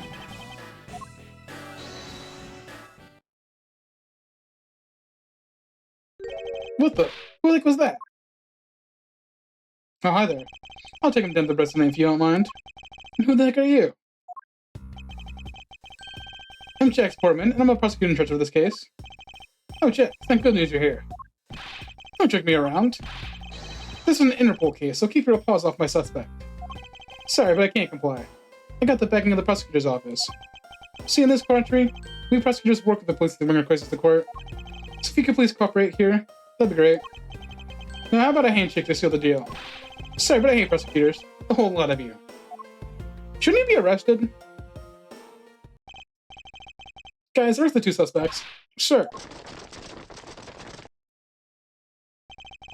I almost forgot.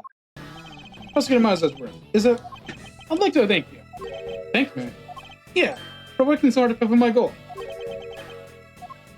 Hey, is there anyone to thank someone? What the heck is that supposed to mean? You were several innocent lengths that you forced to tamper with the evidence. Thanks to that, I finally had a legitimate reason to arrest him. So how does it feel to bite the hand that feeds you? The hand that feeds me? I'm not sure I follow. It's no use pretending with me. You're the one, right?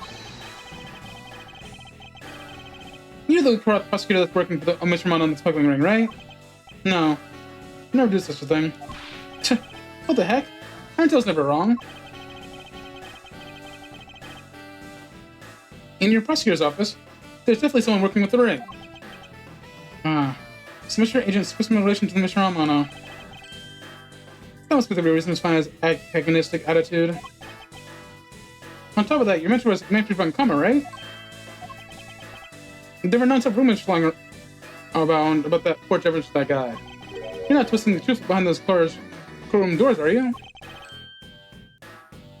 The courtroom is a place where truth is revealed. Well, don't worry, it's not you. The whole lot of you can't be trusted. A prosecutor who's never lost in 40 years, every defendant who must be found guilty. Feel about that line of thinking. Is it any wonder that the court produced something about falsities and lies? It would seem his disdain extends beyond just me. Prosecutors, the court. Why is this man so angry at us all? Rest assured, next time we meet, I won't be so forgiving. So don't you forget it. Please wait. Agent Sheena, why does Agent Lang hit us all prosecutors so? Lang is the head of the long-honored House of Lang in Zhangpa. The heads of the police related divisions in that country all of Lang blood. Word? What do you mean by that? Aren't they still? They were revered, but that was long ago. They don't hold that sort of sway anymore. And it's all because of the courts. How can that be? The prosecutor once withheld and tampered with evidence of one of the Lang detectives found. That evidence's security was tarnished and cost the Lang family its honor and trust. But not all prosecutors are like that. Even so, Lang will never respect the court again, or any prosecutor. So Agent Lang is a man who eats all courts, and is unwilling to forgive prosecutors. Man, what a piece of work that guy is. Come on, Jim, better catch up. Yeah. You gotta deliver that thing to old man after all. Oh, this is in the past. Okay. So the plot line is Chapter 2, Chapter 3, Chapter 1. Okay. Detective Gumshoe, I believe we got up and headed ourselves. Yeah. We're going home, Mr. Edgeworth? No. I've done nothing but be entangled in one mess after another since my return. It's alright with you. Can you drop me off of my office? No problem, sir. Excuse me. Yes, what is it? Thank you very much. Oh, it's okay. No thank me, pal. Just doing my job as a detective. I guess that's pretty hot badly by Lance. Oh, cruel fate. What's a woman to do when she's been hurt by the one she loves? To think I never realized my father was right there. Never said anything to him. I knew it. I'm a failure. Oh, there she goes again, talking to herself. Miss Pops, wonder if you know why your father participated in the kidnapping? No, I have no idea. Your father died while he was trying to stop Lance. Which means, from the beginning, he had no interest in the staged self-abduction. Wait, then why did he... I believe it was because of your presence, Miss Pops. Me? Lance realized that the two of you were related. Which is why he used you as a hostage to corral Mr. Devereaux into cooperating. Father, as a felon, he could not tell you of his real relation to you. However, as the Amano family butler, at the very least, he could watch over you. It was all he could do, but that was the shape of his overflowing love for you. Go on, speak your mind. That is, thank you very much. You're welcome, although there's no other thing to me. No, Lauren, stop. I mean, this man's so much older than you.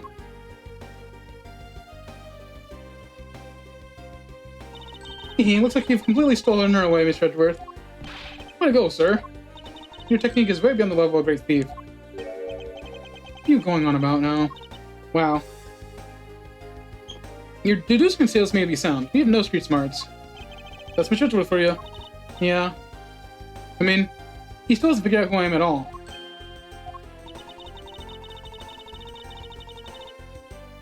If you haven't remembered in all this time, I guess I'm just gonna have to say it.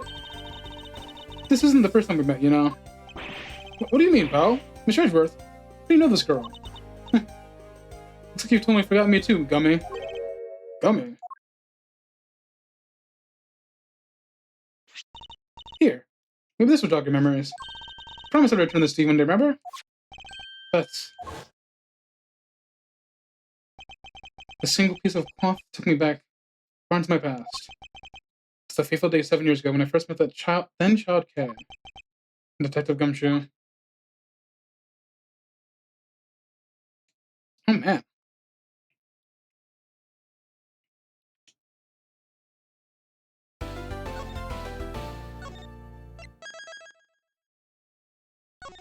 Turnabout reminiscence. So listen, now we're going even further into the past. Okay. And with that, we'll be ending.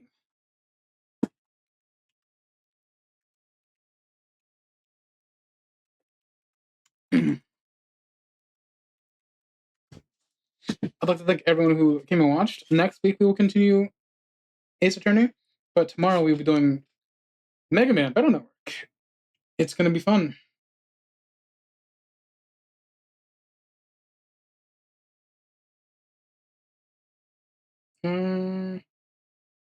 You're not even streaming, what? Are you seriously not streaming?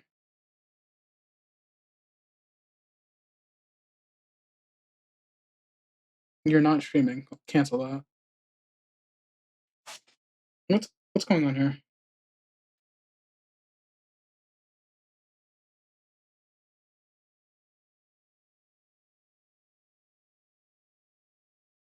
Thursday, February 5th. It's 9 o'clock.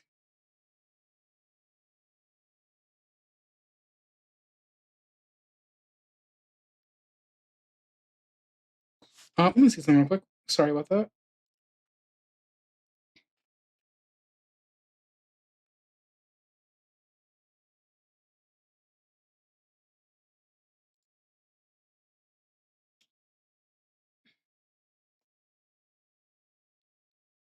Today is Thursday. Huh. Alright. There's no one to stream. So, that'll be it for me. Guess have a good one. Ta-ta!